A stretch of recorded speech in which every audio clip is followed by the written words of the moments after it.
have a storied history of playing against one another in a game with immense importance. If the Chiefs win this game, they will have a 4-game advantage over the Buffalo Bills. If Buffalo wins this game, the Chiefs will only have a 1-game advantage. If the Chiefs win this game, the undefeated conversation is going to heat up tremendously. I am excited to break this game down with you. We are putting the Broncos game in our rearview mirror. It was great. It was fantastic. It was one of the best and most exciting regular season wins that the Chiefs have had in quite some time. But we're going to have to put away this call. We are going to have to put away the memories, the laughs, the post-game reaction, all of it. Today is the last day that we will reference the Broncos game because it is full speed ahead to their game on Sunday against the Buffalo Bills. So, Rob, you don't have to play any sad music, but if you will let me, before we give away our pizza, let me hear these calls for the last time. And, Rob, I want you to delete them out of the system. I don't want to feel tempted. I don't want to play them anymore. Let's put the Broncos game in the rearview mirror. Let's put it in our memory. Will Lutz backs up, takes 2 steps to the side, says he's ready. An attempt of 35 yards for the win. Snap, placement, kick on the way. It is blocked.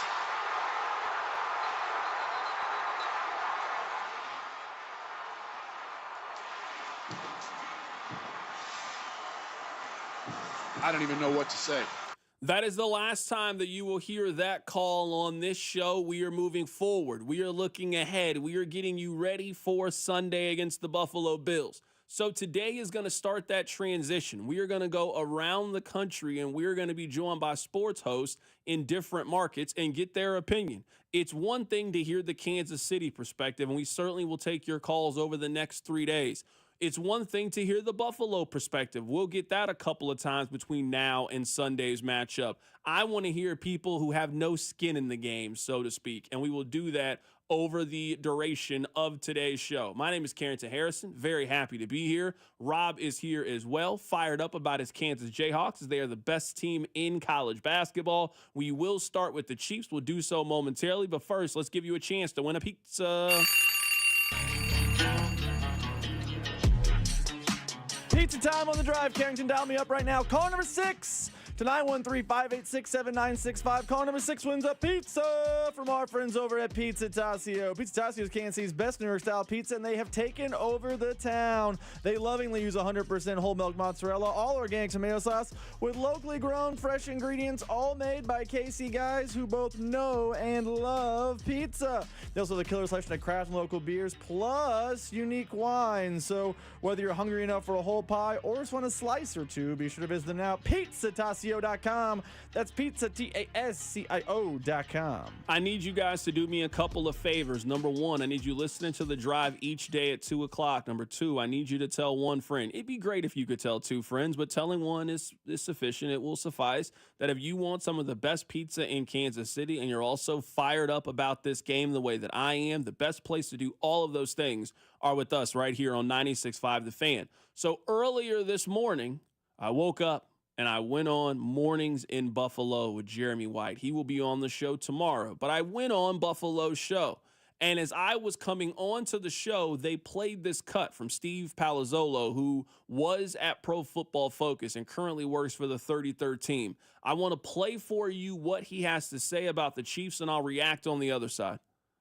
If it was any other team, we'd be looking at this saying, the thing I tweeted out earlier today, the Chiefs are 9th in point differential in the league, right, and they're 9-0. And the chart that I put out there from True Media, point differential correlated to win percentage. And it's almost a perfect line. Like the teams, like the Lions are perfectly on the line. They've got the number 1 point differential and they're 8-1 against the right breakdown. But the Chiefs are the one biggest outlier there. And if they weren't the 2-time defending champs and they didn't have Mahomes and Reed in this established baseline, we'd be saying, oh, they're lucky. We'd be talking about them like the Vikings of 22. All right.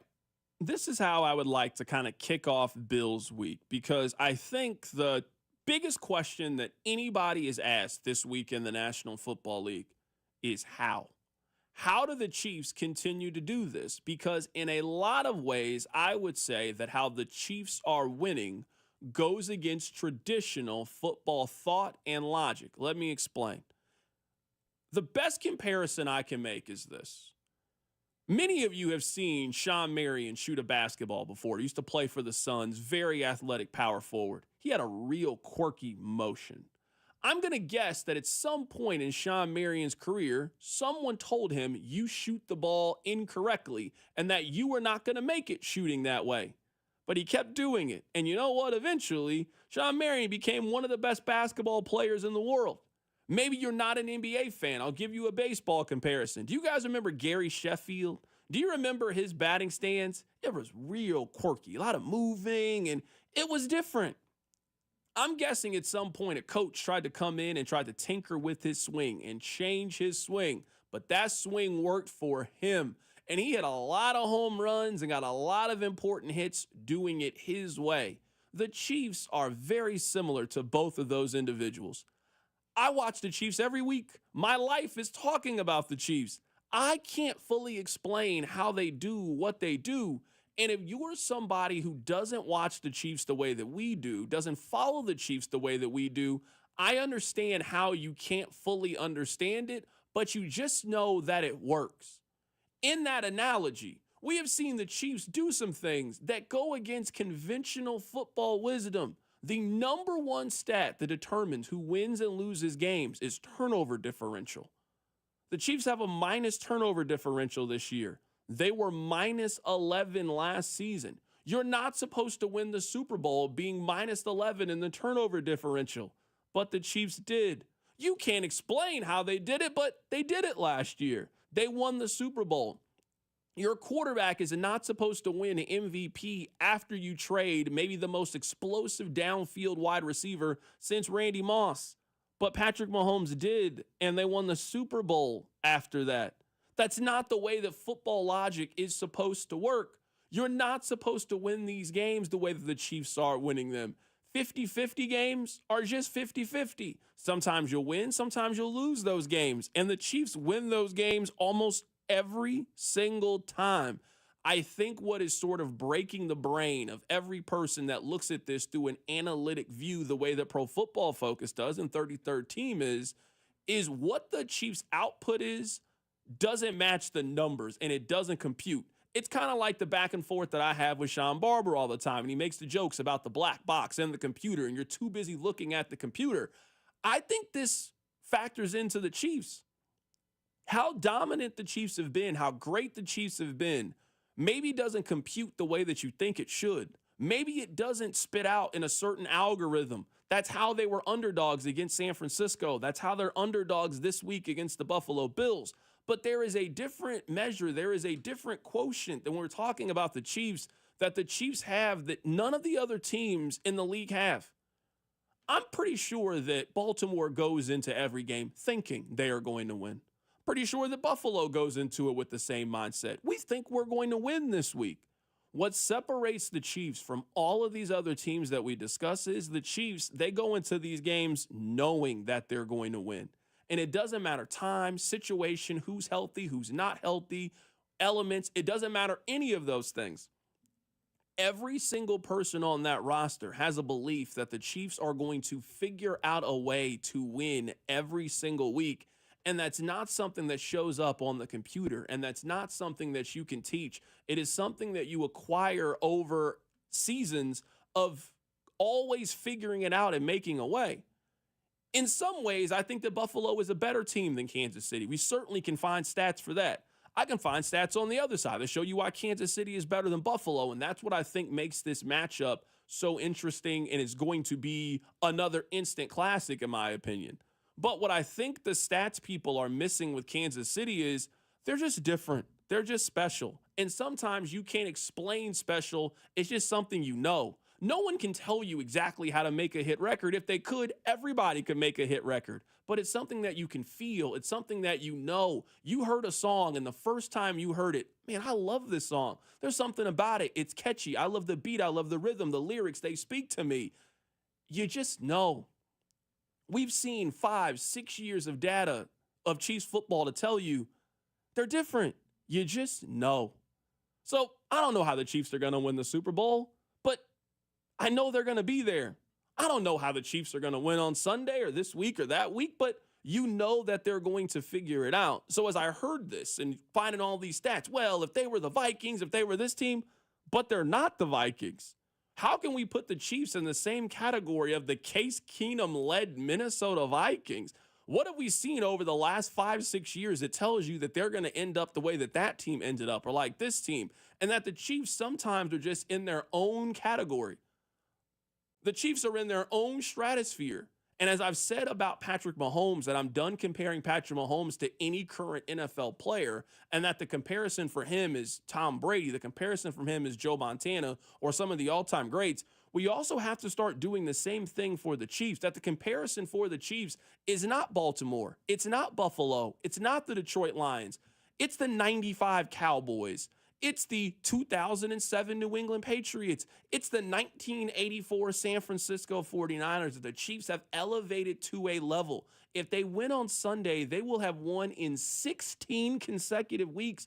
You're not supposed to do that in the NFL. The NFL is based off parity. It is based off the rubber band effect. You guys played video games. You get too far up in the game starts to try to keep the game close. The Chiefs have broken the mold. They are different. They are better than all of these other teams, and I don't really care what the stats on your computer screen, what they tell me.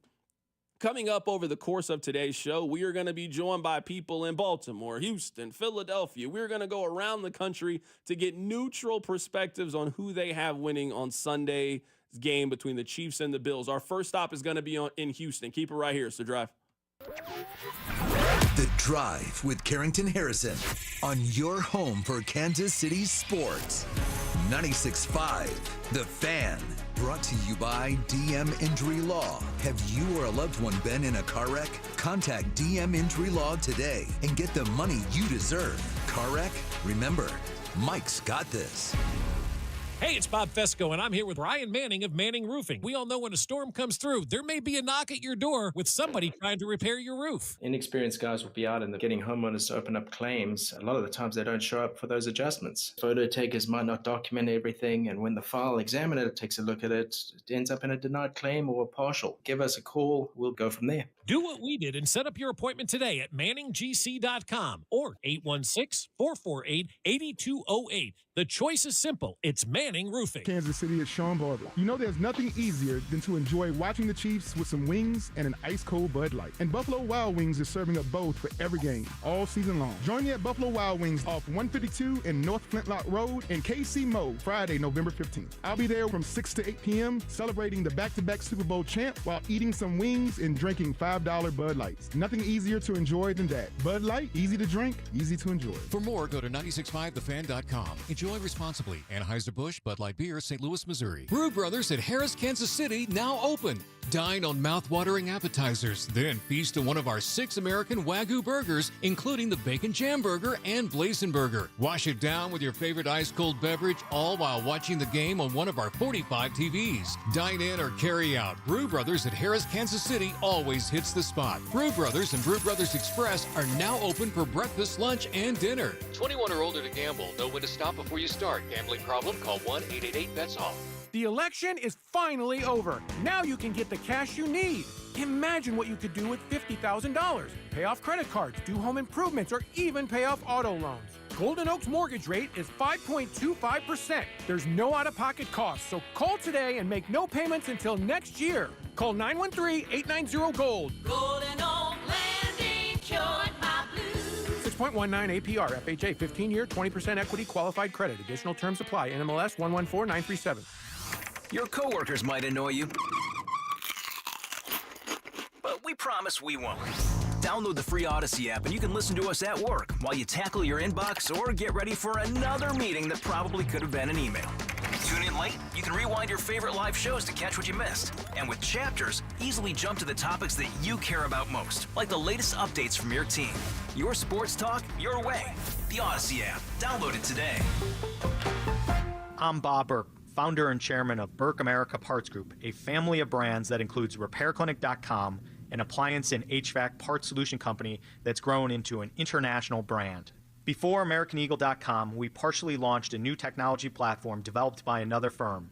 American Eagle helped take our technology to a whole new level with digital marketing, software development, and business insights into our key markets, appliances, HVAC, and outdoor power equipment, and did so both on time and on budget.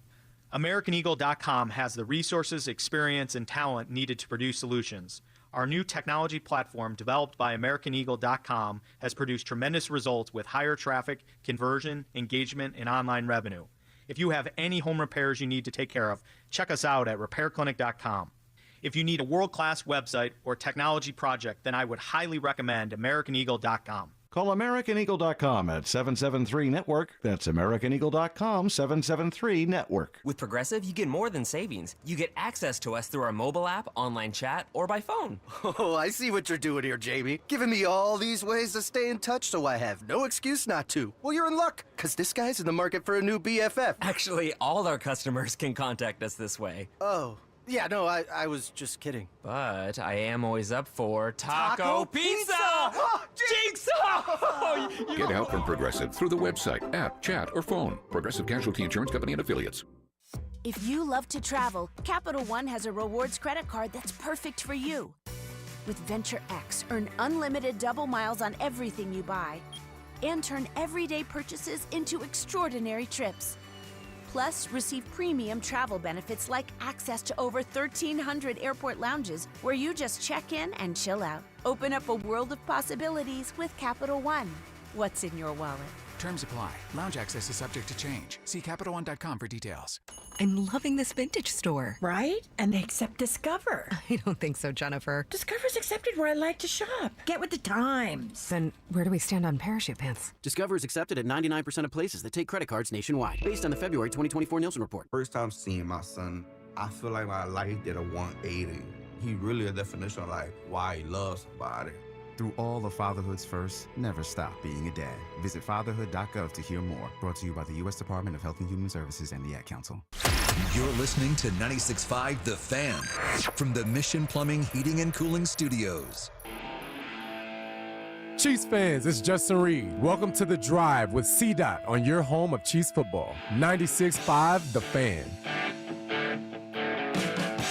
Coming up in about 15 minutes, we are going to take our first trip around the country. We are going to head to Houston, Texas to get their thoughts on Sunday between the Chiefs and the Bills.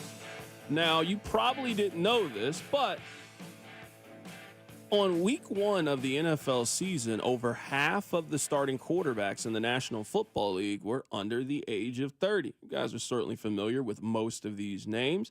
Patrick Mahomes is still under 30. Justin Herbert, Josh Allen, Lamar Jackson, Tua, Sam Darnold. We don't got to read every single one, but I think you guys get my drift. We spent time yesterday talking about how this feels very similar to the Patriots and the Colts, or the Patriots and the Broncos, that for a decade it felt like every time that the Patriots and the Colts met each other, it was a really important game. The winner was going to get home field advantage throughout the AFC playoffs. You knew that every time Tom Brady and Peyton Manning went up against each other, you knew that that game was going to have immense importance. This rivalry feels very similar to me between the Chiefs and the Bills. They usually play later in the season. The winner has the fast track to being the 1 seed. Last year, Buffalo won, and they ended up hosting the playoff game. The Chiefs have won this regular season battle. The Bills have won it. It has been a very fun back and forth. I don't know if people remember this now, but the Patriots won the first 6 times that Brady and Manning went up against each other. Now, Peyton eventually beat Tom Brady. He eventually got his Super Bowl, but it took him a little bit of time. The reason I give you guys the stat over half of the quarterbacks in week one were under the age of 30 is one of the more mind-blowing stats to me right now is, Rob, if you think about that, half the quarterbacks in the league are under the age of 30, and I would say that the league is in a transition period. You don't have the Drew Brees anymore. You don't have the Peyton Mannings anymore, or the Eli Mannings or the Ben Roethlisberger. It is a new crop. It is a crop of quarterbacks that grew up watching those guys, and now you're hoping to create the same memories, the same matchups, the same rivalries, etc. Out of all of those quarterbacks I named, there's only one of those quarterbacks that has a Super Bowl win.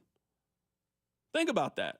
I mean, there's only 3 of those quarterbacks that even have a Super Bowl appearance at this point. So if you think about the shift in the NFL and how many of those quarterbacks are now at this place and how Patrick Mahomes has been such a roadblock to all of them. Brock Purdy has gotten off to a great start in his career. Who did he lose to in the Super Bowl? Joe Burrow has gotten off to a great start in his career. Who has been a roadblock in his career? Lamar Jackson, Josh Allen, a lot of these quarterbacks. The biggest question for me in the NFL as a whole is, how long is Patrick going to have such a reign of superiority over the rest of the NFL? And it's not just having more Super Bowls than everybody else. Tom had more than everybody else. Tom also wasn't the only one to do it. Right now, there is only one. Herbert doesn't have a playoff win. Josh Allen has never been to the Super Bowl. Lamar Jackson's never been to the Super Bowl. Kyler Murray never won a playoff game before. Like, there's so many great, young, talented quarterbacks in the NFL that have not come close to it, yet there is one guy that stands alone amongst all those guys. He has more playoff wins, more Super Bowl wins, more MVPs than almost all of these guys put together. His dominance is something that I don't think we've seen before. I mean, even during Jordan's era, it took Jordan a couple of years. Sure, Isaiah got his rings, and Bird got his rings, and Magic got his rings. I mean, since Patrick Mahomes has taken over as the starter for the Kansas City Chiefs, Rob, none of these guys have had great postseason success. The guy that's probably had the most, you would say, is Joe Burrow, but that's really it outside of that. Hurts had the one run. Brock Purdy has only had the one run. Josh Allen, I guess, has kind of had a run, but certainly not to the extent of some of those other guys. There's really no playoff success in the National Football League for these group of quarterbacks under 30 outside of Patrick Mahomes. It is legitimately staggering, that stat. Like, mind-boggling. Usually, these guys come up in waves, and you see a little bit of success from person X, little burst success from person Y, so on. I mean, remember, it's not the exact same, but remember in the 03 NBA draft, it wasn't LeBron just hit the ground running and became the best player in the world. Dwayne Wade won a title before LeBron, but he also got multiple titles. Then LeBron got multiple titles. Carmelo got left behind, but they kind of came up in waves. There are other examples of that across the league. Oh, this guy was on the come up, and then this guy was. That is how it works. But if you look across the landscape of the NFL, who's the guy? I think it's Josh Allen. I think Josh Allen is the guy that will eventually, in a handful of years, knock Mahomes off his pedestal. But it's not like he's been short of opportunities and he's never done it. Maybe you want to say it's Joe Burrow because he has done it. But it's not like Joe Burrow's done it a bunch. He did it one of, 2 times they matched up? Yeah, 50%. But it's not like he's the Mahomes stopper. We're kind of end of list in the AFC. And in the NFC, Brock Purdy and Jalen Hurts are both under 30. They've shown up, and in a one-game sample size, they've both been disposed of. It's very odd, the level of dominance that we have seen from Patrick Mahomes. And much like they're opening the show, the stats would indicate and the computer box would indicate that is not sustainable. Eventually, someone else is going to knock him off his pedestal. But there's just something that keeps happening that keeps leading the Chiefs to continue to win and be more dominant than anyone else. Yeah, and I think what kind of happens is, especially because Mahomes got off to such a great start and ran a great race from the jump, is we kind of forget sort of the hurdles that other guys have gone through. Do you know how many playoff appearances it took Peyton Manning to simply get to the Super Bowl? Now, he won it the first time that he got there, where they beat the Chicago Bears. It was his seventh time that they made the postseason that the Colts finally got there. So there were some disappointments along the way. The Colts lost in the first round their first 3 times that he got there. They lost in the AFC Championship game to the New England Patriots, where they scored 14 points. They got knocked out the next year by the New England Patriots. Like, they kept bumping their head against the New England Patriots. And then guess who they beat in the AFC Championship game in the year that they finally went to and won the Super Bowl? You guess it. It was the New England Patriots. They beat them 38-34. It took him 7 times to beat Tom Brady in a game that really, really matters. I think the NFL is all kind of asking the same question. How long is Patrick Mahomes' reign going to be, and who is going to be the person that eventually beats him? And Peyton won the first one. Like, he might have won the battle. He certainly didn't win the war. Peyton has 2 rings. Tom Brady has 7 rings, so they are not in the same category. But I bring that up just because it was, quote, easy for Patrick Mahomes, that has certainly not been Josh Allen's story. That has not been Lamar Jackson's story. That has not been Jalen Hurts or any of these other guys' stories. Everybody runs a path very, very different. And I think what you were seeing with Patrick Mahomes is he has maybe the most unique quarterback story of anybody that we've ever seen before. Brady didn't start. Brady started because of an injury that happened. Other guys were late round picks that ascended and became this. I mean, from day one, since Patrick has taken over as the starting quarterback of the Kansas City Chiefs, he has been one of the 3 best quarterbacks in the National Football League every single day. Now, he eventually had to move up. It was, what about this Brady guy? And it was like, I don't know, man. Pat might be a little bit better than him. But ever since you saw him take over the job and start, whether it was that start against the Chargers or that start against the Pittsburgh Steelers or the throw that he made against the San Francisco 49ers, he has been at the top and has not had too many lulls or gaps in his career. They've been to the AFC Championship game every time that he's been the starter. That's not Josh Allen's story. That's not Lamar's story. That's not Jalen Hurts' story. That is only one quarterback in the NFL story. That's only one quarterback in the history of the NFL story. It's Patrick Mahomes.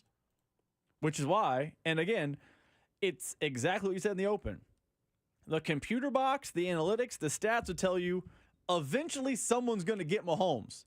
Because when you're the one of one, when you're the outlier in the league, when you're the first one through, eventually the league catches up to you. We've never seen what we're seeing dominance-wise, winning-wise in the history of the NFL. So that's fantastic news, but every statistical service on the planet, every national media talking head would just tell you eventually someone catches him because everyone gets caught. Brady got caught by Manning. To an extent, Manning got caught by Roethlisberger. They were both in the AFC at the same time. Like, there are people who just catch you. It happens. Flacco beat Manning once. These things happen. The numbers indicate it has to happen for the Chiefs, but it's unspoken, it's unknown, it's not quantifiable that Mahomes and the Chiefs, all they do is win. Text line 913-586-7965. Coming up in a bit, we're going to take a trip to Houston. We're going to go around the National Football League over the course of today's show, and we are going to find out who people around the NFL are picking to win Sunday's game between the Chiefs and the Bills. I think it's going to be a great one. Let's get you some injury updates. Isaiah Pacheco is going to practice this week. Charles Omenihu is going to practice this week. Juju Smith-Schuster is also scheduled to practice this week. The Chiefs have been pretty clear that they don't believe that Isaiah Pacheco is going to play in this game. Also don't feel like Charles Omenihu is going to play in this one. I actually wouldn't play either one of those two individuals until they get to the Raiders game. There's no reason for Isaiah Pacheco to play against the Carolina Panthers. Also no reason for Charles Omenihu to play. But that Black Friday game against the Las Vegas Raiders, that's when I would bring all of those individuals back. I would also guess that Juju plays and practices this week.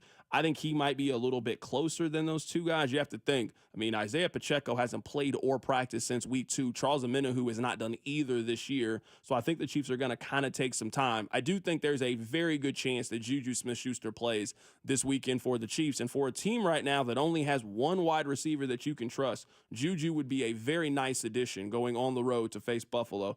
All right, let's head to the phone lines right now to be joined by Landry Locker. He is in Houston. We'll get his thoughts on Chiefs and Bills. Landry, how you doing, man?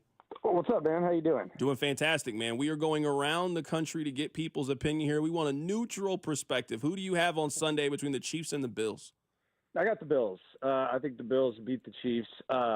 My reasoning is, look, I don't think the Chiefs are a team that's going to go 17-0. I think that I actually think this is really impressive that they've just become a team that can win no matter what. I think Sunday was kind of the peak of that, but I'm just playing the odds here. I think Buffalo's a good team. I think that the game's going to mean a little bit more to them.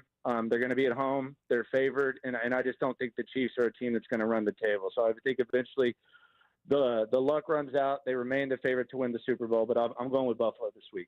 We've been asking people this question, who they see as the biggest contender in Kansas City. We'll get to your team, the Texans, here in a bit, and if you think they should be in this conversation. But it feels like it's some combination of Chiefs, Bills, Chiefs, Ravens, maybe Chiefs, Steelers. Where do you sit at who the biggest threat to Kansas City is in the AFC?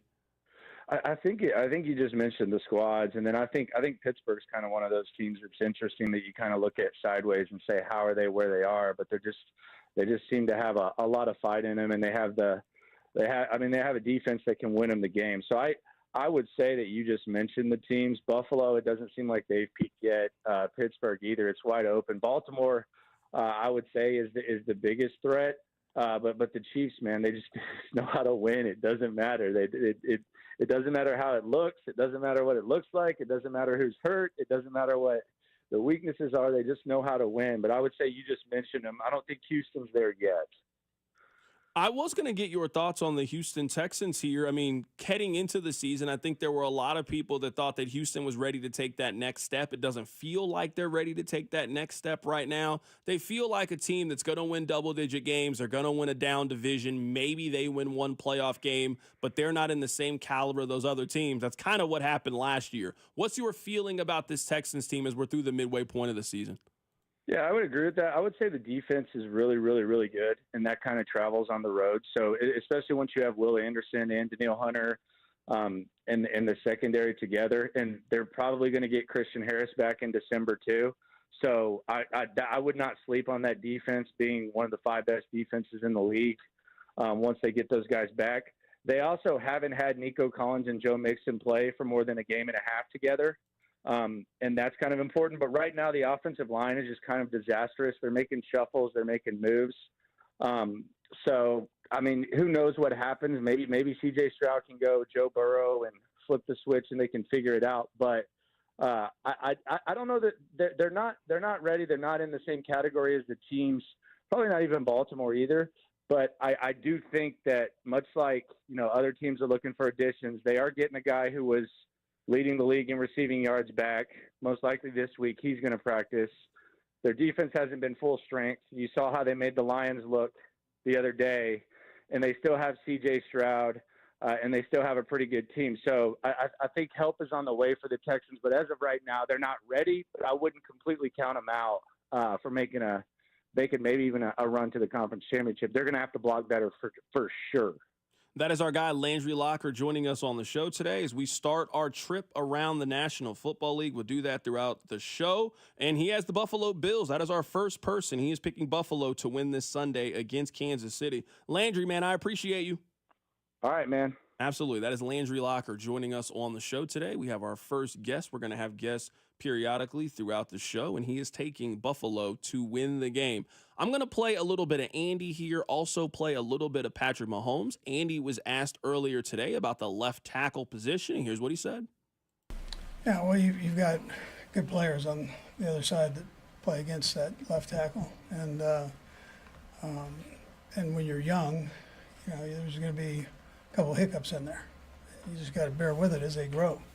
Before Wanya got hurt, he was doing a nice job out there, but that thing, you had the bone bruise before, and then he tweaks it every once in a while. So it takes a minute to calm down, then he comes back in. But every week he's gotten a little bit better that he's been starting.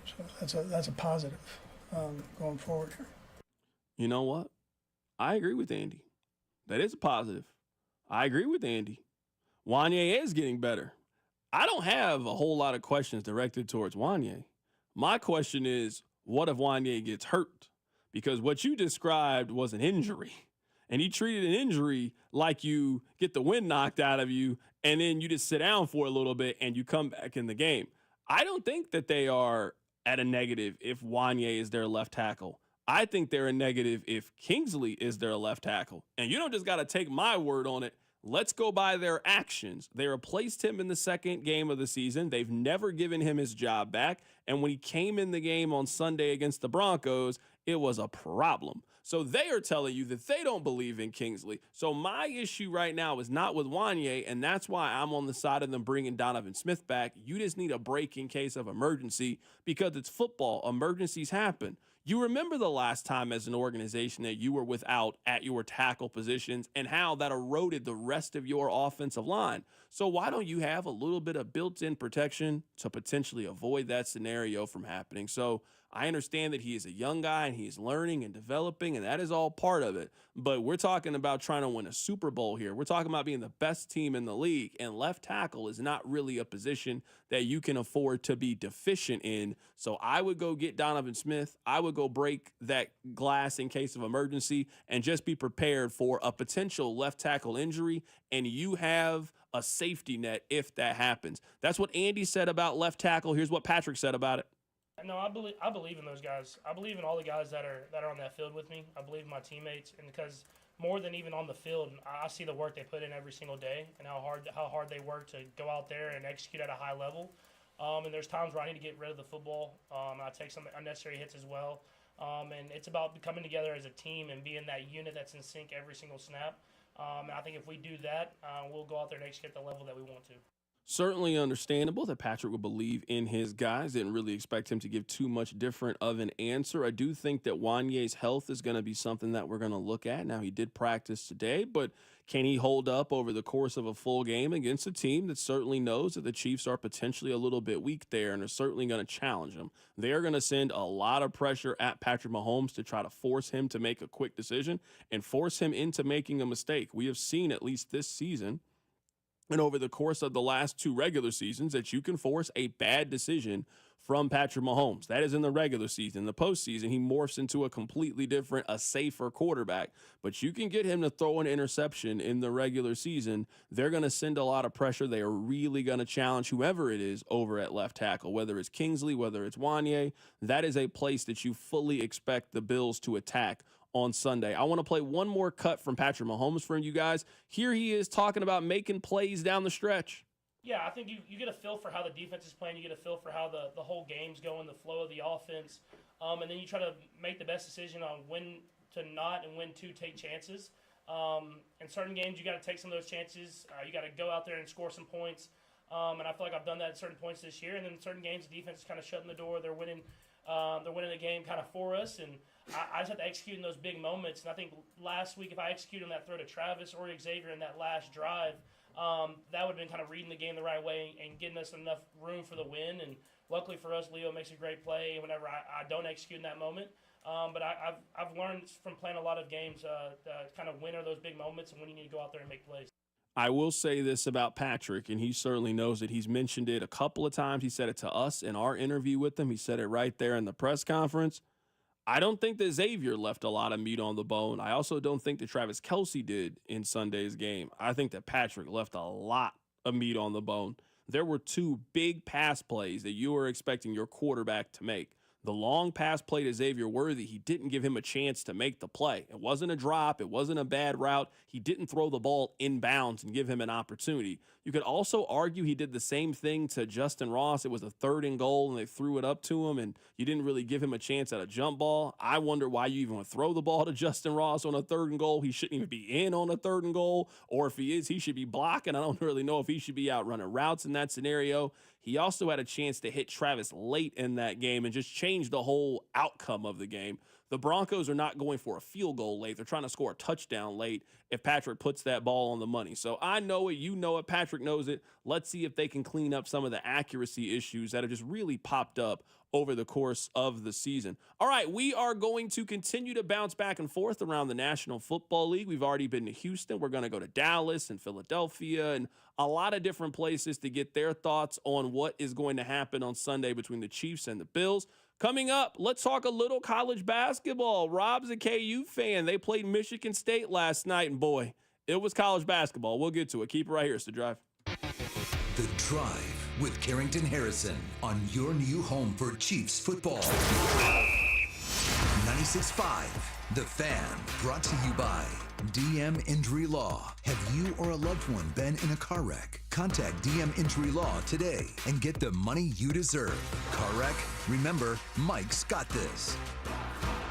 Men, it's the holidays, the season of all kinds of hustle and bustle. But if your energy is down, if you aren't sleeping well, if your sex drive is MIA, and you just don't feel like the guy you once were, maybe it's tough to get excited for all the holiday cheer. This is Jeff for Heartland Men's Health, and if this sounds like you may have low testosterone. And if so, this is the season for you to get treated.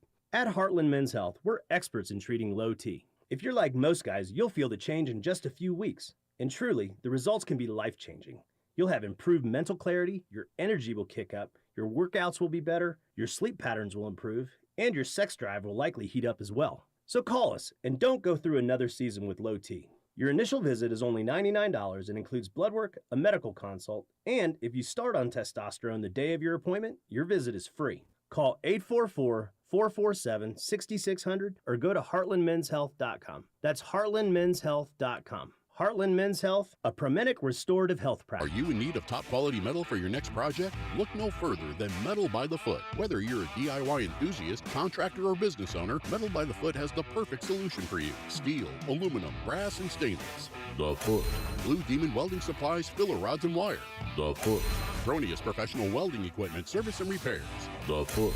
Located in KC and Topeka. Online at metalbythefoot.com. When you need a piece of metal, remember, metal doesn't have to cost an arm or a leg, just the foot.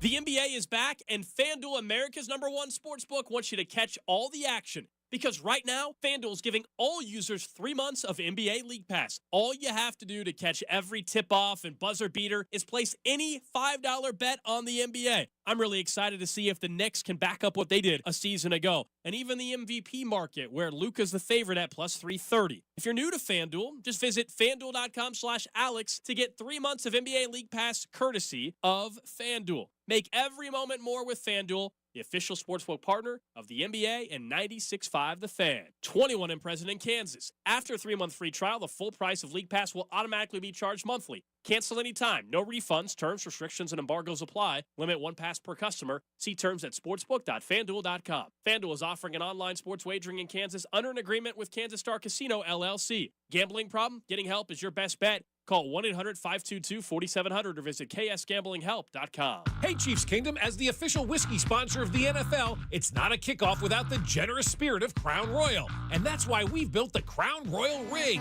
an absurdly awesome 18-wheeler delivering the generous spirit to stadiums and tailgates across the country.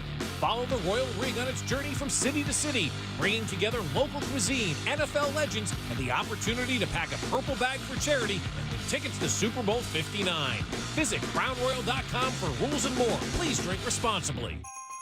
This holiday at T-Mobile, I'm joined by a special co-anchor. What up, everybody? It's your boy, Big Snoop D-O-double-G. Snoop, let's talk about T-Mobile. Okay, cool. This holiday, get 4 lines for $25 a line, plus 4 iPhone 16s with Apple Intelligence and the all-new camera control on us. Let's get cracking, like a breakfast egg. You can use those eggs to make some eggnog, Snoop. Respect. And people do love T-Mobile, where you can save on every plan versus the other big guys. You know, y'all could take some of those savings and buy some Snoop merchandise. Always a great stocking stuffer, Snoop. We up out of here. Hold your horses, Snoop D-O-double-G. Let's remind people one more time. Head to T-Mobile.com and get 4 iPhone 16s with Apple Intelligence on us, plus 4 lines for $25. Now drop that jangle.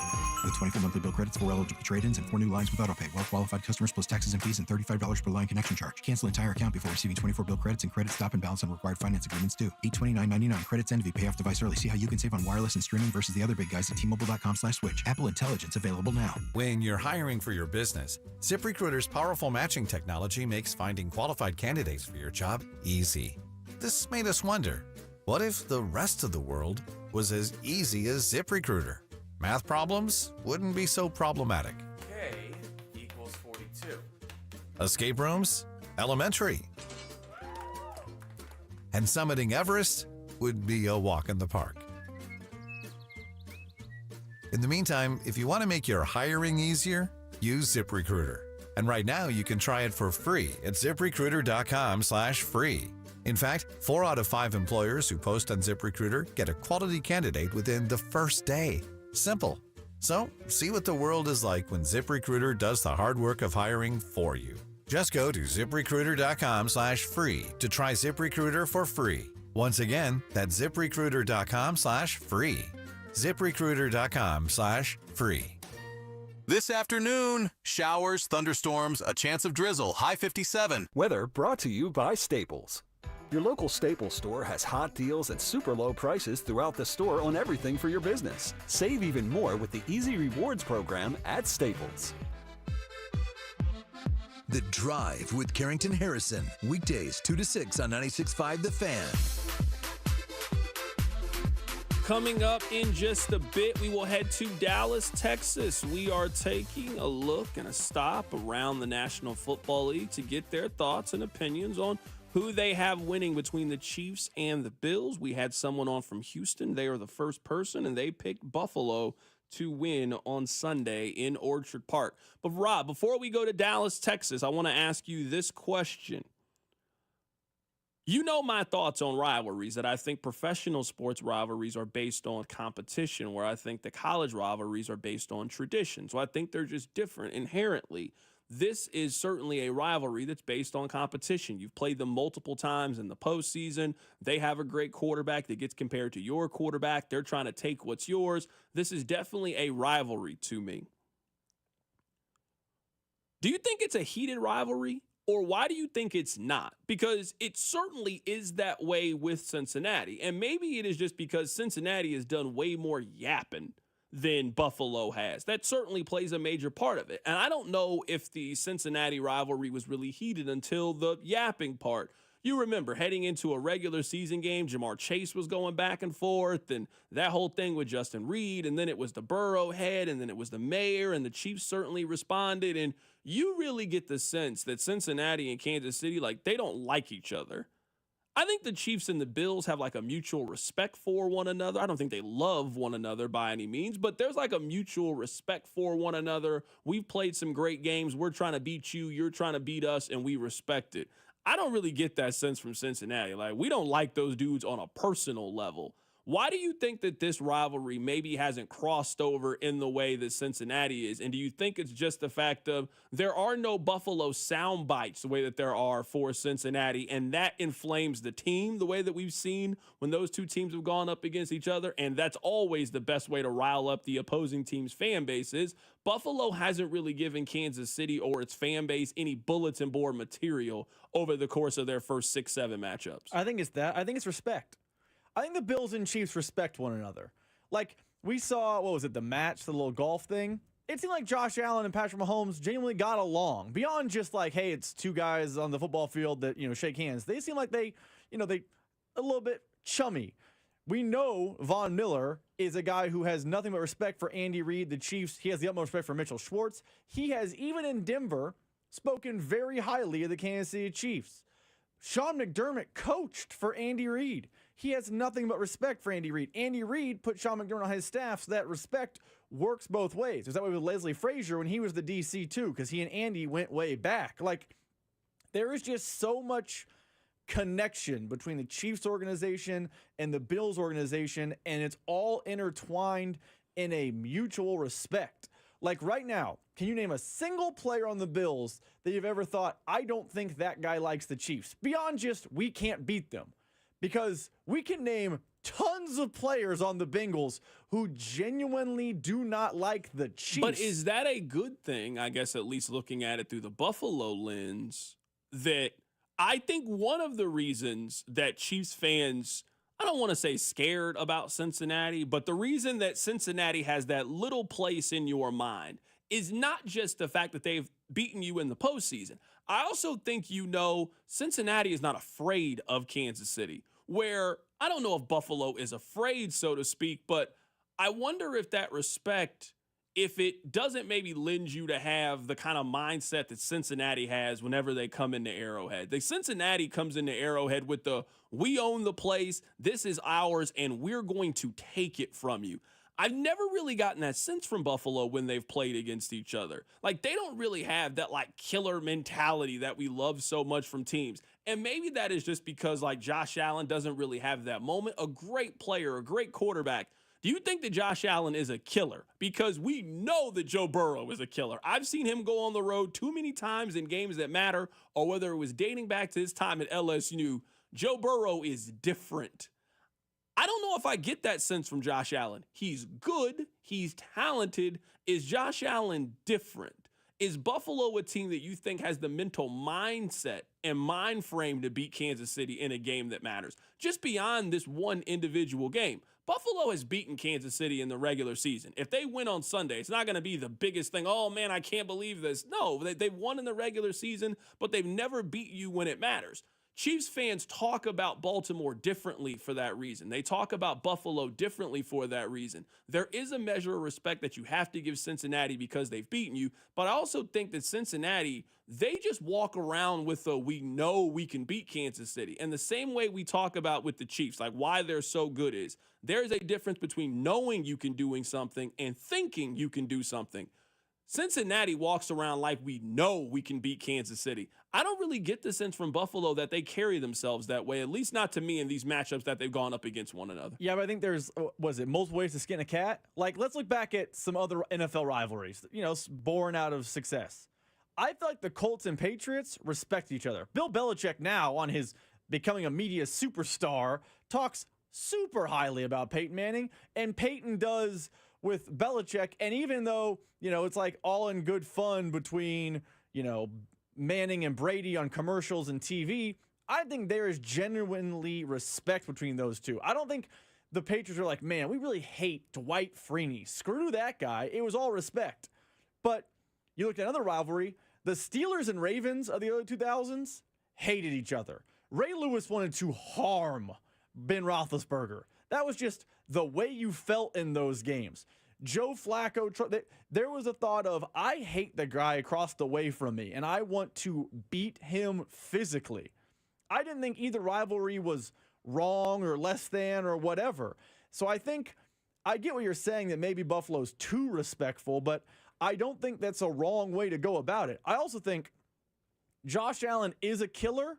I just think 2 moments where he would have been an undoubted killer were taken from him. Last year in the playoff game, if Stephon Diggs catches the football, I don't know the Chiefs win that game. He throws a perfect pass, to Stephon Diggs in that game. If he catches it, he probably scores in the play, made the Bills score in the possession, and the Bills might beat the Chiefs in that game. Straight drop, nothing else Allen could do. Also, Allen was leading at Arrowhead with 13 seconds to go, which is more than 99 times out of 100. That's a win. So, and Mahomes just out-greatnessed him. But if those 2 moments go the opposite direction, are we really having conversations about him being a killer? And those moments weren't Allen threw a bad pick and that's why they lost. Those were 2 moments where he couldn't do anything. He was helpless. So I think he's a killer. He just hasn't had a chance to finish the kill yet.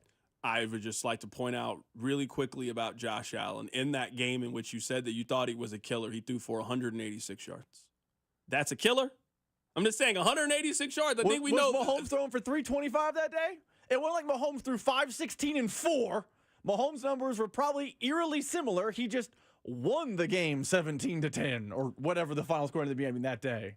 Text line 913-586-7965. Josh Allen is also more likely to make an incredible game-winning play or a crippling turnover.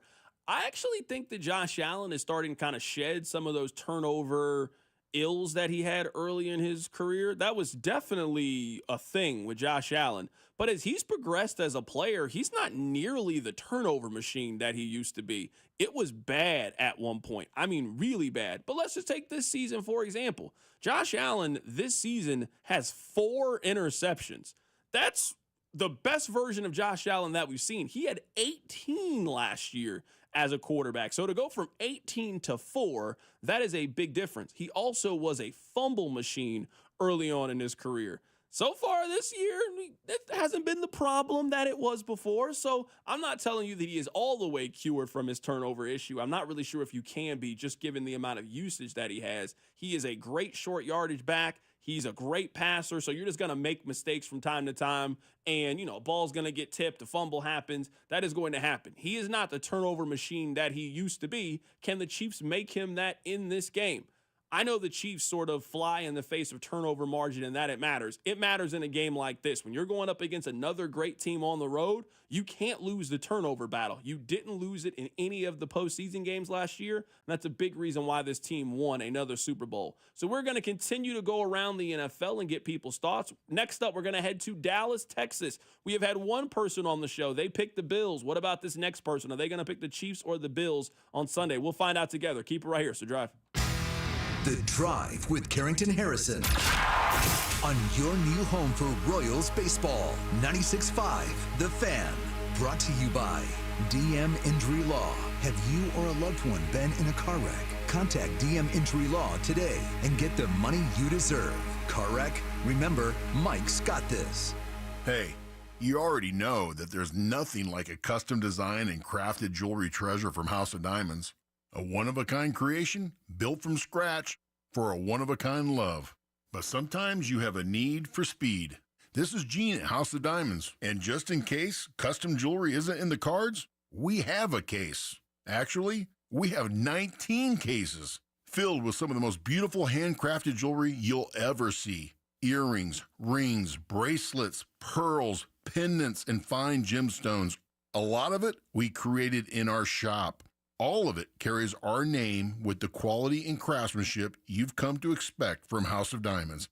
And any item can be tweaked and customized just for you. Think of it as Custom Express.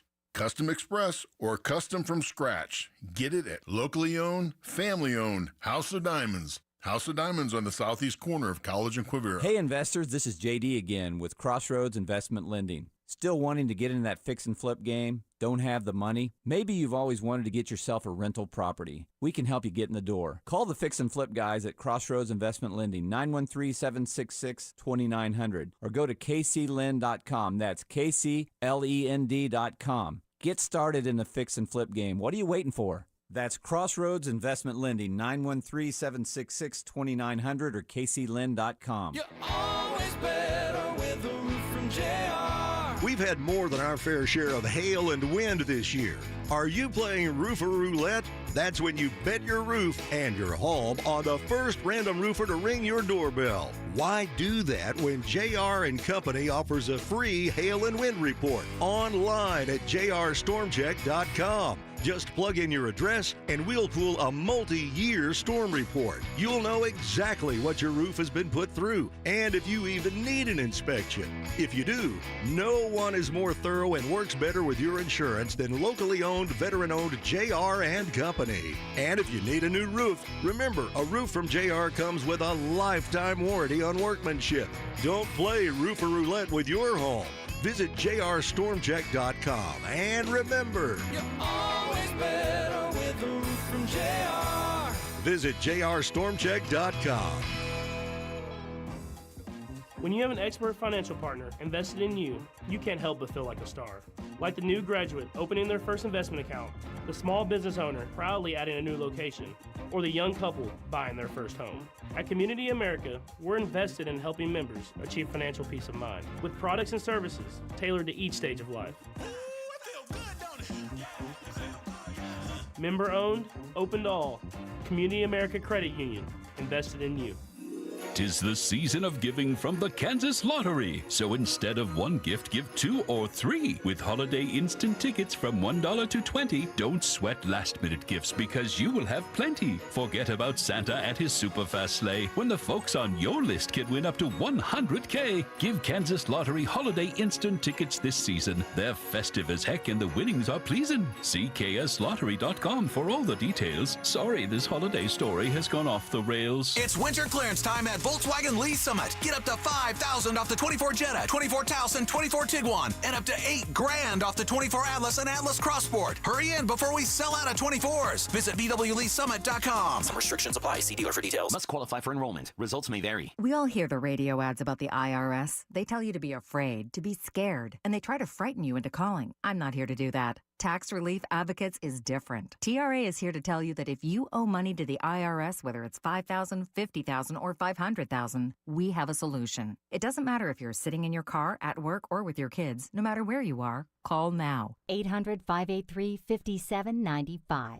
Don't lose hope. TRA can eliminate or reduce what you owe to the IRS. Generous programs are now available that can give you a fresh start. Our passion is taxes and helping individuals fix their IRS problems. We have over 1,000 five-star reviews on Google and an A+ with the Better Business Bureau. You don't need to be afraid of the IRS any longer. End your tax nightmare today by visiting us online at TRA.com or call 800-583-5795. That's 800-583-5795. Tax Relief Advocates. Real solutions for real people.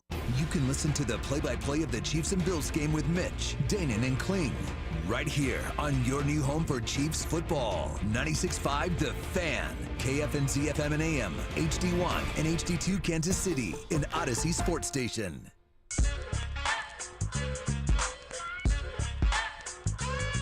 We are going around the National Football League, and we are getting people's thoughts on Chiefs and Bills. It's one thing for you to get the Kansas City perspective, another thing for you to get the Buffalo perspective. What if we ask people that just love, watch, and follow the NFL, that don't have any stake in the game, they just want to see a well-played, competitive game on Sunday like you and I do? Let's head to the phone lines right now to be joined by RJ Choppie. He is with 105.3 The Fan in Dallas. We'll get his take on Sunday's AFC matchup. RJ, how you doing, my man? What's going on, man? How are you? Doing fantastic. How tired of you are talking about the Sun? You have to be tired of it. I would love to get a straight answer on why they do what they do, but this team talks in circles. No, we're not tired of it. I mean, we're tired of it being a topic.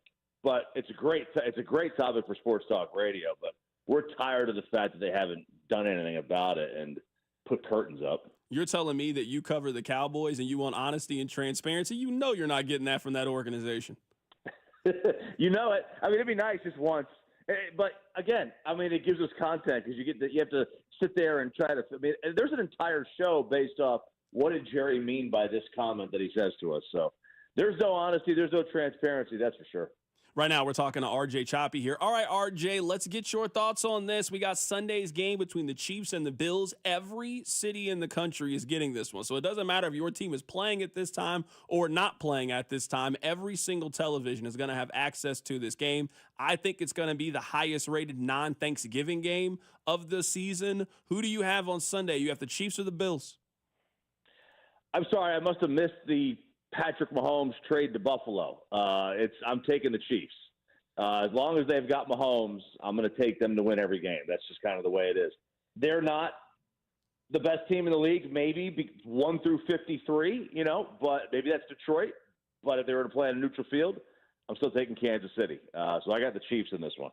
I am curious to get your thoughts as someone in the NFC. Who do you see as the biggest contender to Kansas City? Because the Chiefs kind of sit in their own category, but you've got Buffalo, you've got Baltimore, Pittsburgh is trying to enter that conversation. Who do you see as the two best teams in the AFC? Two best teams in the AFC? Yeah. I think it's Kansas City and Buffalo. I do think it is. And I know Baltimore beat Buffalo up. I still think Buffalo is going to end the year with a better record than the Ravens do. So I still think these are the two best record-wise teams. I think these will be the two teams that are 1-2 in the AFC when it comes to the seeding. I still think they are the two best teams. Well, all right, RJ, man, happy to have you on the show today. You know what? I look forward to you drafting Travis Hunter with the number 3 overall pick this year. They need to trade down, man. They need more. They need bodies. This team is so bad. They're so thin. They got to trade down to get the picks. I mean, RJ, you think that Jerry Jones is about to pass on drafting a star like that? Come on now. Not a chance. No, not because he'll be a package deal with Deion Sanders. That is our guy, RJ Choppie, joining us on the show. RJ, great stuff, man. I appreciate you. Thanks for having me, man. Absolutely. That is RJ Choppie joining us on the show today. We have had two people on the show. One person picks the Bills. The other person picks the Chiefs. I mean, we all know how this Cowboys season is about to end up, right? We don't got to spend too much time talking about the Cowboys, but we all know how this is about to end up. They're going to get like the 5th overall pick, and they're going to take Travis Hunter. Like, there's no chance they are passing on the star. They're not going to take a quarterback, and they're going to draft Travis Hunter. I can't even see them drafting a wide receiver that high. I mean, I guess he is a wide receiver, but I actually think he's probably better as a corner than he is. But, yeah, I mean, they're going to put Travis Hunter in that uniform. It just, I mean, that's a very Cowboys thing to do, is it not, Rob? Do you think Deion's joining him? That's the real intrigue. As the head coach or like an assistant coach or like a special advisor too? I don't think Deion's leaving Colorado unless he's a head coach in the NFL. And you heard RJ say it there. People think they could be a package deal. You know I hate Mike McCarthy. He's an idiot. He's a bumbling moron. But you think Deion is going to Dallas is a conversation you're going to have in January when the hiring cycle starts. If you were telling me, I want to get back to Chiefs and Bills. If you were going to tell me that the Cowboys' job is open, just let's do the say it out loud test. The Cowboys' job is open, and they are going to hire Colorado's head coach. Things are worse than I think that it is in Dallas. When you're telling me you can get the Lions' offensive coordinator, that's what you're telling me? That guy's available, and you're going to choose to get Colorado's head coach? No, they can't do it. I refuse to believe. When was the last time Jerry turned down one of the true sons? Because you might remember this. Deion won a Super Bowl for Jerry, and you know how Jerry loves to wax poetically about the 90s. Then have him come be the defensive coordinator. So have him come do anything. Is he going to come in and be the head coach? He has one good year at Colorado. That gets you the Cowboys job? No, it can't. I refuse to believe that that's how this story progresses, that he's about to get the job. I could see him getting Florida State's job before I see him getting the Cowboys job. I could see him going to Florida State. I get to go back home. I get to go to Florida. It's certainly easier to recruit at Florida State than it is to recruit to Colorado. I absolutely see that being the case. 100%. I'm telling you, all the talking heads, the minute the season's over and Mike McCarthy gets run, the lead on First Take is not going to be, let's get ready for Commanders and Eagles. It's going to be Deion to Dallas, ? So I forgot that we were supposed to talk college basketball in the last segment. We were talking about Josh Allen. That's my fault. I teased that we were going to do this, and we didn't do it. And I know there's somebody right now that's hot. He said he was going to talk about KU. I watched every dribble of KU. In the last two games, I didn't watch the Howard game because you guys think that I'm going home to watch KU play Howard. No, that's not part of my day. I have seen every dribble of the first two real games of KU, and I've come away with two big conclusions. Number one, Hunter Dickinson cannot guard anybody. I've seen it enough. He can't guard anybody. I watched it last year. He couldn't guard anybody. He can't guard anybody this year. And when they figure out their rotation, they are going to be a problem. Just an absolute problem. They got so many guys that can score. Their eighth guy could average 20 on that team if he really wanted to. Those are my two biggest takeaways. And can we please get Michigan State out of this classic? Two things really stood out to me yesterday overall. Please stop playing these games in Atlanta. Atlanta doesn't like their own teams. Why do you think they like your team? Did you see that KU Michigan State crowd? It looked like the CBE with Wichita State and St. Louis. It looked like no energy, no nothing. Why? And Michigan State, you guys do this every time. You guys want to know what Michigan State did? Michigan State, they took 24 threes in yesterday's game. They missed 21 of them. The only reason that Michigan State even kind of kept this game close was because they took 21 free throws and made 18 of them. It's ugly. Please save us from Michigan State. UConn, where are you? Gonzaga, where are you? I don't want to watch another November Michigan State game. Bring them back in January. Certainly bring them back in March. But how many years do we have to watch one of Michigan State's first 5 games with players we have no clue who they are and kids that can't shoot and knowing they're about to get ran off the floor by those other 3 schools? Duke would have gave them the business yesterday. Kansas gave them the work yesterday. Kentucky would have scored 100 points yesterday against Michigan State. Please remove them from the Champions Classic. I beg you to do so. I mean, I'm all for removing Michigan State. They did just renew, so Michigan State's not going anywhere. I agree with you, though, on Atlanta.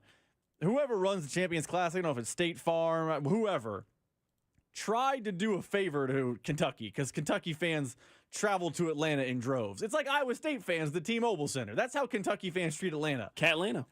It's the second game was full, but no other fan base goes to Atlanta. No. Duke fans don't go to Atlanta. Michigan State and Kansas fans certainly don't go down to Atlanta. Please stop. Just Kentucky. Do Atlanta Classic. Play Georgia Tech and just play them in Atlanta. Play a home game in their city. But having that game in Atlanta is nonsense. New York, fine. I'm cool with Chicago. That's been good. Indianapolis was even good. We got to get it out of Atlanta. Yeah, I mean, if you're going to do that, then do it in Indianapolis or do it in Chicago or do it at Madison Square Garden. But please, I understand that State Farm is a big sponsor and that's the State Farm Arena. I get it. I understand. And dollars always win. But I'm begging you, please get college basketball out of that venue. It does not work. It was not exciting. It was not thrilling in any way. It looked like everybody was ready to move on. We're going to continue our trip around the National Football League. We're going to bounce back and forth. We have had two people so far join us on the show. One person has picked the Chiefs. The other person has picked Buffalo. We're going to head to about 5 or 6 more locations and get their thoughts on Sunday between the Chiefs and the Bills. Keep it right here. It's The Drive. The Drive with Carrington Harrison on your new home for K-State Athletics, 96.5 The Fan. Brought to you by DM Injury Law. Have you or a loved one been in a car wreck? Contact DM Injury Law today and get the money you deserve. Car wreck? Remember, Mike's got this. Whether you're digging a pond, clearing brush, grading property, or doing demo, Foley Equipment, your local Caterpillar dealer, is your one-stop shop. Buy or rent, Foley Equipment has the machines you need to get the job done. And right now, Foley has 0% financing for 48 months on new cat skid steers, mini excavators, and compact track loaders. Stop by any Foley Equipment location today or visit us at FoleyEQ.com. That's FoleyEQ.com. Tune in this week to Kickoff with Boomer and Valenti, where they break down all the headlines in the NFL. Presented by T-Mobile. Head to T-Mobile.com and get a great deal on the iPhone 16 Pro. You could be on the 50 at GEHA Field for the official coin toss at a Chiefs home game this season. Enter to win at Chiefs.com/GEHA. GEHA is the proud partner of the Kansas City Chiefs. This Thanksgiving at Total Wine and More, find bourbons and Cabernets that you adore. With curbside pickup available and the lowest prices for over 30 years, you'll always find what you love and love what you find. Only at Total Wine and More. Drink responsibly, B21. All right, when it comes to getting life insurance for your family, a lot of excuses can get in the way. But ask yourself this: if something were to happen to me, who would pay the mortgage, the kids' education, and the other bills? Then forget the excuses and check out Ethos Life, the online, easy way to get life insurance in 10 minutes. Ethos has rates that you can afford, like a $500,000 policy for a 40-year-old male starting at $1 a day or $30 a month, with a few health questions and no medical exam. Get your free quote right now at checkethos.com. That's checkethos.com. Not available in all states. Rates do vary. Purchase new wiper blades from O'Reilly Auto Parts today and we'll install them for free. See better and drive safer with O'Reilly Auto Parts. O'Reilly Auto Parts. Kansas City is Sean Barber. You know there's nothing easier than to enjoy watching the Chiefs with some wings and an ice-cold Bud Light. And Buffalo Wild Wings is serving up both for every game, all season long. Join me at Buffalo Wild Wings off 152 in North Flintlock Road in KC Mo, Friday, November 15th. I'll be there from 6 to 8 p.m. celebrating the back-to-back Super Bowl champ while eating some wings and drinking $5 Bud Lights. Nothing easier to enjoy than that. Bud Light, easy to drink, easy to enjoy. For more, go to 965thefan.com. Enjoy responsibly. Anheuser-Busch, Bud Light Beer, St. Louis, Missouri. At Odyssey, we believe in casting a wide net to create a diverse and inclusive workforce. And we value the power of community and encourage local organizations to help us in referring qualified applicants to our stations. If you're a community organization interested in receiving our vacancy information, email equalemployment@odyssey.com. That's equalemployment@odyssey.com. For an online listing of current job openings at all Odyssey radio stations, visit odysseyinc.com/careers. It takes a lot to prepare for game day as a dedicated fan, and preparing the perfect tailgate meal might be most important of all. That's why Hellmann's Real Mayonnaise is the MVP. Hellmann's Mayonnaise is the secret to bring out the rich and creamy taste to all your game day dishes, from buffalo chicken dip to your favorite sub sandwich and everything in between. So give it a try, and mayo game day be delicious with Hellmann's Real Mayonnaise. mayonnaise. Shop at your local Walmart, Kroger, or grocery store and add some extra deliciousness to your game day dishes this football season. Hi, I'm Kamiko, the founder of Miko's Hot Chicken. When we started our family restaurant, we were also raising a family. But let me tell you, it wasn't easy. Our Chase Ink card was there to reward us on all of our business needs. Now we have a thriving location, and we're hungry for more. With the Chase Ink Business Unlimited card, you can earn unlimited 1.5% cash back on every purchase, so your business can go from here to possible. Chase for Business. Make more with yours. Real business owners compensated for their participation. Cards issued by JPMorgan Chase Bank and a member FDIC. Subject to credit approval. Terms apply. Okay, everyone, what did you think of the chocolate bar? It's too chewy. Feels kind of chalky. Too much nougat. I need to go brush my teeth. Business is booming for Steph's small marketing research firm. After all these focus groups, there's only one conclusion. I need more researchers. And she's way too busy researching Does this have peanuts? to waste time researching resumes. I need Indeed. Indeed you do. Put our matching platform to work so you can spend less time searching and more time connecting with talented candidates. Visit Indeed.com/credit and get $75 towards your first sponsored job. Terms and conditions apply. I'm Jenna Fisher. And I'm Angela Kinsey. And together we have the podcast Office Ladies. Just because we finished rewatching The Office does not mean we're going anywhere. Every Wednesday, we'll be sharing even more exclusive stories from The Office and our friendship with brand new guests. Plus, you can revisit all the Office Ladies rewatch episodes every Monday with new bonus tidbits before every episode. So follow and listen to Office Ladies on the free Odyssey app and wherever you get your podcasts. Chiefs coverage brought to you by Andy's Frozen Custard. Visit eatandys.com to find the location nearest you. Top your day with a smile. Let me tell you about my good friend Andy from Andy's Frozen Custard. He's from Kansas City, never misses a game, and serves the world's finest frozen custard. Tailgate with a pick six, or grab a freshly made custom treat before or after a game. And tell him Mitch and Andy sent you. Here's traffic, brought to you by DM Injury Law. Have you or a loved one been in a car wreck? Contact DM Injury Law today and get the money you deserve. Car wreck? Remember, Mike's got this. Stop cars still stopping traffic northbound 435 to Gregory Boulevard. Other than that, traffic looks like it's moving pretty smoothly. Northbound 35 is a 14-minute drive from Parvin to KCI. I'm Lori Pearson, 96.5 The Fan Traffic. You're listening to 96.5 The Fan from the Mission Plumbing, Heating, and Cooling Studios. Chiefs fans, it's Hollywood Brown. Welcome to The Drive with Carrington Harrison on your home for Chiefs football. 96.5 The Fan. Welcome back into The Drive on 96.5 The Fan. Let's continue our trip around the National Football League. Let's take a trip to Baltimore, and let's be joined by Cordell Woodland, who covers the Ravens for 105.7 The Fan out in Baltimore. Cordell, happy to have you join us. We are going around the country to get neutral people's opinion on who you have winning, Chiefs or Bills. Who you got on Sunday? Yeah, man, it's tough for me to not go with Kansas City right now. I mean, this past Sunday just showed that there's something going on. Their prayers are being answered. They're living right because they are finding a way to win all of these games. Even this past Sunday against Denver, where it looked like they should have lost, they find a way to win, playing up until the final whistle. And then you go to their history against Buffalo. Buffalo has just struggled to beat this team. They finally get them at home in the postseason last year. That still doesn't go their way. At this point, I'm starting to think it's mental.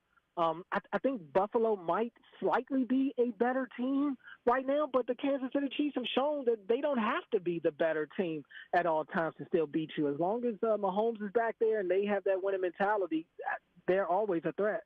Which win do you think is the craziest? Because I know what we kind of think here in Kansas City, but I'm interested to get your thoughts because your team is in that mix. Whether it was week 1 against the Ravens, week 2 against the Bengals, if you remember, it was the 4th down call. It was then a penalty, gave the Chiefs an automatic first down. The Chiefs go down the field and score on that drive. Monday Night Football against the Buccaneers, where, in my opinion, the Bucs have to go for 2 in that scenario. They choose to go to overtime. Mahomes takes them down the field.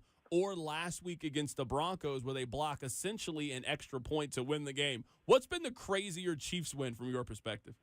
Yeah, this past Sunday against Denver really tops it for me because, like you said, it was pretty much an extra point. And, I mean, I saw the catch to Sutton, and it gets him down there, and you can kind of just feel it in the air like, okay, this is happening right now. The Broncos are about to get this win and give the Chiefs their first loss. And, I mean, at the same time, I'm sitting there like they're still going to find a way to win this game. And sure enough, to get to win a game off a field goal block as time expires, I mean, it's tough to top that. The Ravens one, of course, was crazy because Likely is literally a toe away from that game looking different. But I got to say, you win a game on a field goal block, that's about as crazy as it gets.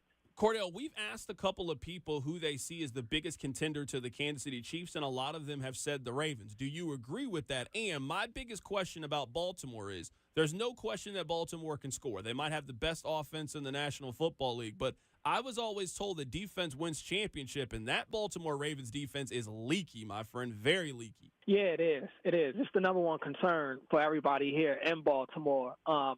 And I would agree. I still think that the Ravens are the biggest threat to Kansas City to stop them from repeating. But I think that the Ravens, they've shown that they can dominate teams in the regular season. They've shown that they can have the best record in the league and look like the best team in the league in the regular season. It's all about January for Lamar Jackson and the Ravens, and they know that. In terms of the defense, and that's kind of the question out here in Baltimore is, can they win a Super Bowl with this defense? And a lot of people feel like they can't.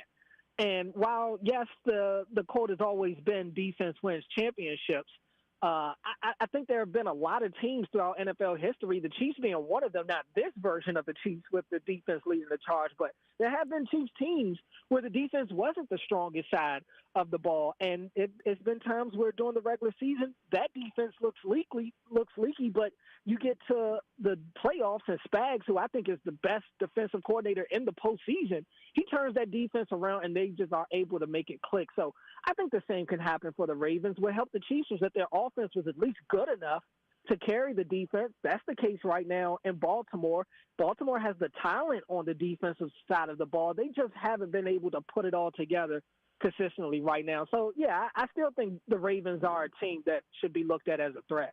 That is Cordell Woodland joining us on the show. You guys heard his pick. He is taking the Kansas City Chiefs. It is 2-1 right now as we have gone around the country to get their perspective. I do want to get back to the Chiefs and Bills, but I do want to make this point that's related to the Baltimore Ravens.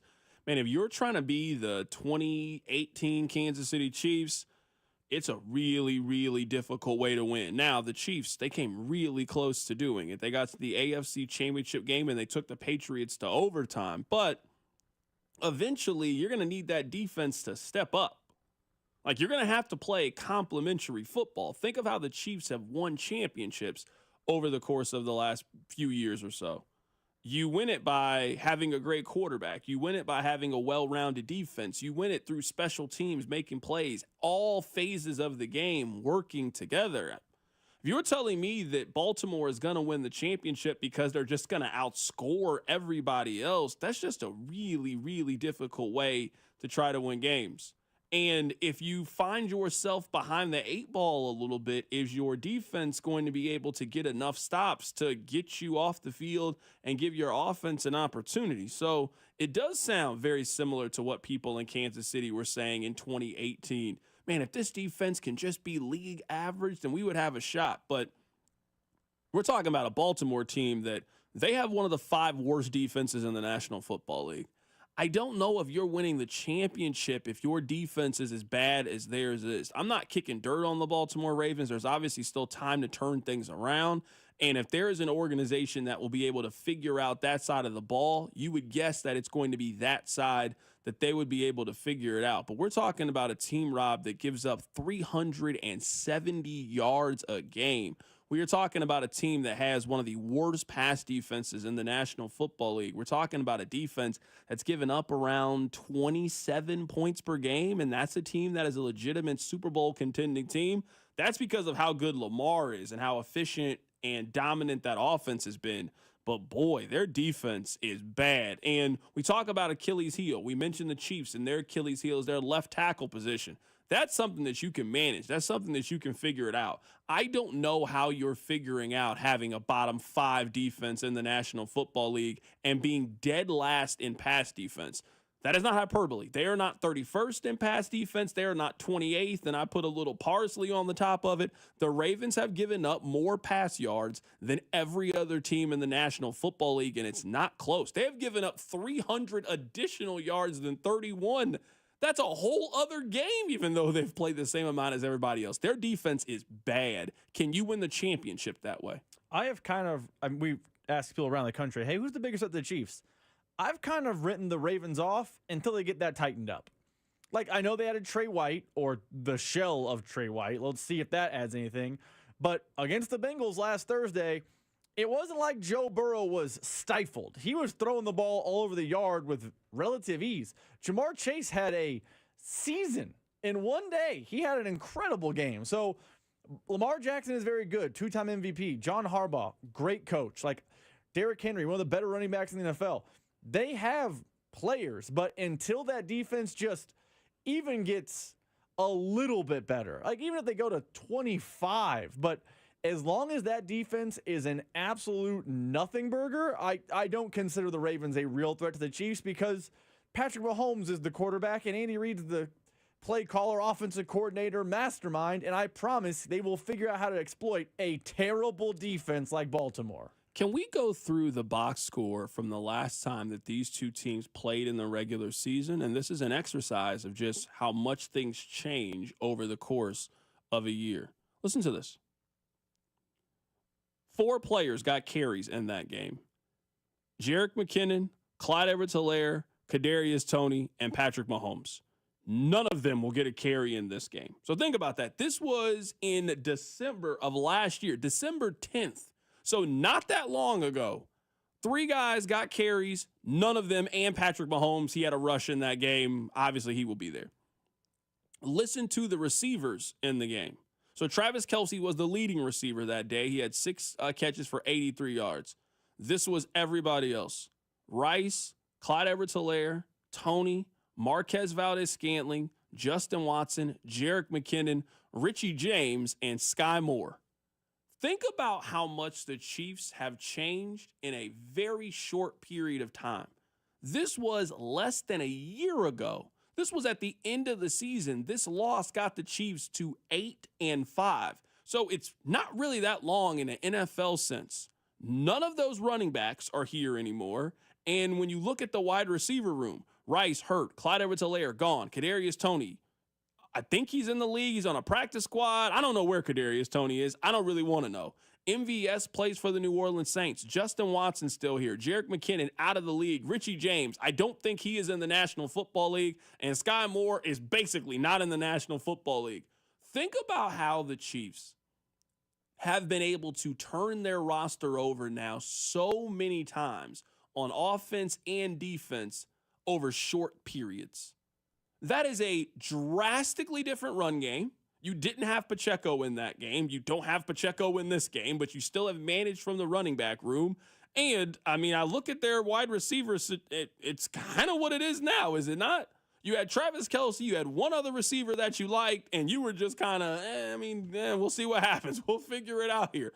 The Chiefs scored 17 points that day. Now, that's a game that you very easily could have won. If Kadarius Toney just had better field awareness, we wouldn't be having this conversation. The Chiefs would have won. But I wanted to go through that because we have seen this organization, certainly on offense, turn over 4 or 5 times over a very short span. Whether it was the Tyreek Hill era, Sammy Watkins, Demarcus Robinson, we can name a lot of Chiefs receivers and players that have come and gone. But the fact that, we're talking less than a regular season ago, they're not going to have any of these guys get a carry. And, out of the 25 receptions that you have, you're only returning a handful of those for this game. The Chiefs as a staff deserve a lot of credit for how they have been able to constantly rebuild their roster. We were told you can't do that if you pay your quarterback, and that if your quarterback takes this chunk, there's going to be a lot of problems and issues. And the Chiefs certainly have limitations due to the salary cap the way that every other team has, but they have always figured out a way to make their offense work, even though, I just read you the list. This is not a great offense by any means. You got Travis Kelce, Rashee Rice, and their next leading target was Clyde Edwards-Helaire, who had 2 catches for 29 yards. Rob, that's not that much different than what we think the offense is going to look like on Sunday in Buffalo. I understand we're crediting the Chiefs for rebuilding and, the roster and the whole thing. And the Bills is kind of the same way. James Cook comes back. He started that game, but Gabriel Davis just got overpaid to be a Jacksonville Jaguar, and Stephon Diggs got traded and is hurt. And I know Dalton Kincaid started that game. Dalton Kincaid is questionable this week because he got injured in their game last week. Dawson Knox is still fine, but he looks like a regressing player based on age. So it's a credit to the Chiefs, but I think why the Bills are the constant threat in the AFC, maybe not the team that ever gets the Chiefs, but why they're the constant threat is they seem to be doing the same things the Chiefs are doing, just at a diet level. Man, the Chiefs are Coca-Cola. They're the cream of the crop. Everyone loves a Coke, especially from McDonald's, just the best. But if you had a Diet Coke, okay, I'm good. It's not quite as good, but it's right in that same ballpark. So as much as the Chiefs have been reimagined on offense for either better or worse, it seems subjective in a year, the Bills are kind of the exact same way, except for this game's not at Arrowhead. It's in Buffalo around the same time as last year. I do want to read this, and it's in the same lane of what we're talking about and why sometimes I struggle with criticism towards Patrick Mahomes. Maybe you guys think I'm really easy on Patrick Mahomes, and you're certainly entitled to that opinion. A major reason of why I am that way is just over the last couple of years, they don't really have a whole lot of great options. So we're going through the box score from the last time that these two played each other in the regular season. Patrick Mahomes threw the ball 43 times, Rob. Almost half of those targets, so half of those attempts, went to Clyde Edwards-Helaire, Kadarius Toney, Marquez Valdez-Scantling, Jerick McKinney, Richie James, and Sky Moore. I don't know how much better I'm expecting Patrick Mahomes to be if that's who you've given me as pass-catching options. They gave him Travis Kelce, Rashee Rice, basically no run game in this, and that was kind of it. He threw it to Kelce 10 times. He threw it to Rashee Rice 10 times. And Clyde Edwards-Helaire, Kadarius Toney, and MVS got 4 targets apiece. I don't know what really you're expecting him to do. Again, this doesn't really seem that much different than now. You've given him Travis Kelce. You've given him D-Hop. You've given him a running back that is past his prime and said, Pat, hey, man, go make it work, man. Go make it work. It's going to be some bumps in the road the way that it's been for them offensively. So just going back to this game, when we talked about the offense last year and the need to sort of pare things down, there were a lot of guys in this game that got targets. There were 9 different Chiefs that got targets. There's no reason for you to give Richie James 2 targets late in the season the way they were last year. Sky Moore, you guys know how I feel about Sky Moore. Why are you throwing him the ball? McKinnon's not even in the league right now. Kadarius Toney is not on an active roster right now. MVS got cut over the next couple of weeks or so. So some of the offensive problems that the Chiefs have, I'm not saying that Mahomes has been perfect, and certainly there's some deep ball accuracy issues and some things that he needs to clean up.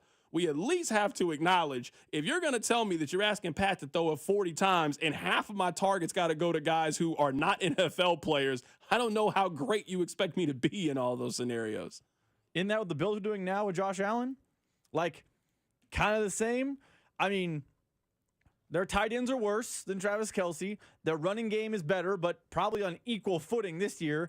And Amari Cooper, you can easily call him a past his prime wideout, the same way that Patrick Mahomes is throwing to a past his prime wideout in DeAndre Hopkins. And then it's, Shakur for the Bills, who's a nice player, but no one's like, ooh, you got to get him the ball. Like, it feels like the story they're telling in Buffalo right now, or the same story they're telling in the offseason, is very, very similar to the one Kansas City is. Like, these two teams, as we dive into this week, are weird mirror images of each other. Maybe it's a fun house mirror because the Chiefs just keep beating the Bills. But as you were sitting there, if we took the names off the page, hey, what the Chiefs are doing this year is go, Pat, go be great. Here's a washed up, not washed up's unfair, past his prime wide receiver, one good pass catcher, a run game that we lean on, and you got to go make it work. Boy, I can say the same thing for Josh Allen and the Bills. Like I said, it's like a fun house mirror. You're right, and I would say for Buffalo, if you were telling me that your offensive pieces resemble Kansas City and you don't have Patrick Mahomes and Andy Reid, it explains why you keep losing in these games. That what works for Patrick Mahomes and what he is able to make, lemonade. I don't know if you got the ability to make lemonade. That's a big reason why they went out and got Amari Cooper. You got a couple of tight ends. I think Buffalo has some decent options. Now, they're expected to get Amari Cooper back for this matchup. Doesn't sound like they're going to have Keon Coleman. I do think that Dalton Kincaid is a pretty capable tight end. Like, one of the reasons that Buffalo has struggled is you need to give your quarterback a little bit more than what you've given them. You got to be able to out-firepower the Chiefs at some point, and they don't really have a whole lot of firepower, and the Chiefs have been able to manage their defense. We kind of go through this. I mean, in the game last year between these two teams, Buffalo scored less than 21 points. That's a game that you thought Kansas City very much had a chance of winning. They just made a critical error late in the game, and that's what did them in. I want to play this audio bite again. So I went on with WGR in Buffalo and in their morning show. Steve Palazzolo, he was of Pro Football Focus. He currently is at the 33rd team. Here's what he had to say about the Chiefs, and maybe they're not what people seem. If it was any other team, we'd be looking at this saying, the thing I tweeted out earlier today, the Chiefs are 9th in point differential in the league, and they're 9-0. And the chart that I put out there from True Media, point differential correlated to win percentage. And it's almost a perfect line. Like the teams, like the Lions are perfectly on the line. They've got the number 1 point differential and they're 8-1. Like it's the right breakdown. But the Chiefs are the one biggest outlier there. And if they weren't the 2-time defending champs and they didn't have Mahomes and Reed in this established baseline, we'd be saying, oh, they're lucky. We'd be talking about them like the Vikings of 22. I'm pushback on Steve. Issue sounds more confrontational than I mean it to be. But what I would push back on is, but isn't that life? Like what he is describing. Well, if the Chiefs were the Vikings, then they wouldn't be the Chiefs. Yeah, the Vikings can't do that. The Chiefs can. The Commanders can't win that way, but the Chiefs can. So I don't disagree maybe at the core of what Steve is saying. If another team was doing this, if this was Pittsburgh from a couple of years ago, remember Pittsburgh got off to that crazy start where they were undefeated, but it always felt kind of flimsy and it felt like they were going to eventually collapse, and they eventually collapsed and they lost in the first round of the playoffs to the Cleveland Browns. If you were saying that, that would make sense to me. But haven't the Chiefs done enough and separated themselves to the point where I don't know if you can use metrics and say, well, if the Chiefs were the 2022 Vikings, but they're not. They got a future Hall of Fame quarterback. They got a future Hall of Fame head coach. They got a future Hall of Fame tight end. They got a future Hall of Fame defensive end.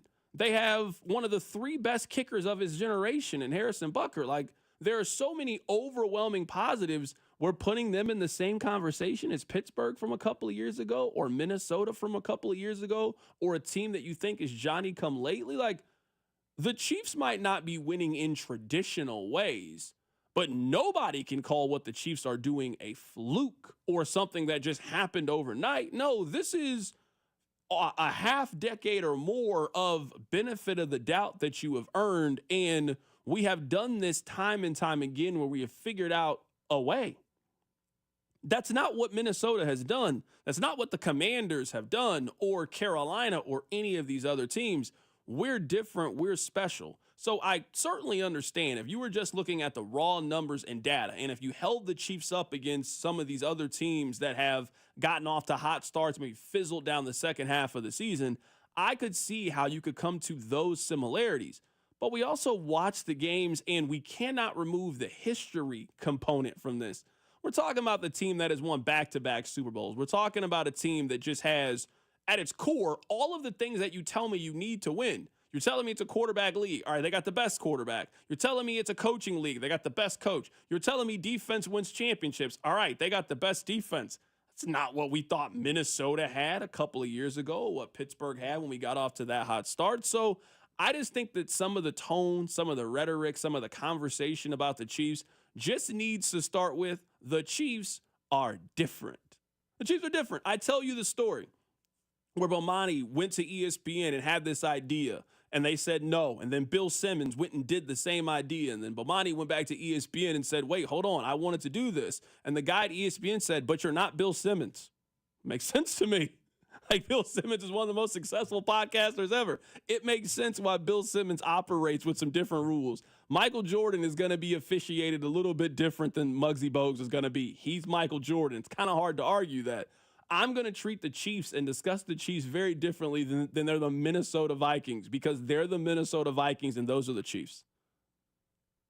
I understand that point, but I also feel like, while I agree with you, I feel like using reputation and history as a metric in year after year after year is a little bit flawed, because things change in the NFL.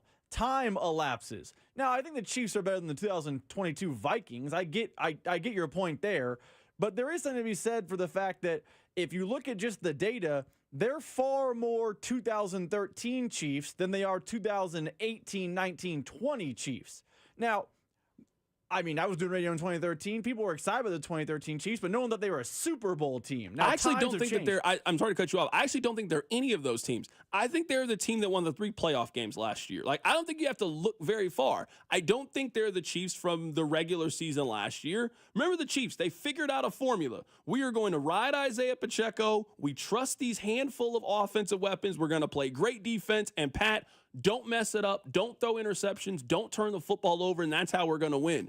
I think they figured out that formula when they lost to the Las Vegas Raiders last year on Christmas, and I think they've just replicated that formula over and over and over again. So I don't think we need to find a historical comparison for the Chiefs. I think they're the Chiefs that beat Buffalo last year on the road. I think they're the Chiefs that beat Baltimore last year in the AFC Championship game, and I think they're the Chiefs team that won the Super Bowl last year against San Francisco. Coming up at the top of the hour, we'll be joined by Zach Gelb. We're going to continue to go around the league and get their thoughts on who they have, Chiefs or Bills. Keep it right here. So Drive.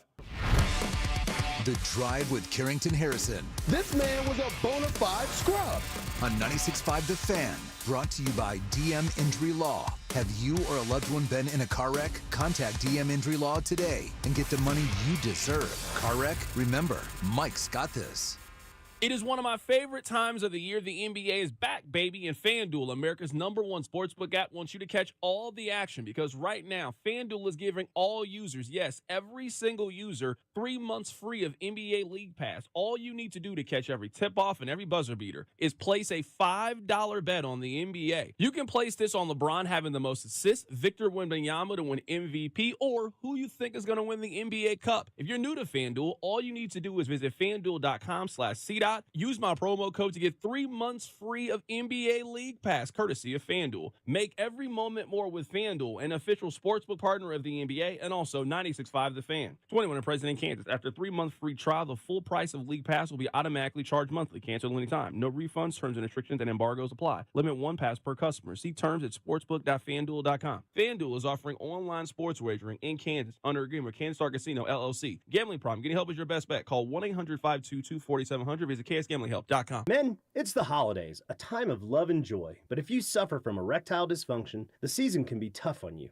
This is Jeff for Heartland Men's Health, and if you and your partner are experiencing struggles because of ED, change it up this year. Give the best gift you can give to the one you love by treating your ED and restoring your relationship. At Heartland Men's Health, we're experts at treating ED. And as a Promenic restorative health practice, we've literally seen countless thousands of relationships renewed across the nation. Plus, with treatments having success rates well over 90%, coupled with many treatment options, we can likely find the right one for you. You may even find you're performing like you haven't in years. So call us and give your partner the best gift you can give this season. A renewed, restored relationship. Your first visit is only $99 and includes blood work, a medical consult, and if medically advised, a test dose. And if that test dose doesn't work in our office, your visit is free. Call 844-447-6600 or go to heartlandmenshealth.com. Heartland Men's Health, a Promenic restorative health practice. Hey, it's Rex here with RexBuysKC.com, your local KC home buyer. If you own a property in the Kansas City or surrounding area and want to sell it fast and at a fair price, write this number down, 816-330-6000. I'm a private real estate investor, not some hedge fund or large national chain. My family and I live right here in KC. I can pay cash and close on your timeline, even in as little as 3 days. Here at RexBuysKC.com, we are improving Kansas City one house at a time. I buy inherited houses, vacant houses, foreclosure houses, behind in payment houses, my tenant won't pay the rent houses, and properties that need complete rehabs. Do you own a house that's trashed and needs thousands of dollars in repairs? Great.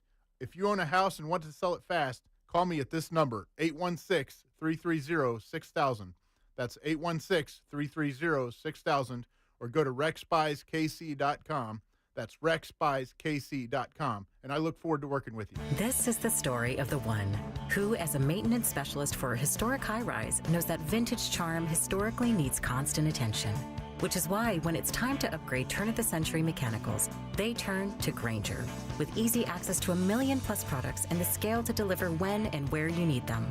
The right tools and supplies are never far away. So the one can keep that vintage building running like new. Call, click Grainger.com, or just stop by. Grainger, for the ones who get it done.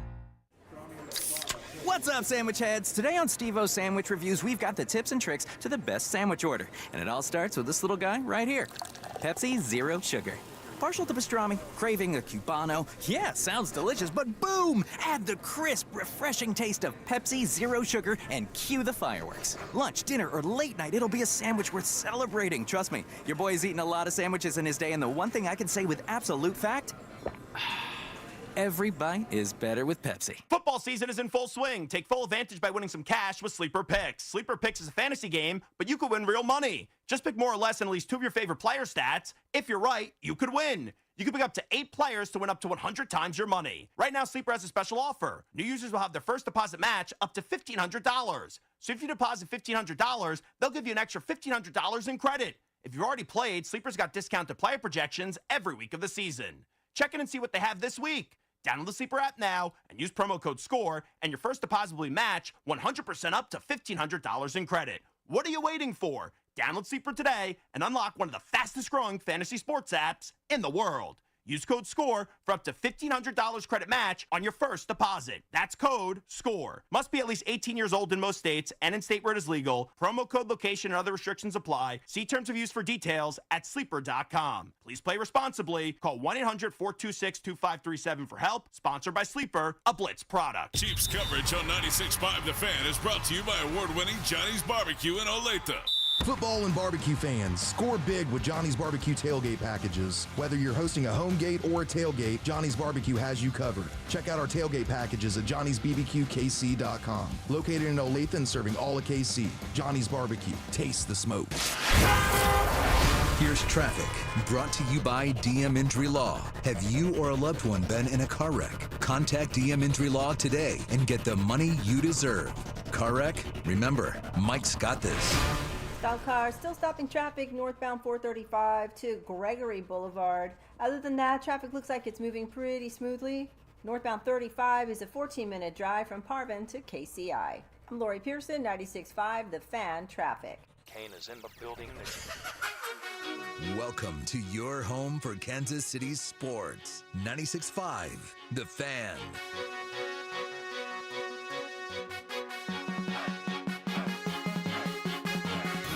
Coming up in just a bit, we are going to continue our journey around the National Football League and getting people's opinion on who they have, Chiefs or Bills. Right now, we have 3 people in. 2 of them have picked the Chiefs. 1 person has picked the Buffalo Bills. Zach Gelb is going to be on the show coming up in less than 15 minutes.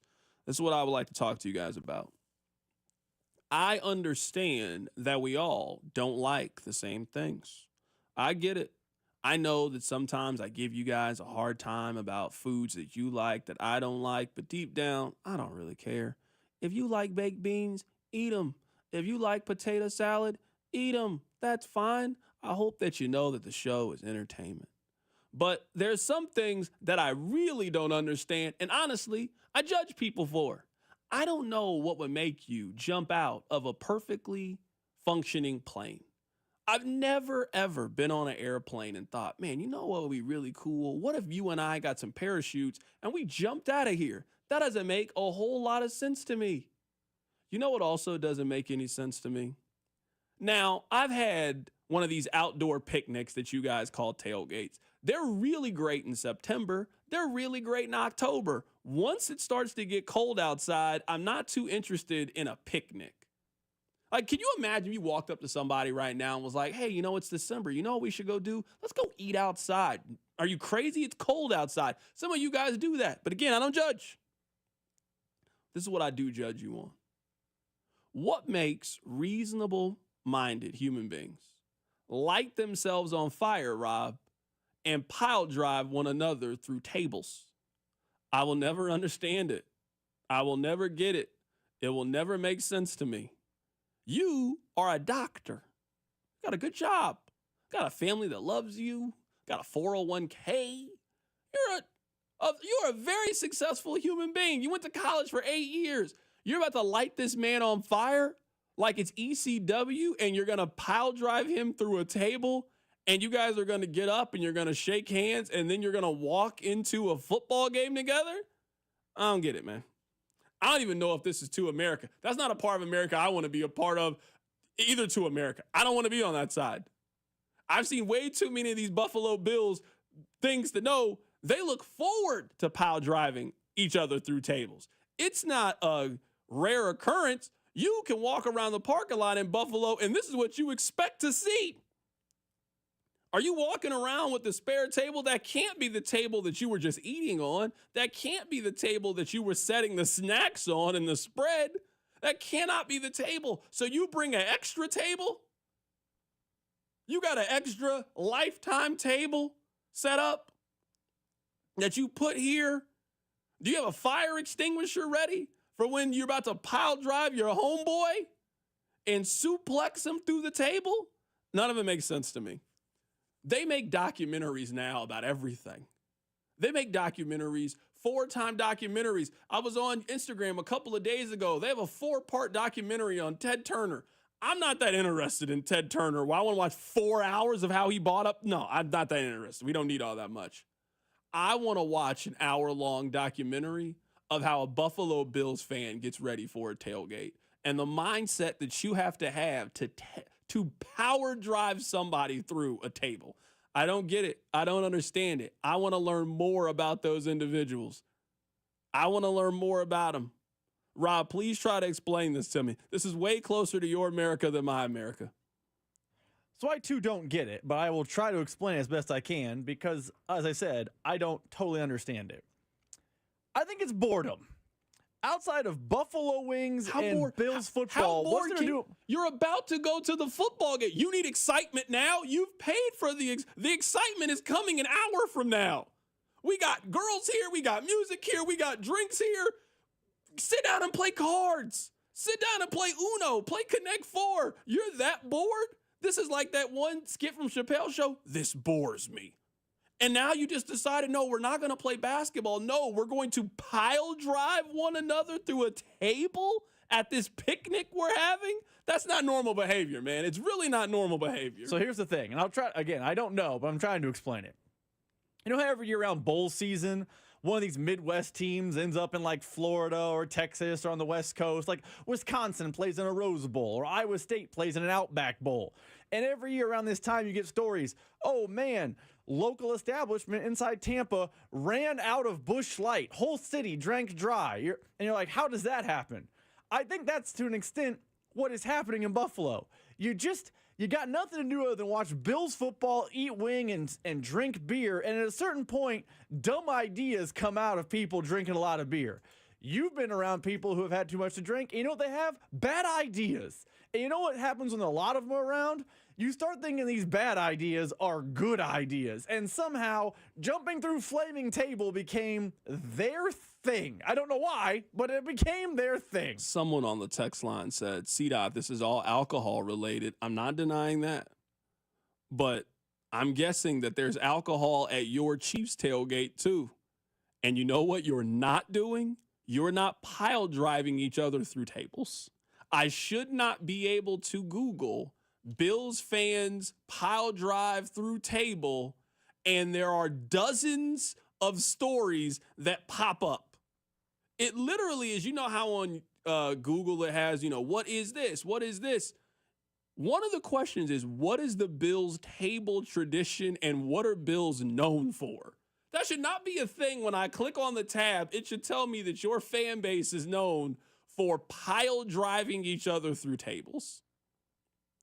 I'm sitting here reading a story, 10 News. Buffalo Bills fans just can't stop pile driving each other through tables.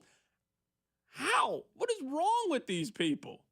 This has to be the cause of never seeing your team win the Super Bowl. It has to be. It has to be something just wrong in your makeup, how you've been I don't understand. I don't get it. Maybe I'm off. Maybe you guys understand. 913-586-7965. I really try to let people live their own life. I'm not here to judge. You guys know my saying. I don't spend my free time worrying about what you do in your free time. You're an adult. Do what you want to do. I just want to know why you've decided to go Macho Man Randy Savage, elbow pile drive off this pile of snow and onto this table, and there's someone laying on the table. I want to know why you decided to light yourself on fire at the tailgate. That doesn't make sense to me. This man has his wife and his 12-year-old daughter, and he says, hold on, I have to go pile drive this individual. I want to know what makes you do that right before the football game. You're that excited for Bills and Broncos that you decided to pile drive Ted from down the street? Doesn't make sense to me. Coming up on the other side, we'll be joined by Zach Gelb of the Zach Gelb Show. We'll get his thoughts on who he has between the Chiefs and the Bills. That's coming up. Keep it right here. So drive. The Drive with Carrington Harrison on your home for Kansas City sports. 96.5 The Fan. Brought to you by DM Injury Law. Have you or a loved one been in a car wreck? Contact DM Injury Law today and get the money you deserve. Car wreck? Remember, Mike's got this. Here's traffic, brought to you by DM Injury Law. Have you or a loved one been in a car wreck? Contact DM Injury Law today and get the money you deserve. Car wreck? Remember, Mike's got this. Stalled car still stopping traffic northbound 435 to Gregory Boulevard. Other than that, traffic looks like it's moving pretty smoothly. Northbound 35 is a 14-minute drive from Parvin to KCI. I'm Lori Pearson, 96.5 The Fan traffic. The difference between real custom jewelry at House of Diamonds and so-called custom jewelry elsewhere is like the difference between painting on a blank canvas versus paint by numbers. This is Gene at House of Diamonds. In our store, you don't pick from a collection of designs. Choose from a list of options. Send it off to who knows where for 6 weeks to be tweaked and call it custom. At House of Diamonds, you and we together design and create a one-of-a-kind custom ring, pendant, earrings, or necklace. And since 100% of the work from start to finish is done right here in our shop, we can deliver real custom jewelry and can back it with a double lifetime warranty instead of a disclaimer. One-of-a-kind, real custom jewelry, handcrafted just for you, only at House of Diamonds. House of Diamonds on the southeast corner of College and Quivira. And online at mybigrock.com. Well, I'm a orthopedic surgeon, board certified. Meet Dr. John Herzog, who's certainly done his share of knee and hip replacements. But these days, he's encouraging his patients to look at regenerative medicine options, now available at QC Kinetics. I'm kind of the anti-surgeon right now, and a lot of my buddies, if they hear me talking, they're going to give me a call. Dr. Herzog says advances in regenerative medicine can give your achy joints lasting relief, using highly concentrated healing agents from your own body to repair and restore damaged tissue. We take the fluid out of you, we concentrate it, and put it in an area where they couldn't normally get to and facilitate healing. Are you suffering from constant pain due to arthritis or injury? Maybe it's time to look at alternatives to drugs and surgery at QC Kinetics, the nation's leader in these exciting treatments. What could be more natural than using your own body to heal yourself? Call QC Kinetics now for your free consultation. Call QC Kinetics, 816-412-6299. That's 816-412-6299. 816-412-6299. Tune in this week to Kickoff with Boomer and Valenti, where they break down all the headlines in the NFL, presented by T-Mobile. Head to T-Mobile.com and get a great deal on the iPhone 16 Pro.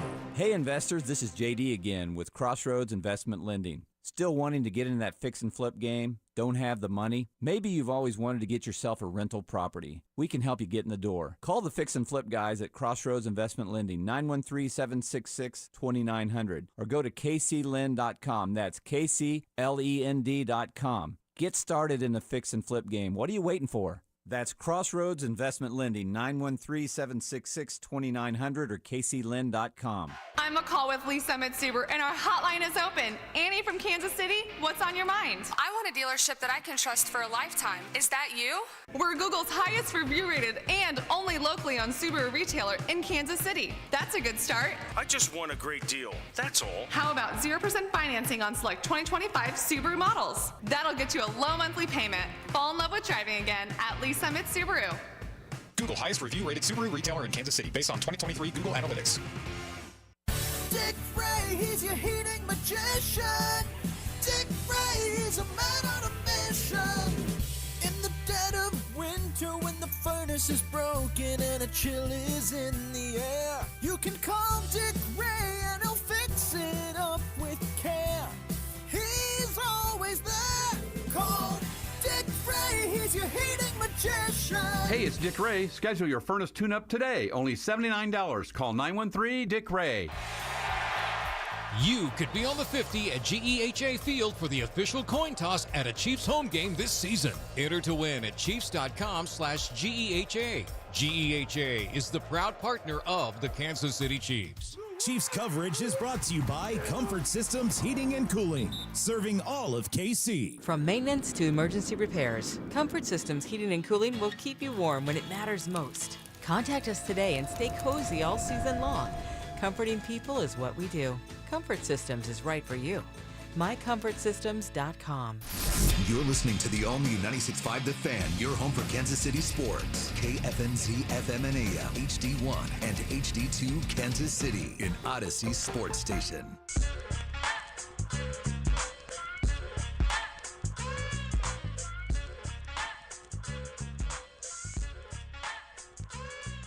We're taking a trip around the country to get people's thoughts on Chiefs and Bills on Sunday. Let's head to New York and catch up with Zach Gelb of the Infinity Sports Network. He has a show named after himself.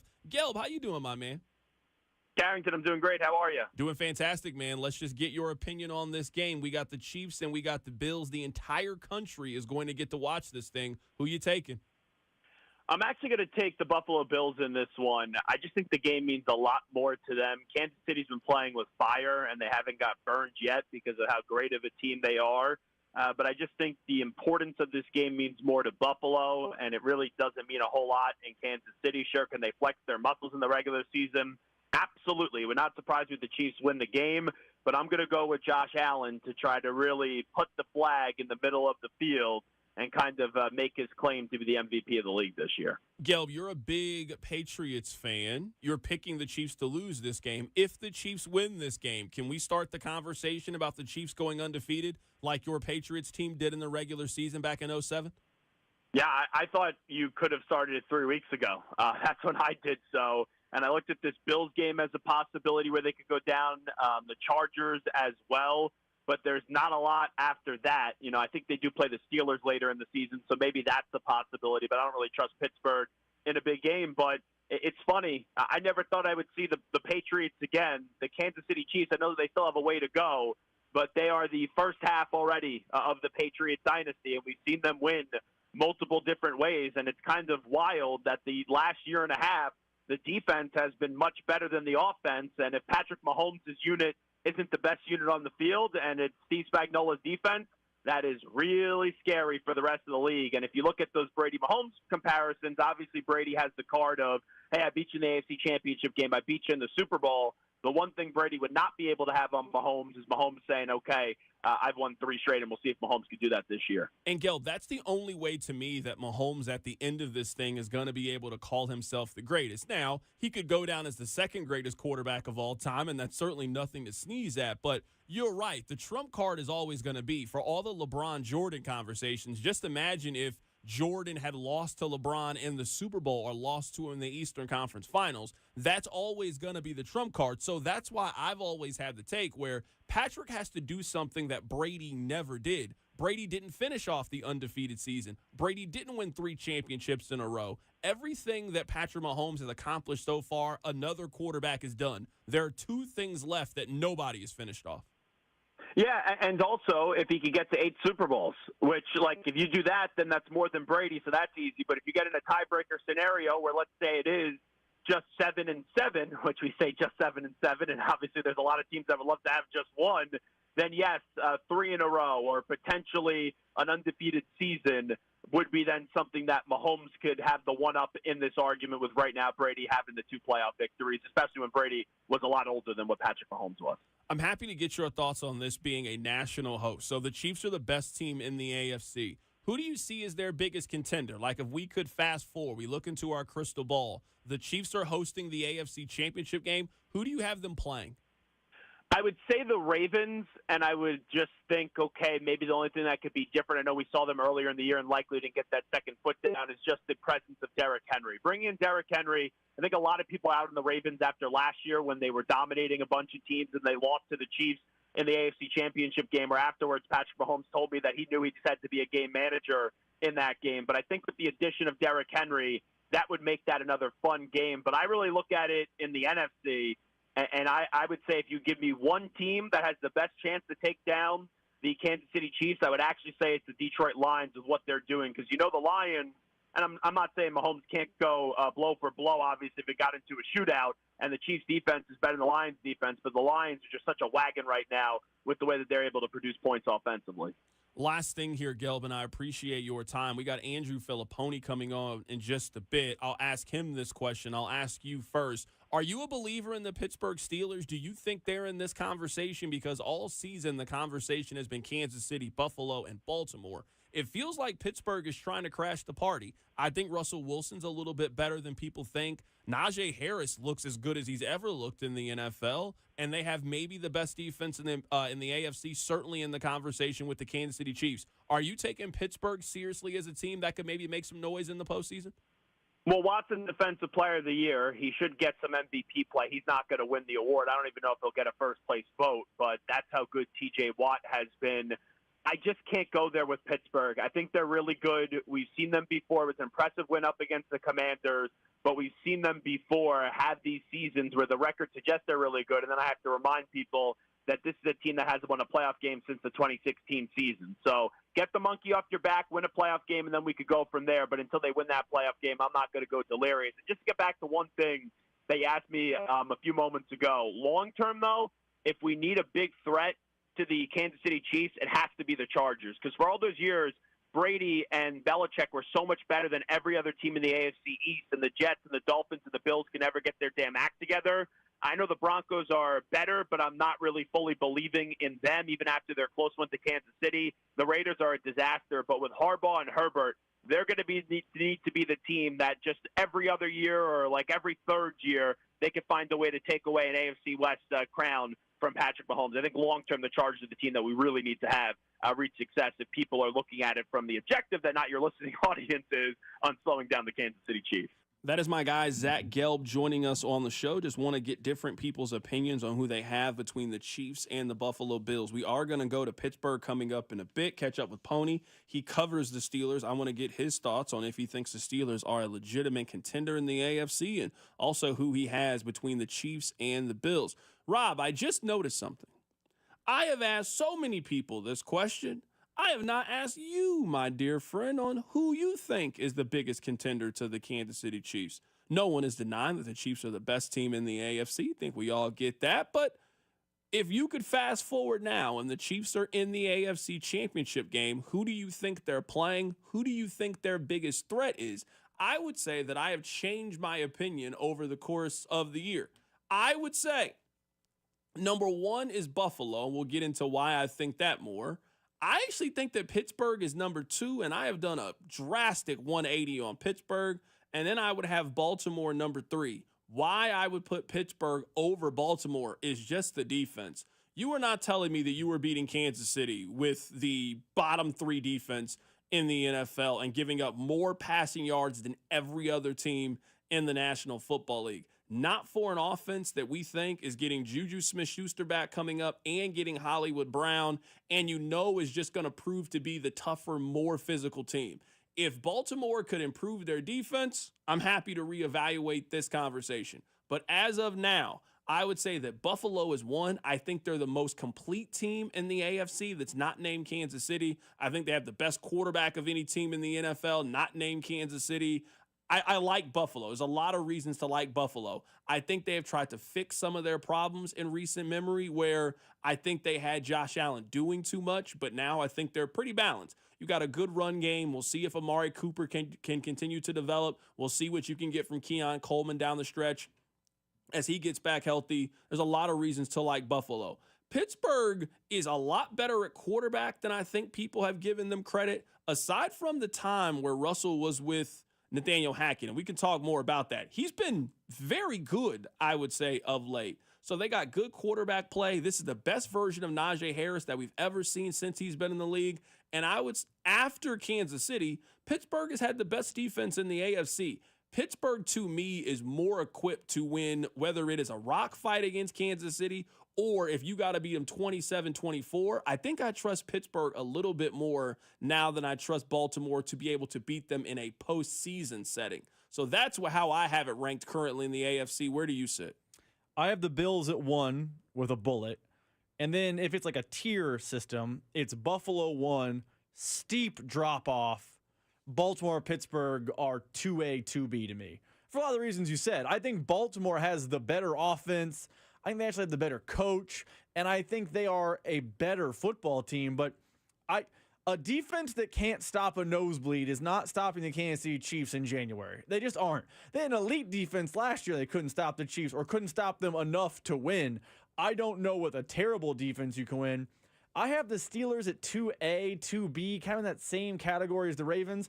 They have a crucial flaw to me, and that flaw is the fact that I don't think if the game gets going, it becomes, a back and forth type of game, they don't have the horses to keep up with the Chiefs. Russell Wilson's been okay outside Nathaniel Hackett, but outside of that, their weaponry and their offense is just spotty. Now, if it's a rock fight, I agree with you. Pittsburgh could beat Kansas City in a rock fight because that defense is that good, but I don't know if that game gets up and down if Pittsburgh has any chance of keeping up. But I think it's Buffalo by I think it's really just Chiefs, couple ticks down, Buffalo, wide chasm before we hit the Ravens. I'm looking at the Ravens defense, and currently, in terms of points given up, these are the only teams in the league that have given up more points defensively than Baltimore. Dallas, their defense is bad. Cincinnati, their defense is really bad. Jacksonville, Tampa Bay has given up a lot of points this year, in Carolina.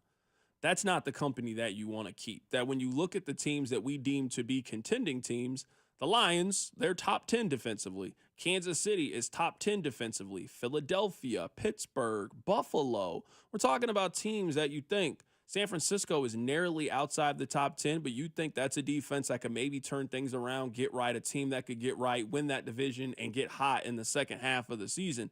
So there is a pretty clear, most of the teams that we deem to be true contenders and can really win this thing, they are near the top 10 or top 12 defensively. And then you got to scroll all the way down there, and then you'll get to where where Baltimore is and with their defense. That just takes them out of the conversation for now. Good team. They certainly can get hot. They can go on a run. But can you win the championship if you have the 27th best defense in the National Football League? I think it's going to be really hard. At some point, your team is going to be forced to get a stop. And I just don't think the Ravens can get that stop.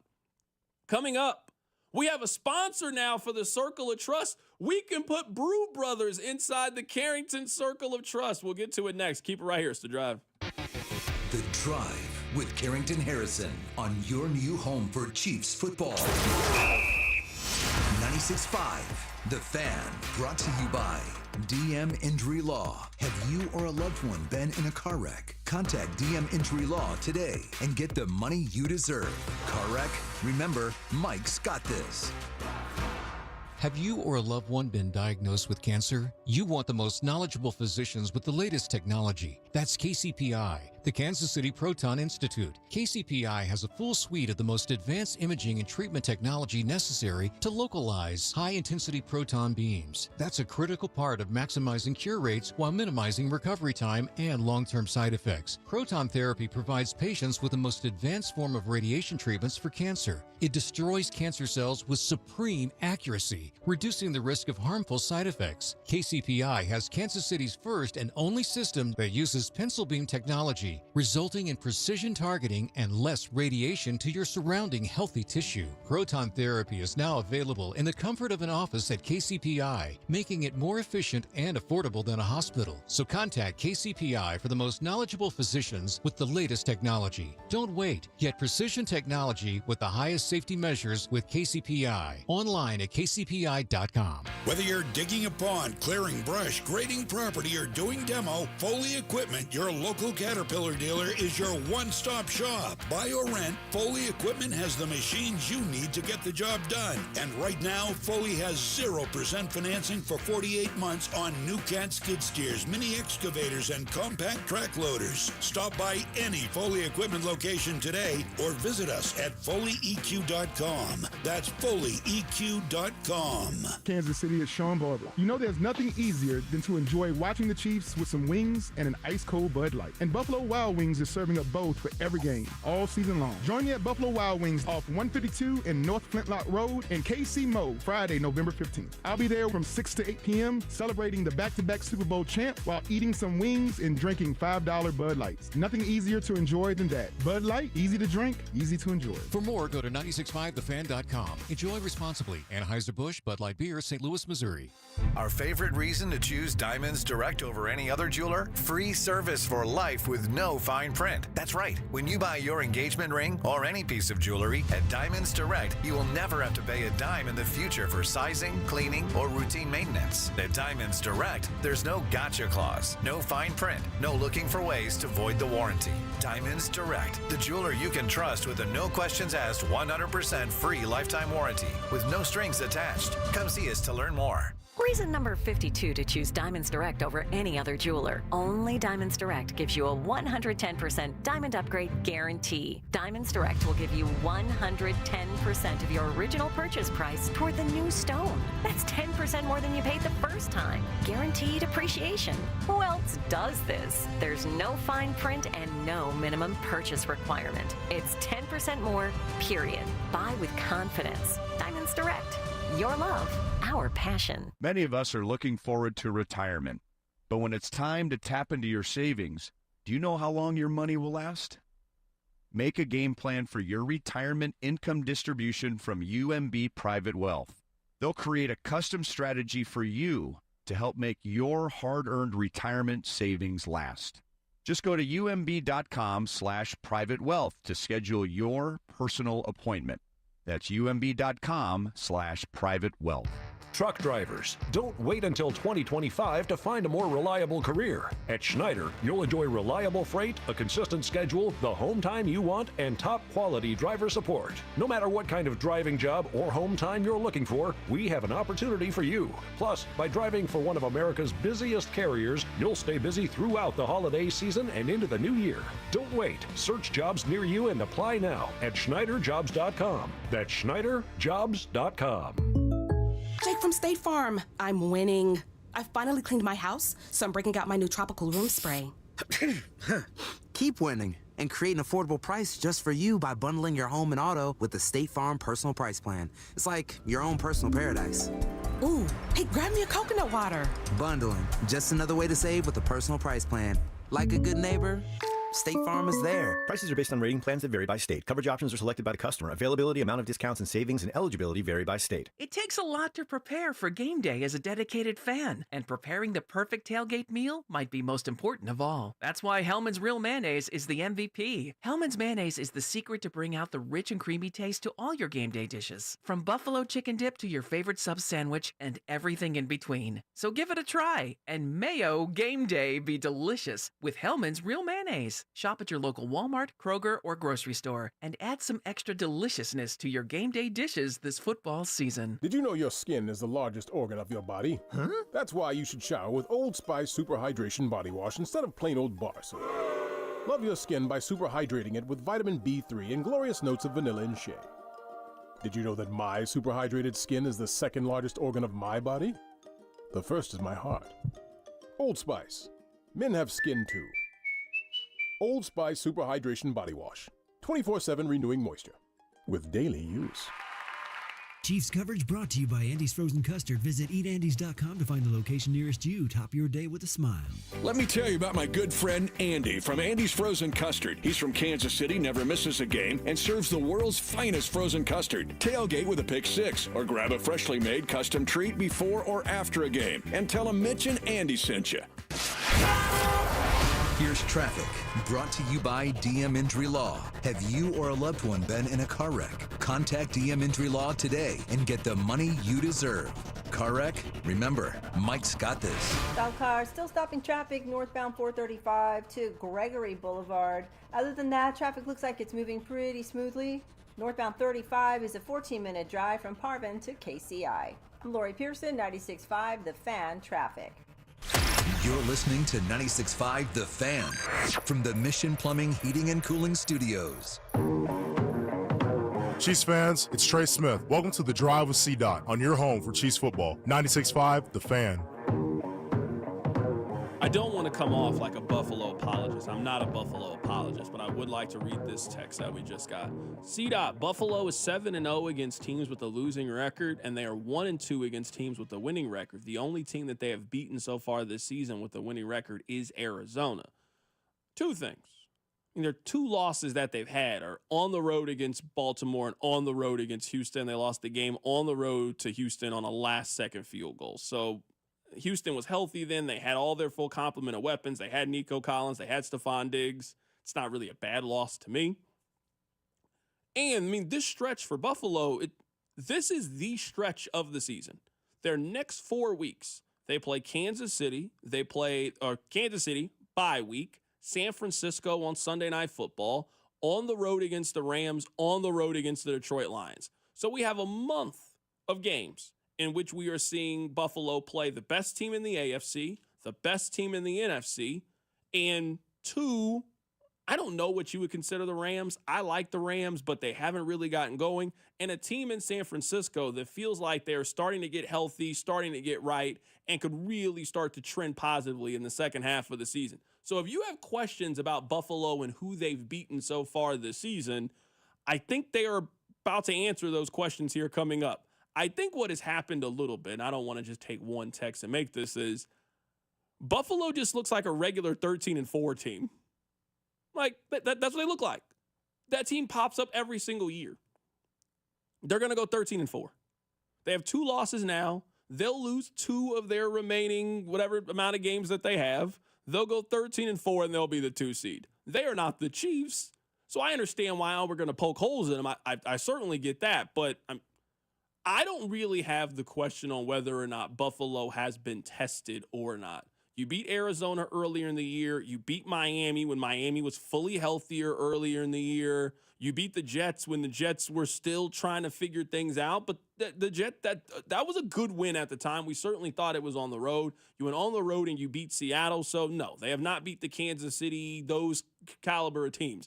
They're about to play those teams soon. I just think at the end of this thing, we'll just look at Buffalo as they are just your run-of-the-mill 13-4 2 seed. That's what I think they're going to be.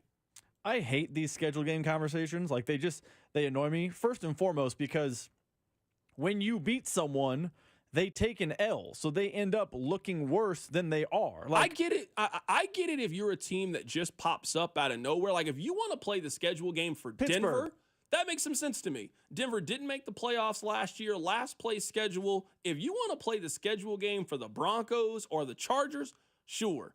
I don't know if we can do it for a team that's made the postseason in 5 consecutive years, a team that's won playoff games. I don't know if we can do that with Buffalo the same way that we can in other teams. If you're not buying the Minnesota Vikings, that makes perfect sense to me. I don't really know what reason there is to not buy the Buffalo Bills. A good quarterback, they can run the football, they've got decent weapons on the outside, they got a capable defense, they got a good coach, they got a great home. Like, there's a lot of things to like about Buffalo. I'm not really using the schedule as a thing to kind of ding them for. Another reason I don't like the schedule game is this isn't college football. Buffalo didn't control their own schedule. I will ding a team in college football for the schedule game. Ohio State's a good example of this. They scheduled like Tulsa, they scheduled Marshall, and they scheduled some other team they just rolled over the non-conference. You know who controlled that? Ohio State. They were the ones booking their non-conference schedule. Indiana got dinged last night in the college football playoff announcement. because their non-con was like East Carolina, James Matt. It was the same deal.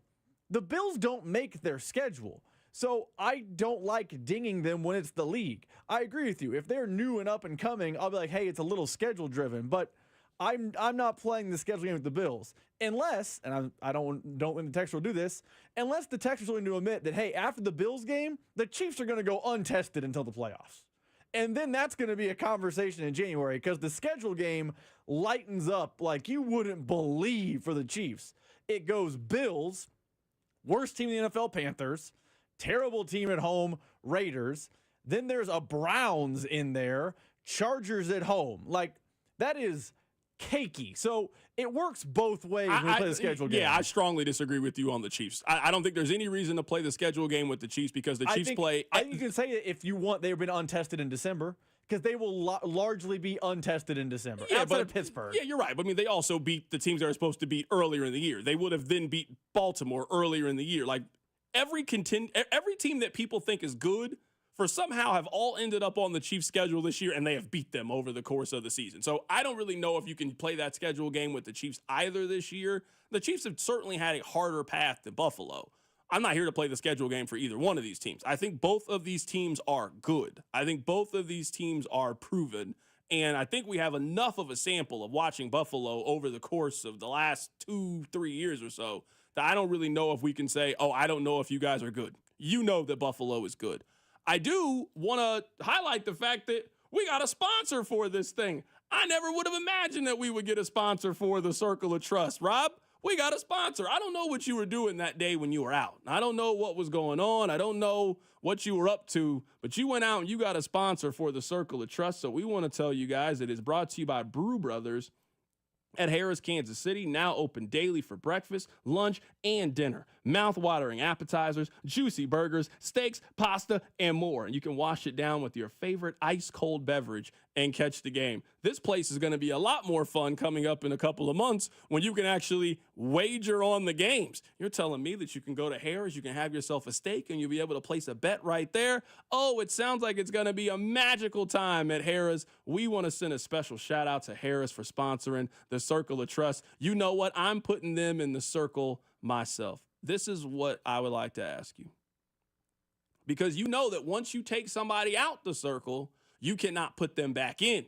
That's not how this works. The circle is not a revolving door. Now, you might start in, but based on how you play, based on how you carry yourself, you can very easily find yourself on the outside looking in. The question that I want to ask you guys, 913-586-7965, is Xavier Worthy still inside the Circle of Trust? Rob, I will ask you first the very important question. With the knowledge you've been given, you are now on the inside of what I like to call the Burns family Circle of Trust. See, if I can't trust you, Greg, then I have no choice but to put you right back outside the circle. And once you're out, you're out. There's no coming back. Well, I would definitely like to stay inside the circle. What are you doing with Xavier Worthy right now? Is Xavier Worthy still in the Circle of Trust? And you are going to show some patience with Xavier Worthy? Because I have shown patience with Xavier. I'm not kicking Xavier out the Circle of Trust. It's looking shaky, but I put more of the mistake last week on Mahomes than I put on him. I think Xavier Worthy is wide open, and Mahomes has got to figure out a way to at least give the young gun a chance. It would have been different if he had just overthrown him. I could have lived with that. But to throw the ball out of bounds when he's wide open, I got to put the responsibility on the quarterback there. Now, in the game against the Tampa Bay Buccaneers, when Xavier Worthy, for whatever reason, just moonwalks out of bounds for no reason, all right, if you want to blame the young gun for that one, that's perfectly fine. But last week, that didn't have nothing to do with him. That had everything to do with the quarterback. So I still have Xavier Worthy inside my Circle of Trust. But the last month and a half has not been good. He has 90 yards in their last 6 weeks, and he has -2 yards rushing. So he has not really been a huge positive for this team. I'm asking you now, as we head into the second half of the season, we head into the stretch run, where do you stand with Xavier Worthy? Is he in or he out? Is he inside our seat out Circle of Trust? He's on the outside looking in. And it's not just the play Sunday where Mahomes overthrows him. That one is not his fault. That one is 100% on the quarterback. I know we, don't talk about the quarterback that way in Kansas City. He's revered, all the things. He missed him. He did, 100%. There's no ifs, ands, or buts about it. But that wasn't the only play that Xavier Worthy failed to make on Sunday. You'll remember he also, on a little out route, got hit right in the hands, right in the heart of the one. And then what happened to that ball? It hit the ground because Xavier Worthy dropped it. You mentioned earlier the previous week against the Bucs. He just forgot the width of the football field. Yeah, not good. And it wasn't like, the corner kind of pushed him out of bounds. Great defending. No, he didn't know where he was on the field.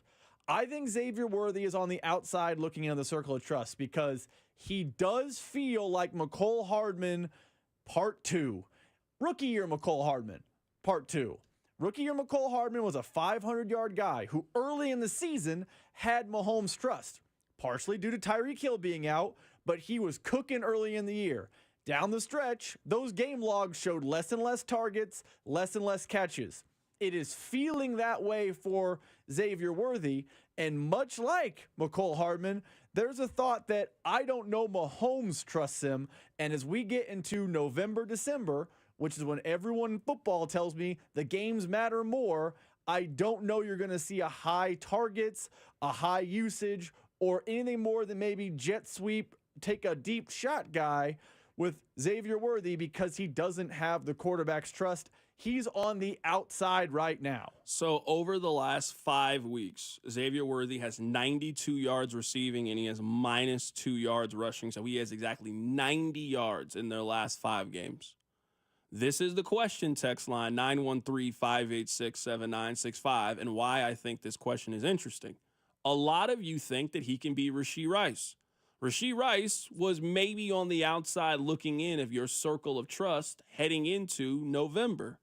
And then he got hot in the second half of the season and became their most reliable pass-catching option. Now, maybe I am taking a small vocal minority, but it seems like a lot of you think that that's possible for Xavier Worthy. That you think, look at what happened last year with Rashee Rice. I trust this coaching staff. In Veach we trust, and Reed we trust, and Mahomes we trust. I think they will figure it out and get the most out of Xavier Worthy down the stretch. This is maybe the best analogy, and I have, and it's not even a basketball analogy. I'm not as necessarily worried about his average anymore, and I'm more so focused on does he hit for power. We can worry about the batting average as time progresses, but we all considered Xavier Worthy to be a home run hitter. It's been a while since he's hit a home run. In fact, it has been a month and a half. The game against the Los Angeles Chargers, that was the end of September that he hit a home run. He's not really going to hit for a lot of average. I'm looking at his game logs right now. 3 for 25, 3 for 19, 4 for 17. If you are expecting him to be a 5 for 60 guy, that's not who he is at this stage in his career. But could he be a 3 for 51 and one of those catches goes for 40 yards and the other 2 catches just whatever. I think he could be that kind of guy. So I'm not judging Xavier Worthy if he can hit 300 in his first year. No. Can he hit 15 home runs and can he provide a little bit of pop in the lineup? So that's kind of what I'm basing Xavier Worthy on. They've been so close the last couple of weeks with the home run ball. They were close against Tampa Bay. That drastically changes how we feel about that game. He had 0 catches for 0 yards in that game. If they can convert the 1 home run and he has 1 catch for 47 yards, we feel kind of positive about Xavier Worthy. He had 1 catch for 11 yards on Sunday. If Patrick Mahomes makes a better throw, he has 2 catches for 60 yards and he scores a touchdown, and everybody feels good about Xavier Worthy. I am still going to maintain hope. Can I say something? Yeah, of course. I think you're maybe being a smidgems here of a Chiefs apologist because I pulled the numbers while you were talking. And text line, credit to you, someone in the text line said, do those stats on a per-game basis, Carrington. So I did. He has played in 7 games, and he has 20 catches for 246. Do you know what that is on a per-game average? That is 2.8 catches per game for just over 30 yards. Do you know what that is? That's Mr. Applebee's. That's 2 for 20. Everything you're saying about Xavier Worthy right now, sans age, is very MVS-ish. But we can't say take aside the top off the defense. I think there is more ceiling with him than MVS. Obviously, that goes without saying. But his stats this year reek of MVS, and it's just people telling me, well, he could take the top off the defense, but it's never happened. He had one deep play. He had one. Game 1 against the Ravens. Good deep pass. I'm never going to discredit that play. Since then, where is this deep ball that everyone's been telling me about? Maybe it's the O-line. Maybe it's the quarterback. Maybe it's Nagy. You're not being fair here. You're not being fair here. Telling me the deep ball could exist, but it just doesn't. In actuality stats, he's basically 2 or 3 catches a game for 30 yards guy. Smells like someone who wore 11 that this show crushed. Okay, but this is where you're not being fair, and I don't think I'm playing both sides against the end. You know how old MVS is? He's 30.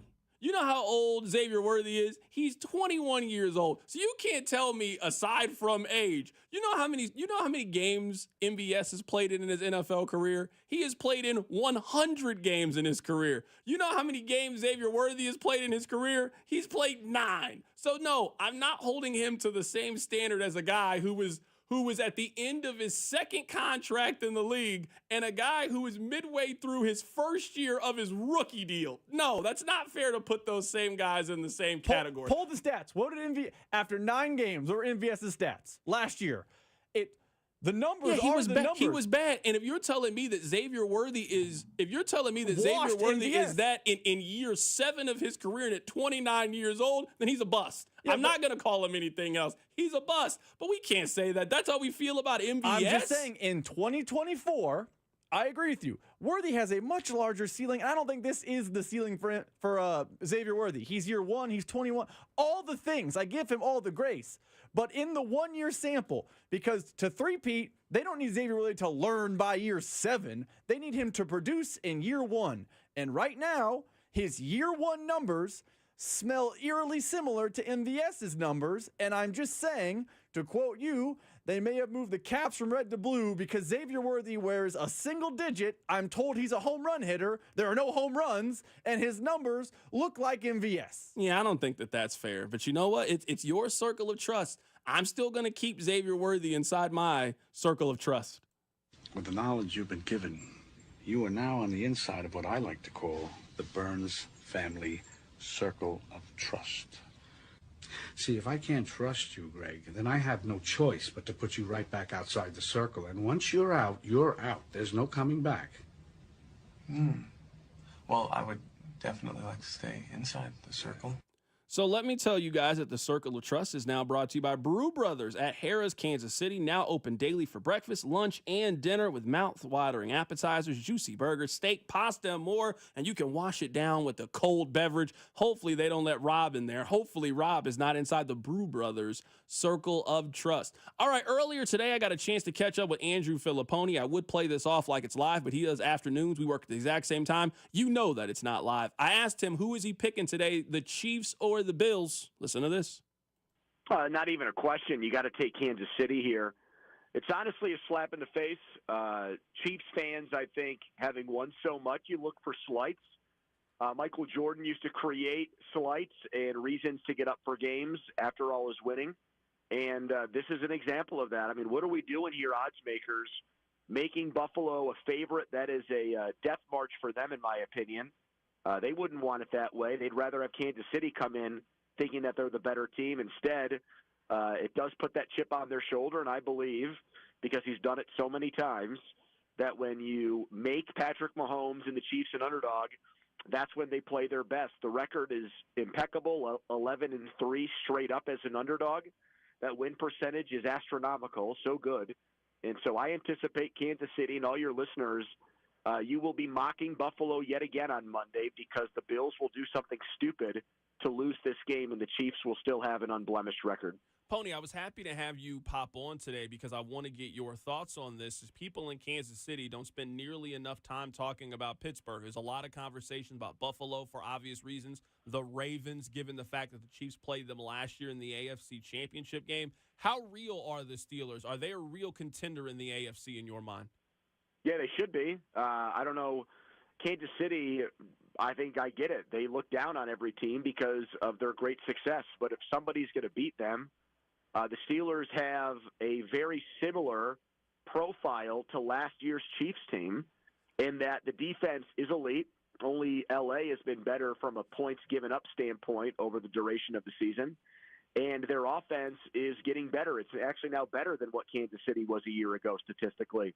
They've averaged over 30 points per game since Russell Wilson came on board. He's 3-0, and he has turned back the clock to the tune of 6 touchdowns, 1 interception, and the beautiful throw he made to Mike Williams in his first game, his first target, as a matter of fact, and it went for a touchdown. So I get it. When you're on top, you don't always want to look all the way down to the bottom, to the people that are trying to sneak up on you and knock you off your perch. But among the teams in the AFC, the Chiefs fans should be taking the Steelers not only seriously, but more seriously than the Ravens, because we do something they don't do in Baltimore, and that's play defense.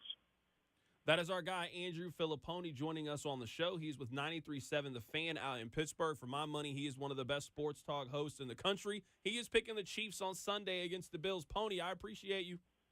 And you got to have some idiot contrarian that's picked the Bills so far, and that person's just doing it because they want your listeners to get upset at them. You don't have to give me names. You can maybe text me off the air, Carrington, but come on, I expect this to be universal. Everybody calling into this show today should have the same opinion as me because it happens to be the right one, that Kansas City is going to go to Buffalo and win on Sunday. That is my guy, Andrew Phillipon. That was his take on the game. He is rolling with the Kansas City Chiefs. Coming up on the other side, we'll take our final look around the league. We'll go to Chicago and get Matt Spiegel's take on the game. We'll tell you who he's taking. And you know what? I defend a former nemesis on this show. I'll tell you who. Keep it right here. It's The Drive. The Drive with Carrington Harrison on your new home for Royals baseball. 96.5 The Fan. Brought to you by DM Injury Law. Have you or a loved one been in a car wreck? Contact DM Injury Law today and get the money you deserve. Car wreck? Remember, Mike's got this. It is one of my favorite times of the year. The NBA is back, baby, and FanDuel, America's #1 sportsbook app, wants you to catch all the action because right now, FanDuel is giving all users, yes, every single user, 3 months free of NBA League Pass. All you need to do to catch every tip-off and every buzzer beater is place a $5 bet on the NBA. You can place this on LeBron having the most assists, Victor Wembanyama to win MVP, or who you think is going to win the NBA Cup. If you're new to FanDuel, all you need to do is visit FanDuel.com/CDOT. Use my promo code to get 3 months free of NBA League Pass, courtesy of FanDuel. Make every moment more with FanDuel, an official sportsbook partner of the NBA, and also 96.5 The Fan. 21 and present in Kansas. After a 3-month free trial, the full price of League Pass will be automatically charged monthly. Cancel at any time. No refunds, terms and restrictions, and embargoes apply. Limit 1 pass per customer. See terms at sportsbook.fanduel.com. FanDuel is offering online sports wagering in Kansas under agreement with Kansas Star Casino, LLC. Gambling problem. Getting help is your best bet. Call 1-800-522-4700. Visit KSGamblingHelp.com. Winchester at Lake City Army Ammunition Plant in Independence is the largest manufacturer of small caliber ammunition for the U.S. military. They're hiring technicians starting at $26.72 an hour with a $1,000 hiring bonus. Excellent day one benefits include medical, dental, educational support, paid time off, and company retirement contributions up to 8%. Join Winchester and serve the U.S. warfighter. It's more than a job. It's a mission. Apply at winchester.com/careers. You're always better with a roof from JR. We've had more than our fair share of hail and wind this year. Are you playing Roofer Roulette? That's when you bet your roof and your home on the first random roofer to ring your doorbell. Why do that when JR & Company offers a free hail and wind report online at jrstormcheck.com? Just plug in your address and we'll pull a multi-year storm report. You'll know exactly what your roof has been put through and if you even need an inspection. If you do, no one is more thorough and works better with your insurance than locally owned, veteran-owned JR & Company. And if you need a new roof, remember, a roof from JR comes with a lifetime warranty on workmanship. Don't play Roofer Roulette with your home. Visit jrstormcheck.com and remember, you're always better with a roof from JR. Visit jrstormcheck.com. It's Thirsty Thursday at Hy-Vee. Time to stock up the bar and fill up your tank. Earn 50 cents per gallon fuel savings on every $50 purchase of wine, beer, hard seltzer, and spirits. Mix and match all your favorite libations and get a 50-cent fuel saver with every $50 purchase. Stack up the savings, and your next fill-up could be free. Don't miss Thirsty Thursday at your Kansas City, Missouri Hy-Vee. Product and promotion differs by location. Offers valid where legal, available while supplies last. I can't wait to watch the Chiefs go up and down the field and score a ton of points this year. And now I have even more reason to cheer on the Chiefs. I just head to Hy-Vee the day after any game and score savings at the pump with my Hy-Vee Perks card. Win or lose, I earn fuel saver discounts equal to the Chiefs score based on the amount I spend. If the Chiefs score 42 points, I save 42 cents a gallon when I spend $42. The more we score, the more I save. Only at Hy-Vee. Offer good in-store and online. Some restrictions apply. See store for details. Prescriptions require an online consultation with a healthcare provider who will determine if appropriate. Restrictions apply. See website for details and important safety information. Subscription required. Price varies based on product and subscription plan. Hi, I'm Dr. Peter Stahl, board-certified urologist and senior vice president of men's sexual health at HIMSS. In my 12 years of practice as a reproductive urologist, I've helped many guys with ED. And it has never been more convenient to treat than it is right now, thanks to HIMSS. It really wasn't easy before. You had to take time out of your day, come to a physical office, and see a specialist like me in person. Now, through HIMSS.com, you can get world-class sexual health care and a full range of treatment options for ED through a 100% online process. It starts with a free assessment from a medical provider licensed in your state who can determine if ED treatment is right for you. If prescribed, your medication is shipped to you for free. So don't wait. Join the hundreds of thousands of guys who've gotten help for their ED through HIMSS. To start your free online visit and find ED treatment at up to 95% off brand name prices, go to hims.com/joy. That's hims.com/joy for your free online visit. Here's traffic, brought to you by DM Injury Law. Have you or a loved one been in a car wreck? Contact DM Injury Law today and get the money you deserve. Car wreck? Remember, Mike's got this. This traffic is brought to you by Metro Ford, online at kcmetroford.com. Two-car crash eastbound 70, just past the Blue Ridge cutoff, closing the right lane. Traffic heavy back over 435 on eastbound 70. Got a stalled car stopping traffic downtown, westbound 670 to Broadway Boulevard. And another two-car crash northbound lanes of 35, just past Johnson Drive. This closing the left lane. Want more from your dealership? At Metro Ford, every new vehicle comes with a lifetime limited powertrain warranty. Family owned, just 10 minutes from downtown and packed with unbeatable value. Drive smarter only at Metro Ford. Online at kcmetroford.com. I'm Lori Pearson, 96.5, The Fan Traffic. Chiefs fans, it's Nick Bolton, MIZ. Welcome to the Drive with C-Dot on your home for Chiefs football. 96.5, The Fan. Let's continue our journey around the National Football League and get outside opinions on Sunday's matchup between the Chiefs and the Bills. Let's head to Chicago right now to be joined by somebody who knows what it's like to be left in the cold by Danny Parkins. Matt Spiegel of 670 The Score in Chicago. Speaks, how you doing, my man? Forever our bond, C-Dot. I am solid, although the Bears are an absolute embarrassing disaster. Once again, we're left wondering what it's like to have an actual football offense.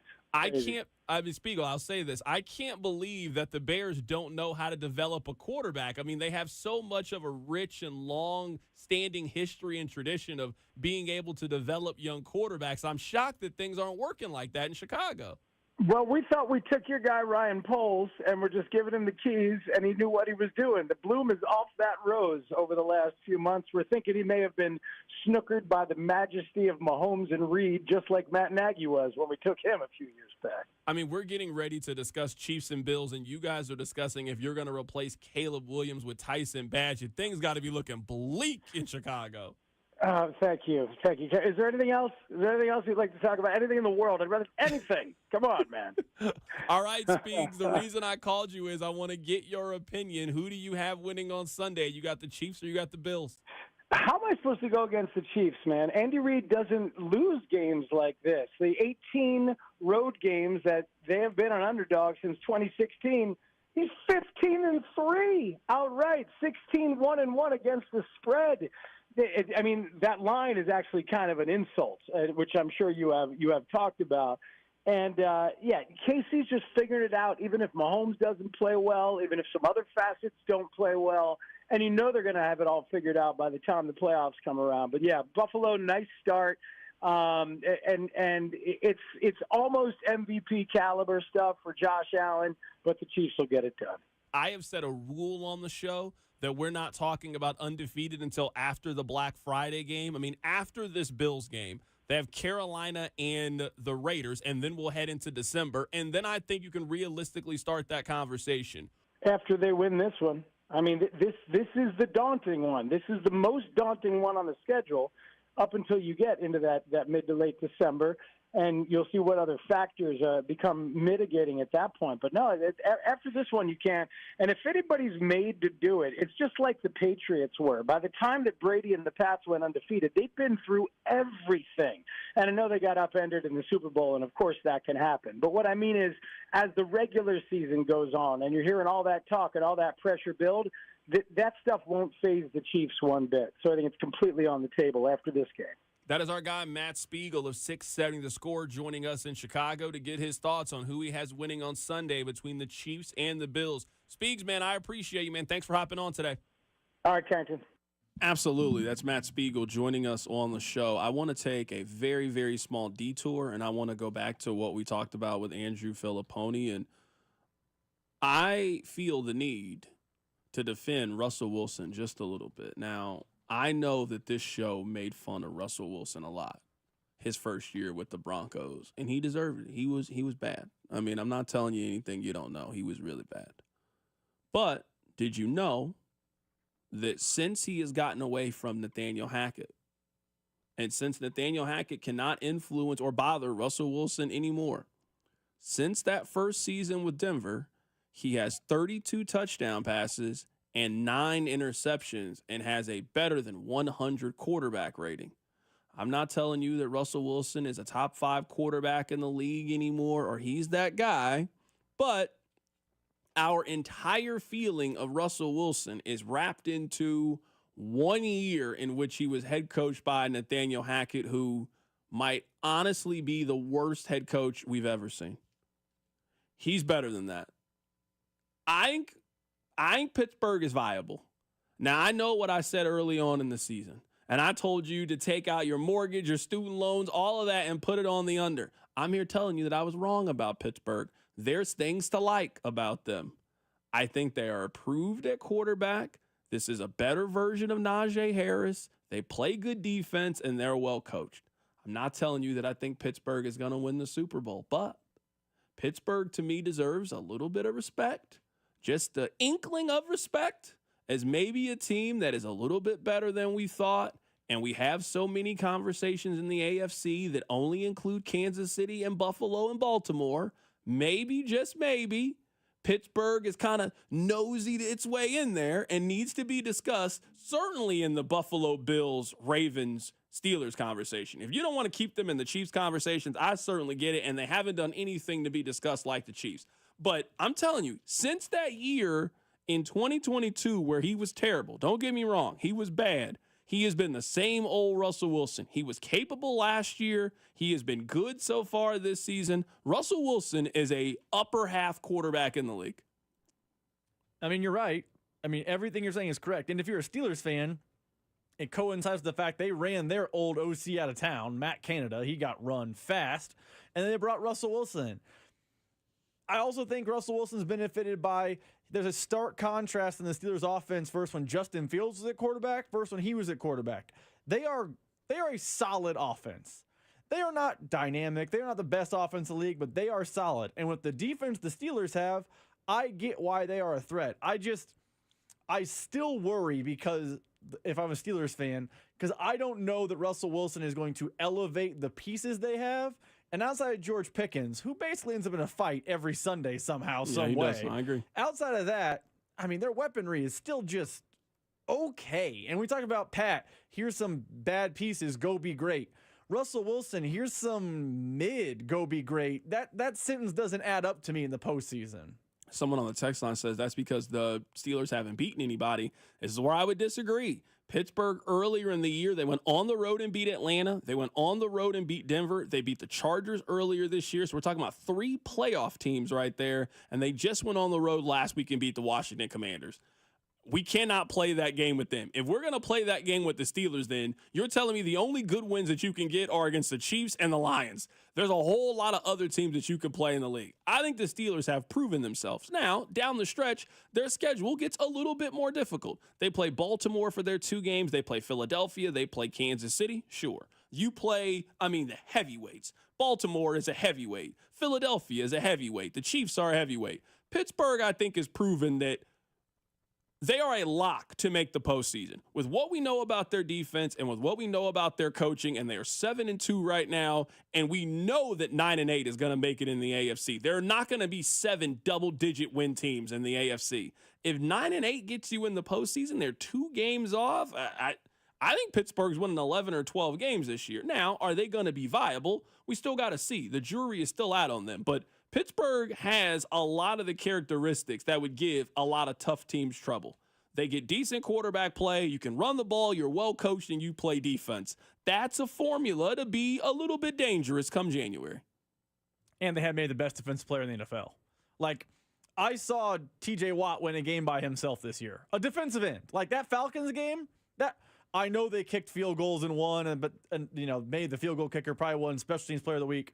TJ Watt won that game by himself in Atlanta. There is almost no team in the league that can win games on the power of one player, and that player being a defensive end. That can happen in Pittsburgh. And we talk about styles making fights. The idea of TJ Watt against either Jawan Taylor or Wanye Morris, or heaven forbid, Kingsley Suamataia, should send a little chill down Chiefs fan spine, but not. I just don't trust Russell enough, even though he's playing better football. Someone on the text line says, CDOT, this is the difference between playoff teams and championship contenders. Absolutely. I think that Pittsburgh is a solid playoff team. I don't think they're a championship contender. I would also push back with how many championship contending teams do we think there are in the NFL? Because I think there's maybe 5. I don't think there's a bunch of championship contenders. If you're telling me Pittsburgh is not, then there's maybe 2 or 3 in the AFC, and in the NFC, it's the Lions, the Eagles, and then you really got to do a lot of squinting to tell me who else can win the championship. So if that's the argument for Pittsburgh, I'm not going to fight you too hard on that. But if you're telling me that you can come up with a list of 8 to 10 championship contenders and not include Pittsburgh, I think that's an unfair thing to say about the Steelers. All right, coming up on the other side, I want to kind of react to all what we've heard today from around the country. We've gone to 6 or 7 places. It's been kind of split between the Chiefs and the Bills. And I was listening to something earlier today, and it got me thinking that I think people are judging the Chiefs right now on an unfair scale. I'll explain. Keep it right here, Sir Drive. The Drive with Carrington Harrison on your new home for K-State Athletics, 96.5. The Fan, brought to you by DM Injury Law. Have you or a loved one been in a car wreck? Contact DM Injury Law today and get the money you deserve. Car wreck? Remember, Mike's got this. Here's traffic, brought to you by DM Injury Law. Have you or a loved one been in a car wreck? Contact DM Injury Law today and get the money you deserve. Car wreck? Remember, Mike's got this. Brought to you by Park & Go, your top choice for all covered airport parking. 2-car crash eastbound 70 just past Blue Ridge Cutoff on the right shoulder. Cordell traffic cam still showing the collision is downgraded to a stalled car, but still slowing things down on the downtown loop westbound 670 to Broadway. Traffic backed up behind it, and a crash northbound 35 just past Johnson Drive, still closing the left lane. Tackle your airport parking needs at Park & Go. Always the best service, always the best price. Open 24/7, fast and free shuttle services. All spots are covered. Reserve your spot today at bookparkandgo.com. Park & Go, family owned and operated. I'm Lori Pearson, 96.5 The Fan Traffic. This Thanksgiving at Total Wine & More, find bourbons and Cabernets that you adore. With curbside pickup available and the lowest prices for over 30 years, you'll always find what you love and love what you find. Only at Total Wine & More. Drink responsibly, B21. All right, when it comes to getting life insurance for your family, a lot of excuses can get in the way. But ask yourself this. If something were to happen to me, who would pay the mortgage, the kids' education, and the other bills? Then forget the excuses and check out Ethos Life, the online, easy way to get life insurance in 10 minutes. Ethos has rates that you can afford, like a $500,000 policy for a 40-year-old male starting at $1 a day or $30 a month with a few health questions and no medical exam. Get your free quote right now at checkethos.com. That's checkethos.com. Not available in all states. Rates do vary. Purchase new wiper blades from O'Reilly Auto Parts today and we'll install them for free. See better and drive safer with O'Reilly Auto Parts. O'Reilly Auto Parts. Hey, it's Carrington Harrison from The Drive here for our new friends over at Heartland's Men's Health. I recently learned something. Did you know that half of the men over the age of 50 experience erectile dysfunction? It also can affect younger men. ED isn't just a medical issue. It can take a toll on your confidence and your relationships. And over at Heartland Men's Health, they believe that ED is treatable, and their expert team offers up solutions with a success rate that's over 90%. You can enjoy intimacy without the anxiety. Take back control. And for just $99, your initial visit includes a medical consultation, test, and even a test dose. And if it doesn't work, your visit is on the house. It's totally free.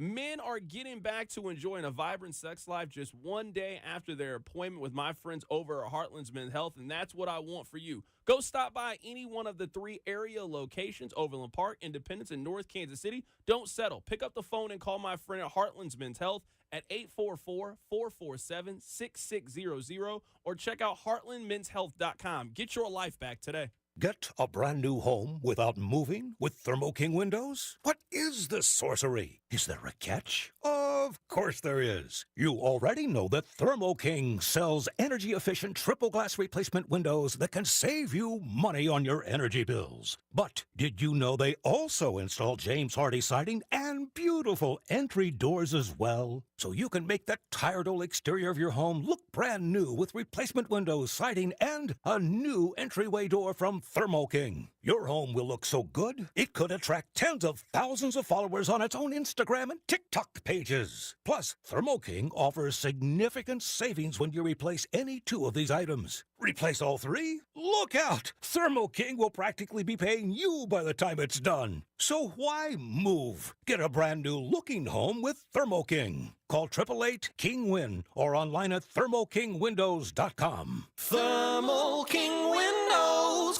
Football season is in full swing. Take full advantage by winning some cash with Sleeper Picks. Sleeper Picks is a fantasy game, but you could win real money. Just pick more or less than at least 2 of your favorite player stats. If you're right, you could win. You can pick up to 8 players to win up to 100 times your money. Right now, Sleeper has a special offer. New users will have their first deposit match up to $1,500. So if you deposit $1,500, they'll give you an extra $1,500 in credit. If you've already played, Sleeper's got discounted player projections every week of the season. Check in and see what they have this week. Download the Sleeper app now and use promo code SCORE, and your first deposit will be matched 100% up to $1,500 in credit. What are you waiting for? Download Sleeper today and unlock one of the fastest growing fantasy sports apps in the world. Use code SCORE for up to $1,500 credit match on your first deposit. That's code SCORE. Must be at least 18 years old in most states and in state where it is legal. Promo code, location, and other restrictions apply. See terms of use for details at sleeper.com. Please play responsibly. Call 1-800-426-2537 for help. Sponsored by Sleeper, a Blitz product. Here's another great reason to use the United States Postal Service this season.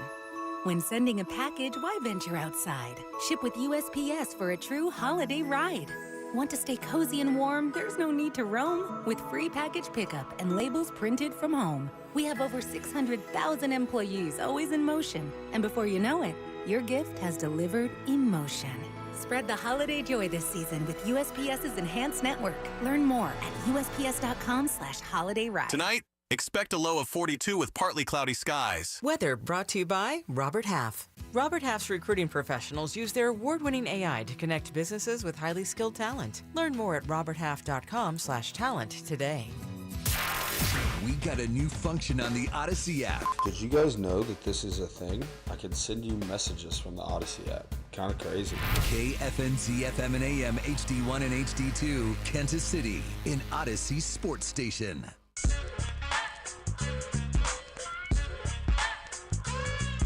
I want to get to Chiefs and Bills. So we'll do that. I told Rob we would talk about this, and Rob, during the commercial break, kept saying, you told me we would do this. You told me we would do it. And you know what? I try to be a man, a person of my word. Let's spend a couple minutes talking about Kansas basketball. Just a couple. We don't have to spend a lot of minutes. I don't want to spend a lot of minutes. Let's spend a couple of minutes. So Mike Vernon tweeted this out yesterday. And congratulations on getting through your 9 to 5. Just bear with me just for 2 minutes. Some of the Bill Self numbers are insane. Yesterday, Bill Self became the all-time winningest head coach at the University of Kansas, which they've had a pretty great basketball history. Listen to some of these numbers.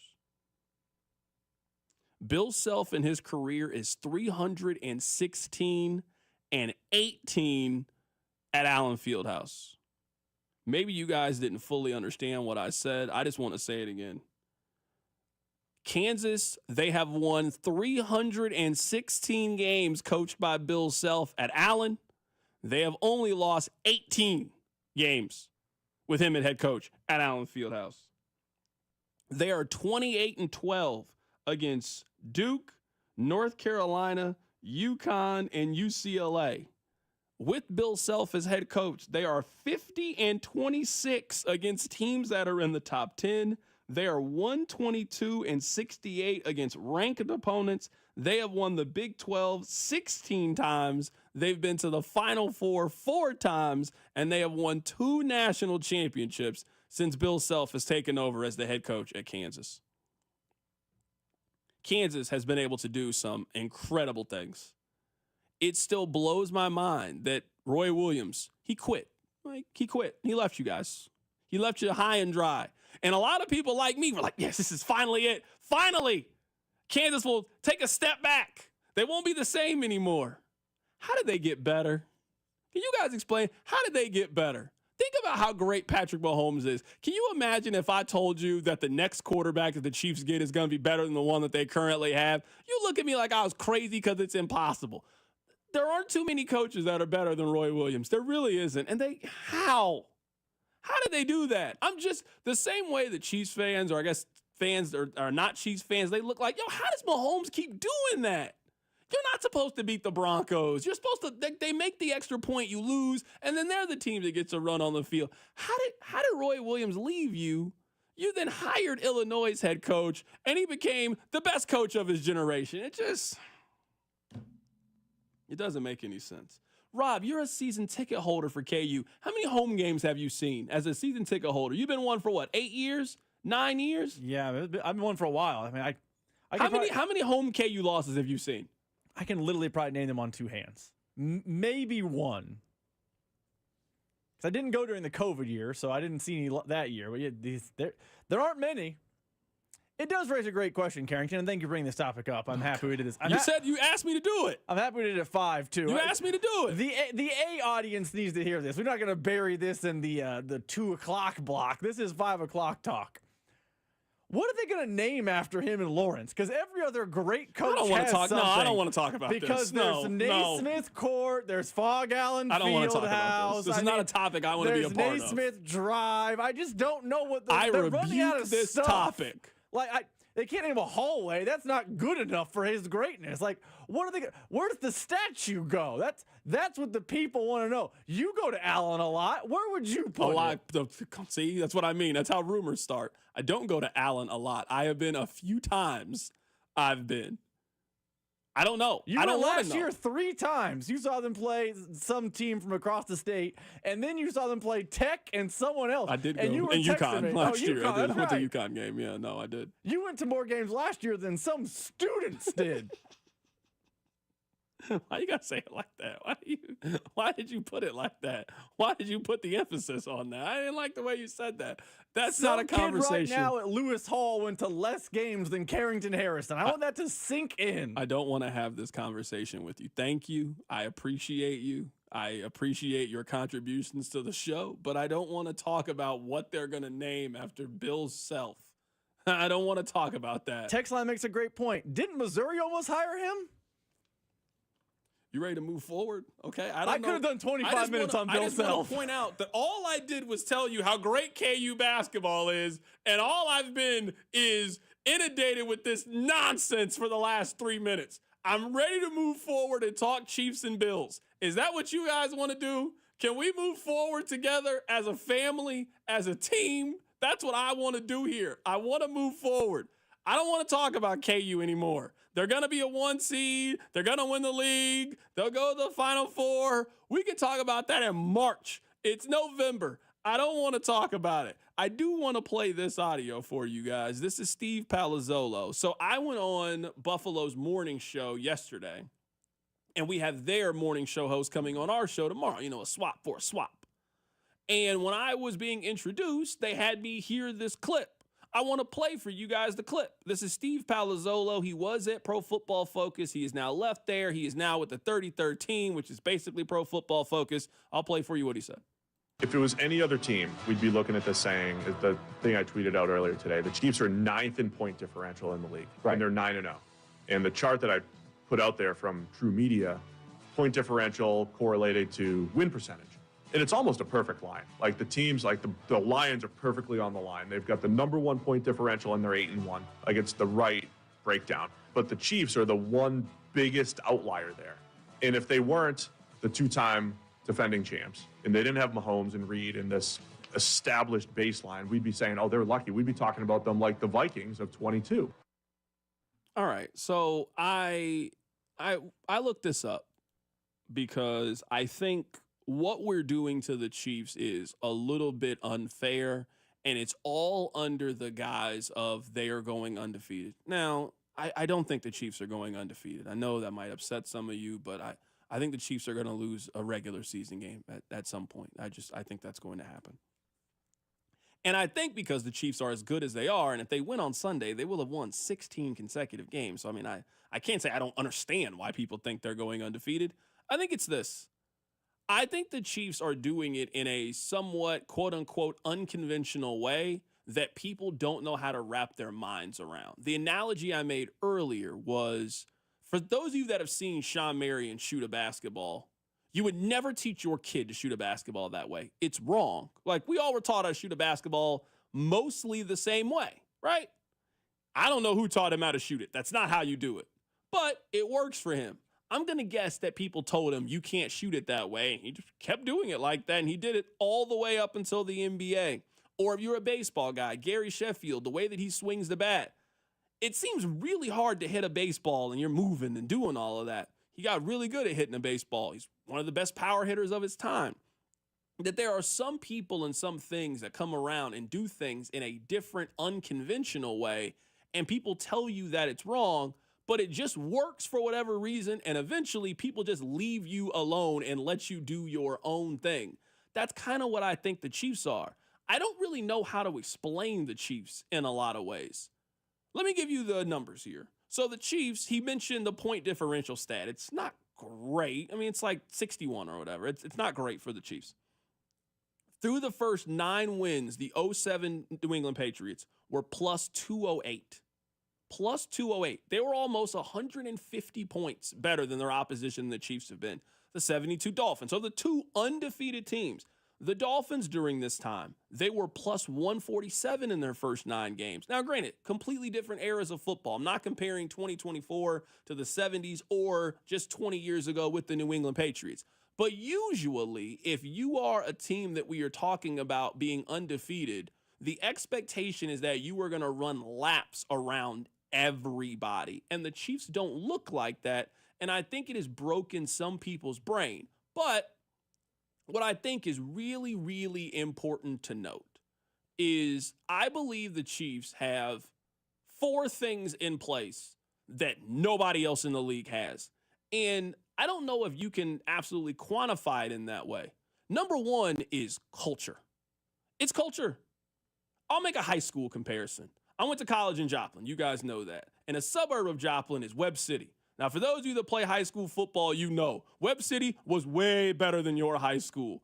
And it doesn't really make any sense why Webb City is so good and how they've been good for so long, but it is just the kids that go to Webb City just know that they're going to beat you in football. They just know it. And I saw them do it my 4 years. Rob, when I was in school, Carthage finally beat Webb City in a football game, and I'm not joking. They threw a parade on the Monday, and they canceled school on the Monday and Tuesday. That's how big of a deal it was that they have finally beaten Webb City. Like, they just had mind control over all of these other schools. And it was crazy to see. It was something about playing for that school.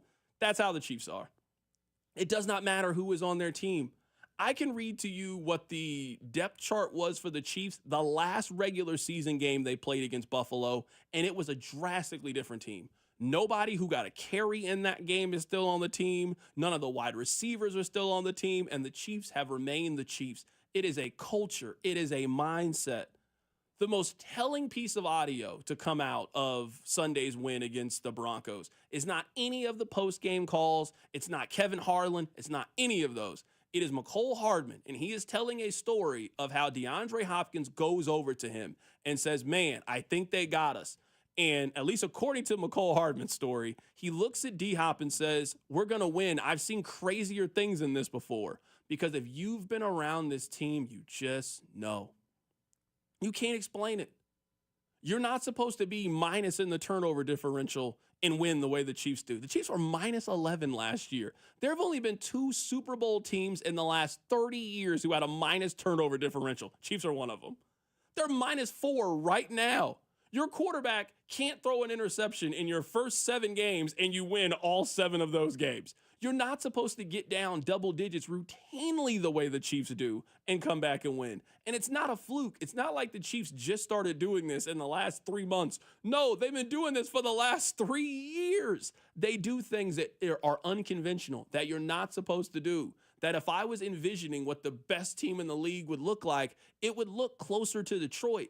It would look the way that Buffalo looks at times or the way that Baltimore looks at times. It wouldn't be Kansas City that always plays close games, that always goes to the fourth quarter. For whatever reason, it just works. And the number one reason it works is culture. Number 2 is their quarterback just always figures it out.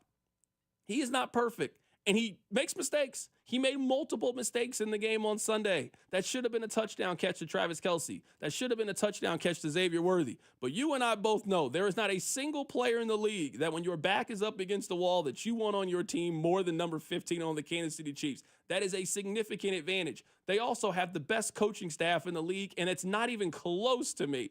Think about all the changes that other teams go through and the frustration you feel. That doesn't happen in Kansas City. And their defense. Patrick Mahomes played fine. I think he played fine. If you're going to tell me that Denver doesn't score a single point in the second half of the game and they get less than 75 yards in the second half of the game, you know what you got a chance to do? Come back and win. And their defense pretty routinely over the past 18 months has gotten them out of every single situation that they have possibly got themselves into. Sometimes not even Mahomes gets them out of the situation. Their defense gets them out of the situation.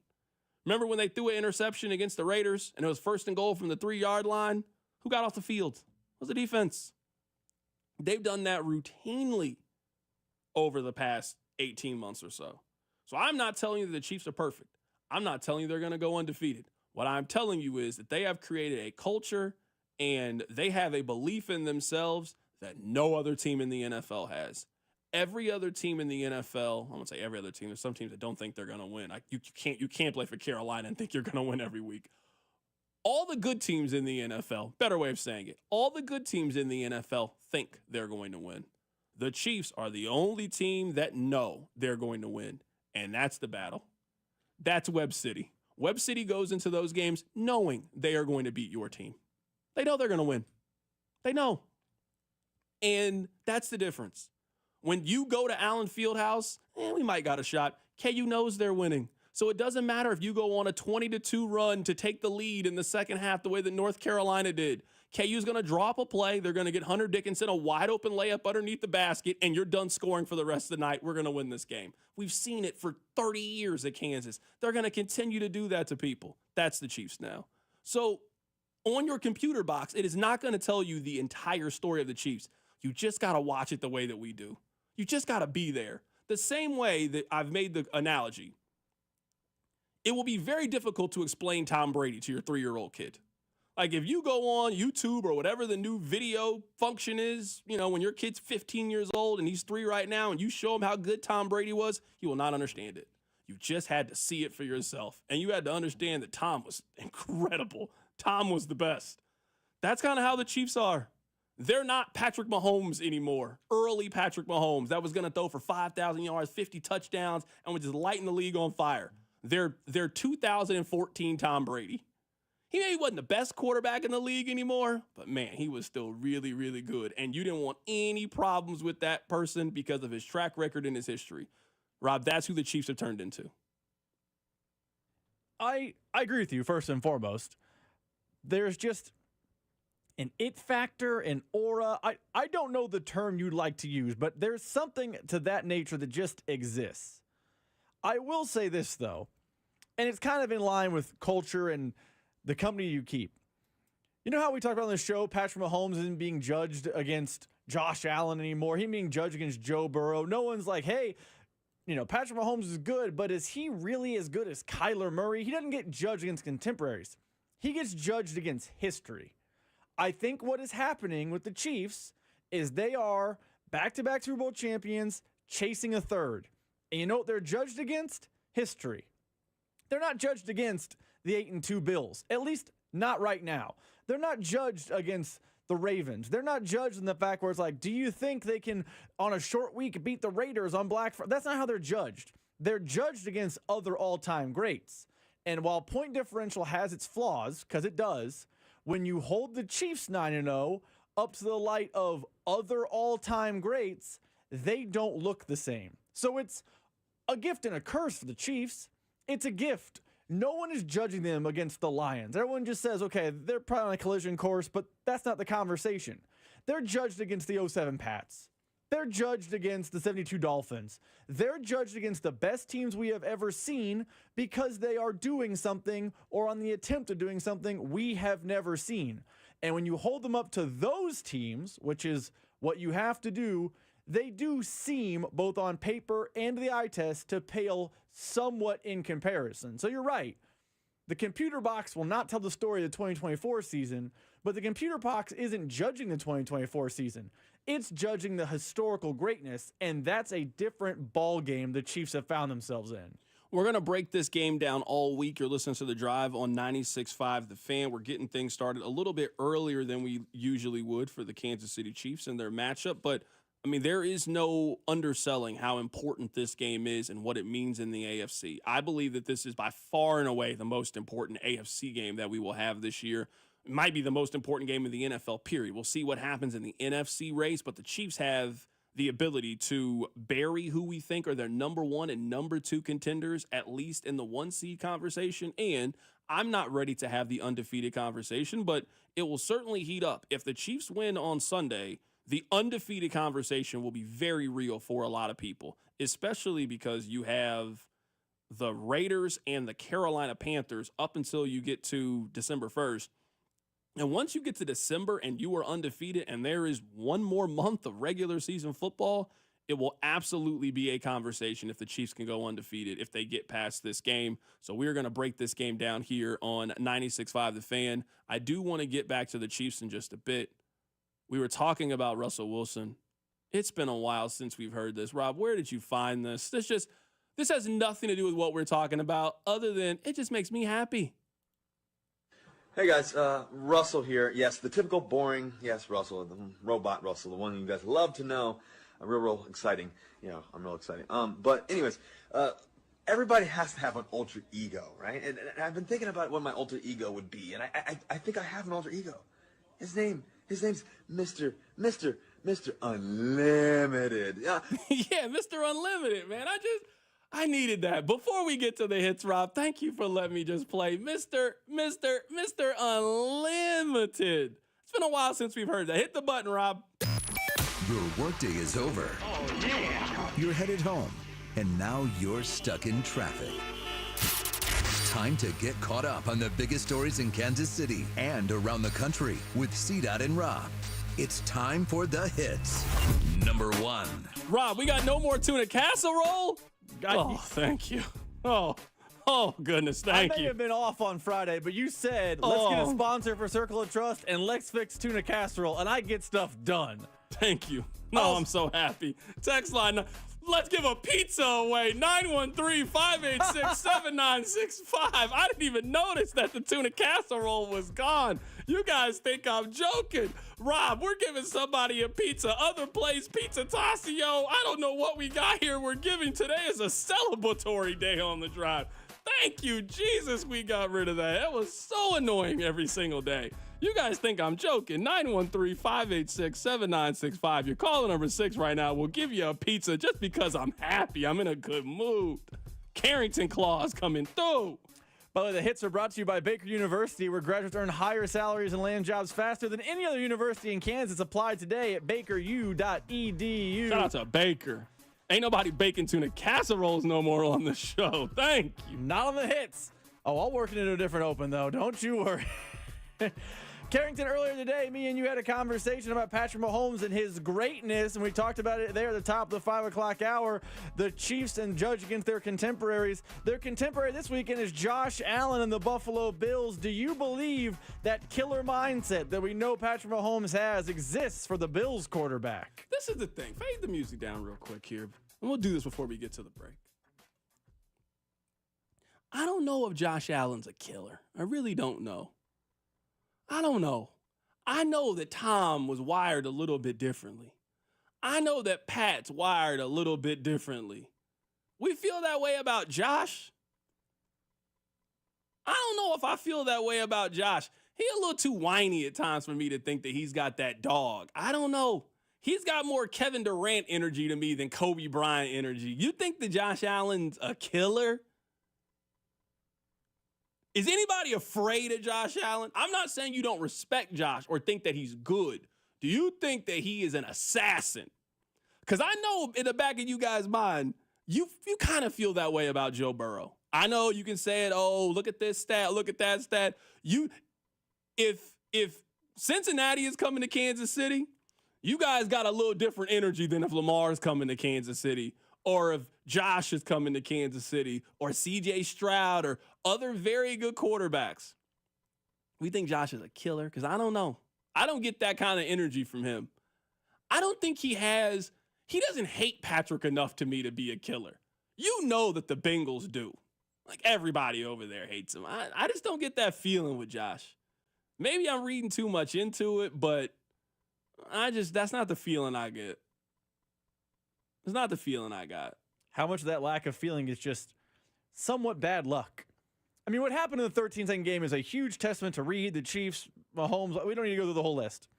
But that's a game teams win 99.9% of the time. You scored a touchdown. There's 13 seconds left. You're up by 3. You're headed to the sideline. If an all-time moment doesn't happen, do we talk differently about Josh Allen? Do you have a different energy about you if just that one game goes different? Maybe. But I would say that's also sports, right? For the longest time, Bill Self was a champion because guys miss free throws. That's life, right? That's sports. I'm with you. Hey, I feel bad that happened.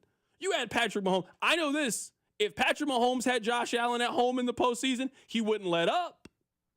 They would win that game. They would figure out a way to go win that game. I think Josh Allen is incredible. I think he's a great quarterback. This is the same way we felt about Peyton Manning. This is the same way we felt about it. You don't get that moniker until you actually do it. And it feels like Josh is kind of next in line. We've kind of, waited around. At one point it was Baker. At one point it was Deshaun Watson. At one point it was all these different quarterbacks. I think we can say the person who has the best shot at taking down Patrick Mahomes is Josh Allen. Is he ready to take that next step and be that guy? Is he ready to be Peyton Manning to his Tom Brady? It took Peyton Manning 7 tries in the postseason to finally get over the hump. We're getting real close to that with Josh Allen. Keep it right here. It's The Drive on 96.5 The Fan. The Drive with Carrington Harrison. This man was a bona fide scrub. On 96.5 The Fan. Brought to you by DM Injury Law. Have you or a loved one been in a car wreck? Contact DM Injury Law today and get the money you deserve. Car wreck? Remember, Mike's got this. I'm McCall with Lisa Mitsuber, and our hotline is open. Annie from Kansas City, what's on your mind? I want a dealership that I can trust for a lifetime. Is that you? We're Google's highest review-rated and only locally owned Subaru retailer in Kansas City. That's a good start. I just want a great deal, that's all. How about 0% financing on select 2025 Subaru models? That'll get you a low monthly payment. Fall in love with driving again at Lisa Mitsubaru. Google highest review-rated Subaru retailer in Kansas City based on 2023 Google Analytics. Hi, Hi, I'm Kim Myers, owner of Top Notch Heating, Cooling, and Plumbing. We'd love to help with your plumbing emergencies, but the best way to ward off those expensive repairs is to schedule a $74 home plumbing inspection. We're still celebrating our 50th anniversary with top-notch deals like cleaning your dusty, moldy ducts for only $4.95. Think your furnace won't make it through the winter? Save thousands on a new Daikin system. Go to topnotchheatingandair.com for details. Thanks, and have a top-notch day. Hey investors, this is JD again with Crossroads Investment Lending. Still wanting to get into that fix and flip game? Don't have the money? Maybe you've always wanted to get yourself a rental property. We can help you get in the door. Call the fix and flip guys at Crossroads Investment Lending, 913-766-2900, or go to kclend.com. That's kclend.com. Get started in the fix and flip game. What are you waiting for? That's Crossroads Investment Lending, 913-766-2900 or kclend.com. Show your Riz. Here's a career opportunity for you. Keller Fire and Safety is hiring fire protection professionals because they are on fire and they need your help, both inside the office and out in the field. Keller needs your experience, but if you don't have it, they'll get you there. Keller has been saving people and property since 1950. Get your career on fire. Look them up online and apply. Keller Fire and Safety. KellerFire.com. Truck drivers, don't wait until 2025 to find a more reliable career. At Schneider, you'll enjoy reliable freight, a consistent schedule, the home time you want, and top quality driver support. No matter what kind of driving job or home time you're looking for, we have an opportunity for you. Plus, by driving for one of America's busiest carriers, you'll stay busy throughout the holiday season and into the new year. Don't wait. Search jobs near you and apply now at SchneiderJobs.com. That's SchneiderJobs.com. Hey, Kansas City, this is Jeff Briggs with Victory Chrysler Dodge Jeep Ram, home of the Victory Effect, our pledge to drive down vehicle pricing for the city we love. I have some fantastic news to share with you all as we usher in the Ram Power Days for the month of October. MSRPs have dropped, rebates have increased, and the Federal Reserve has finally lowered interest rates. So along with that, Chrysler has just announced incentivized rates across our entire product lineup. Now, through the end of the month, well-qualified buyers can get rates as low as 4.9% for 72 months on all 2025 Ram 1500s in stock. Not only can you take advantage of this great interest rate program, but as you all know, I'm going to throw unprecedented discounts on top of the incredible rates to get you an affordable monthly payment. If a Jeep or SUV is more of your liking, then come check out the new Wrangler or the new Jeep Grand Cherokee with special rates as low as 0% and once again paired with Victory's industry-leading pricing. Visit us at Kansas City's only automotive outlet mall, the Legends Auto Plaza, on the southeast corner of 435 and Parallel, just east of Nebraska Furniture Mart, or online at victorymotorskc.com, where our first price is better than their last. I'm Brian Tedesco, CEO of Blaupunkt Americas, the pioneers of the car stereo. Today, we're not just about sound systems. We are revolutionizing the e-bike scene with Blue Dot Bike. Thanks to AmericanEagle.com, our online presence now features a dynamic e-commerce website that showcases the quality and affordability of our foldable e-bikes. And our collegiate e-bikes, just perfect for the college fanatic.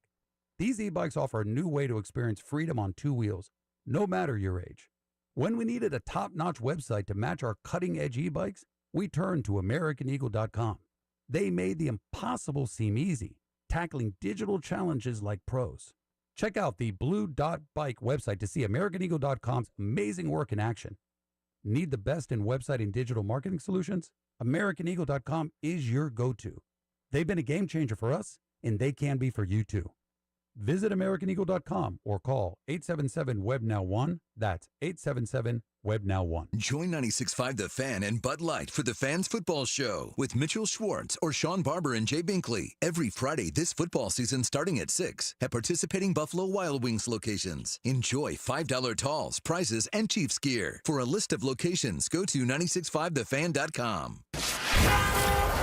Here's traffic, brought to you by DM Injury Law. Have you or a loved one been in a car wreck? Contact DM Injury Law today and get the money you deserve. Car wreck? Remember, Mike's got this.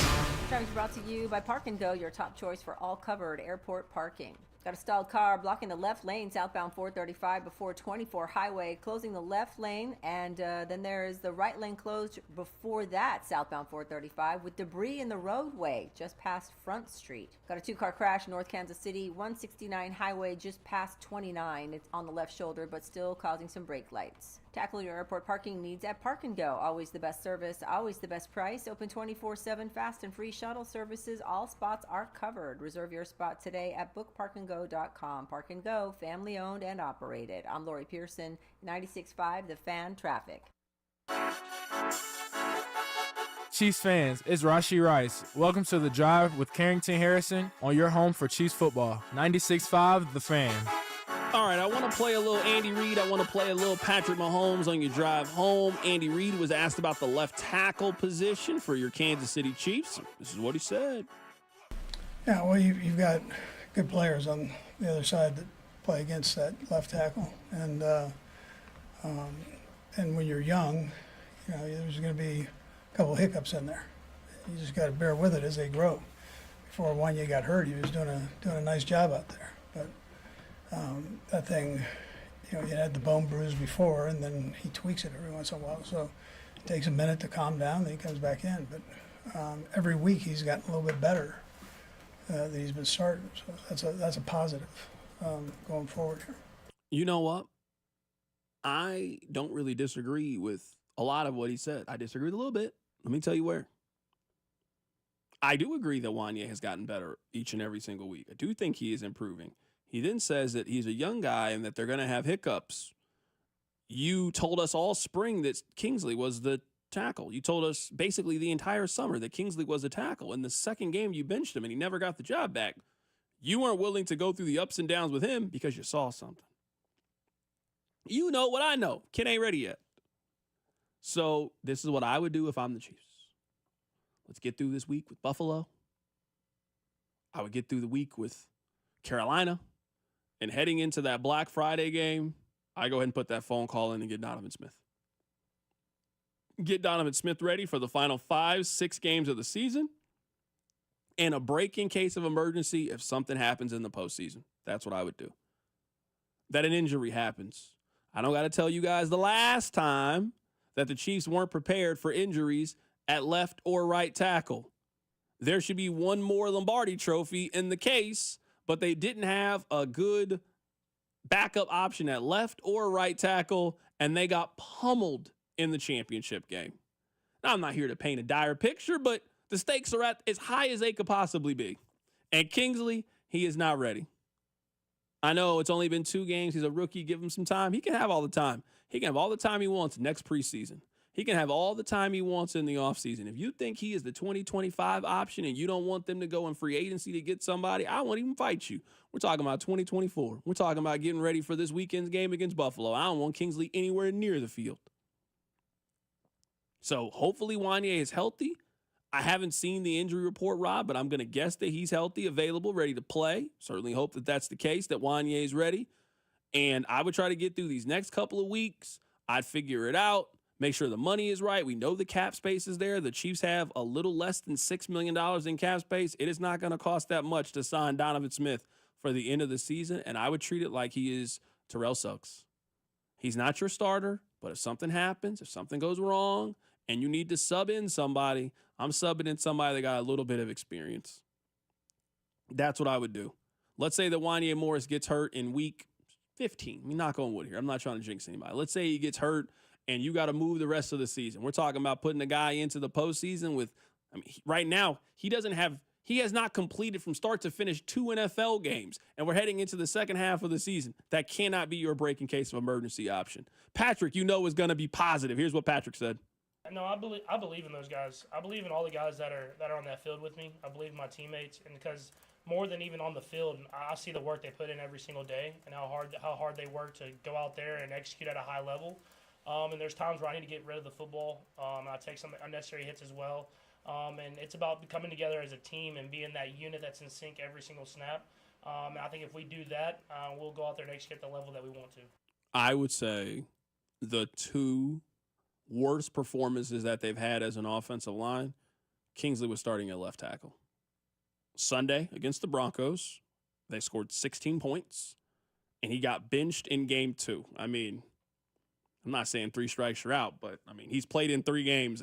He got benched in one of them, and they had their worst offensive performance in maybe 2 months in the other game. So this is not a long-term. This is just a I'm not here to hurt anybody's feelings. I'm here to tell you the truth.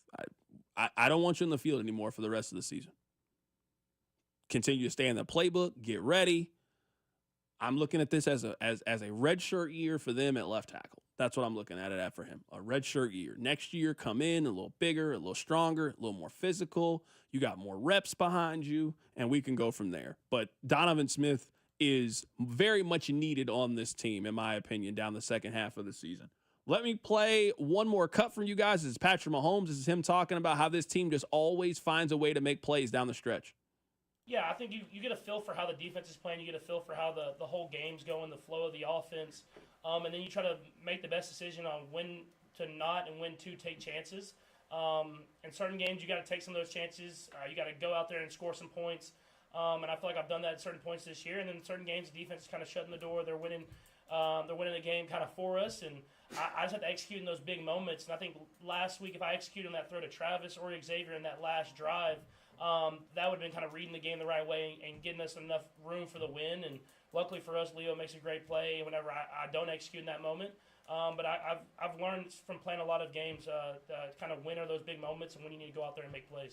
That was the quarterback of the Kansas City Chiefs, Patrick Mahomes. I don't think I'm speaking out of turn in saying that the accuracy down the field has been an issue. This is one of the worst deep ball passing offenses that the Chiefs have had since Patrick Mahomes has taken over. You expect to be one of the better offenses in the league when you think about the quarterback that you have and his arm strength. You expect to be a lot better than they've been. It's just really been some accuracy issues.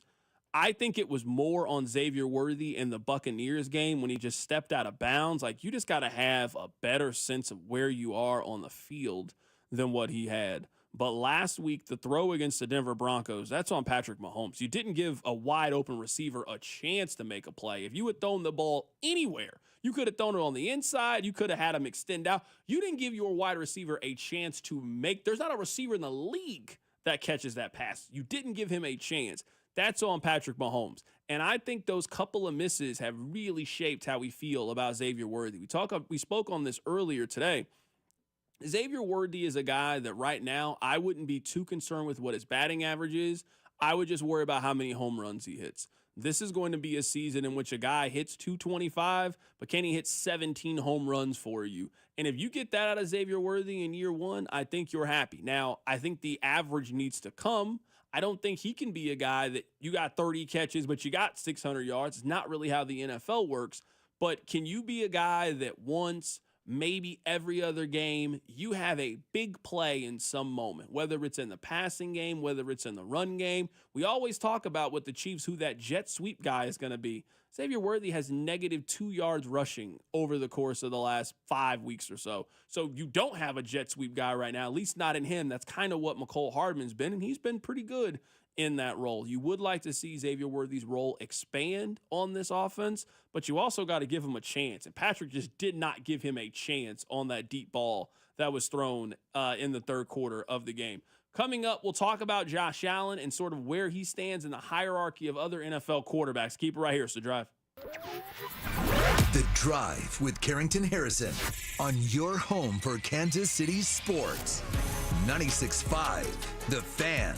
Brought to you by DM Injury Law. Have you or a loved one been in a car wreck? Contact DM Injury Law today and get the money you deserve. Car wreck? Remember, Mike's got this. A Gain Scent Bead story. Jim was at the laundromat when he heard his ear said Maraca, senor, but his nose said, hey, freshest scent ever. Following his nose, Jim found a man pouring a bottle of Gain Scent Beads into the washer. The scent, the freshness. Jim blurted, sir, your scent Maraca smell amazing. Actually, Jim, most noses call them Gain Scent Beads.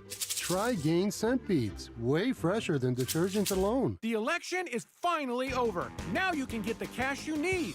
Imagine what you could do with $50,000. Pay off credit cards, do home improvements, or even pay off auto loans. Golden Oak's mortgage rate is 5.25%. There's no out-of-pocket costs, so call today and make no payments until next year. Call 913-890-GOLD. Golden Oak Lending cured my blues. 6.19 APR, FHA, 15-year, 20% equity qualified credit. Additional terms apply. NMLS 114937.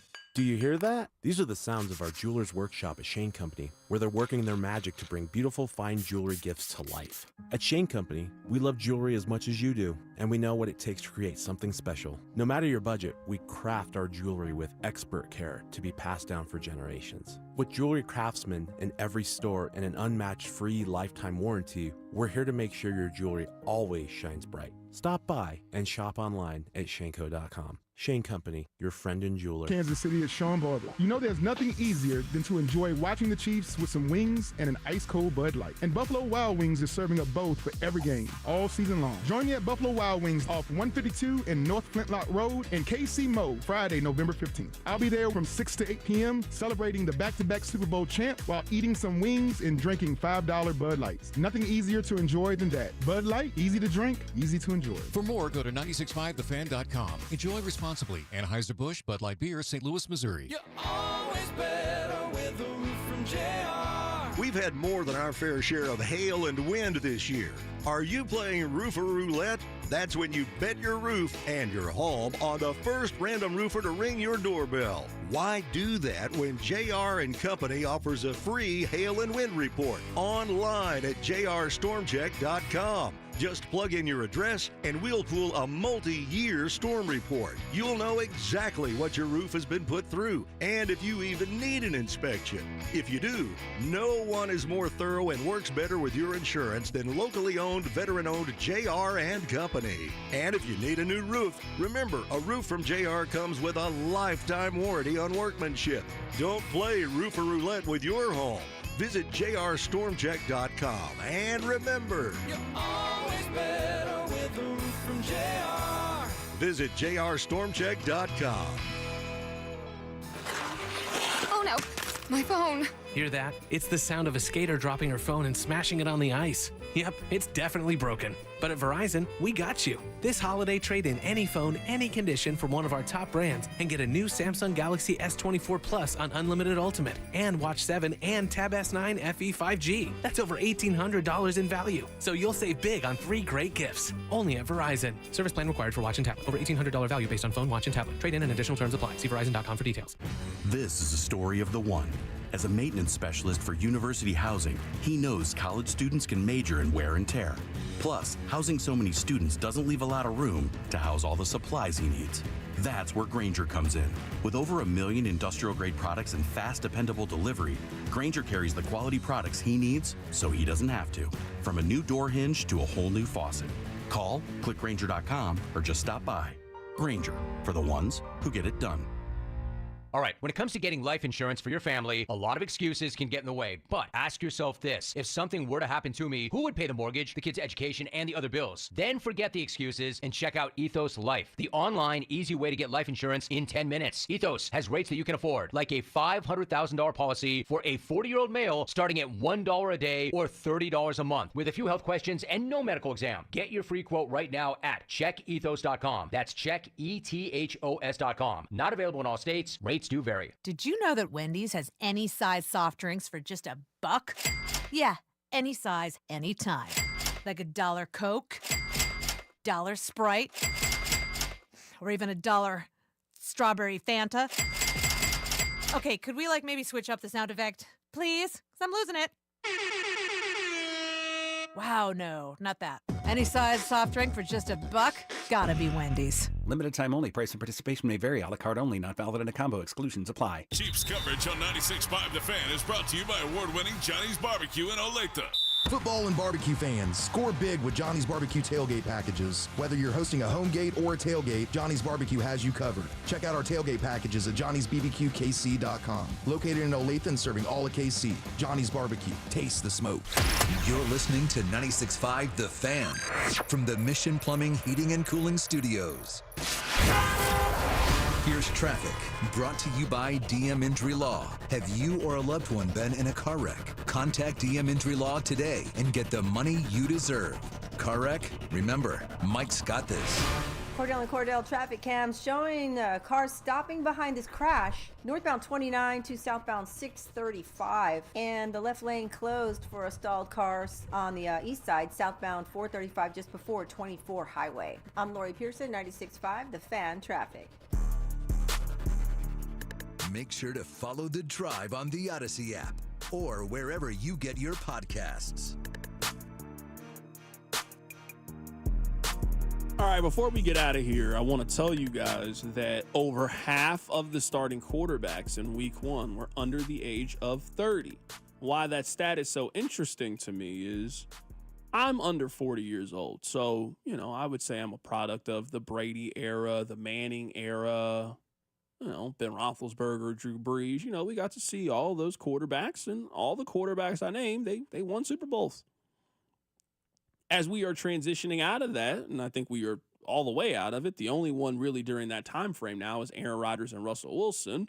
There's now a new crew of quarterbacks. Only one of them have a championship. Josh Allen is amazing. He's a fantastic quarterback. In my opinion, he's the second best quarterback in the National Football League. But man, there's a really big gap between the accomplishments of number 1 and the accomplishments of number 2. A big gap. I gave you guys the stat. It took Peyton Manning 7 times in the playoffs to eventually break through. It took him 7 times making the postseason to go to the Super Bowl. He lost in the first round his first 3 times. So I understand that this is not an overnight success. And sometimes, I will say, Chiefs fans, I think you're a little bit spoiled by the fact that you never really had these questions with your quarterback. Think about if you were a Ravens fan, the questions that you consistently have to answer for Lamar Jackson. Or if you're a Cowboys fan with Dak, or if you're a Bills fan with Josh Allen. You never had to do that with your quarterback. That's unique. In fact, you are the only team, and the Patriots even had to do this with Tom Brady. You remember, Brady was not the starter. Drew Bledsoe was the starter. He got injured, and then it was a question of who the starting quarterback was going to be, and can you win a Super Bowl with the 199th pick? Every team that we have ever talked about, they have had to ask that question of their quarterback except you. Every team.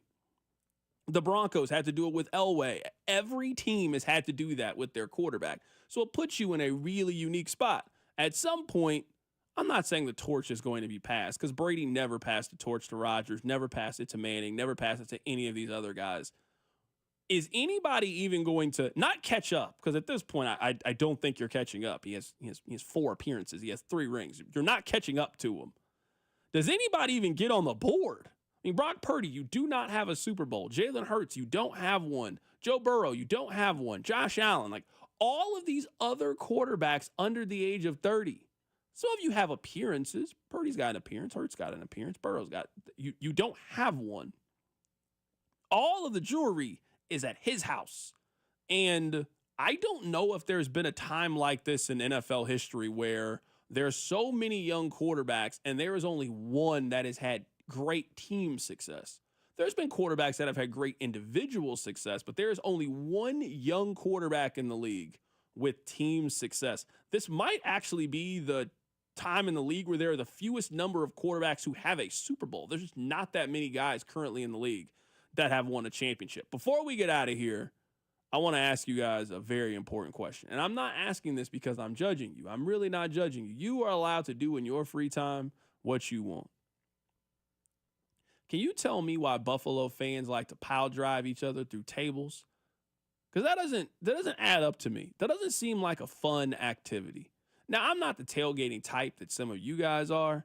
I can't imagine waking up at 5 o'clock in the morning to tailgate for a game that doesn't kick off until 3:30. That doesn't seem like a great time to me. But some of you love it. It's one of your favorite things to do. And again, I'm not here to judge.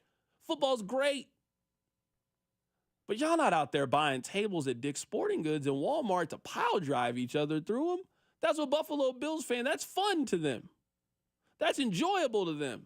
They're like lighting each other on fire and performing wrestling moves on each other.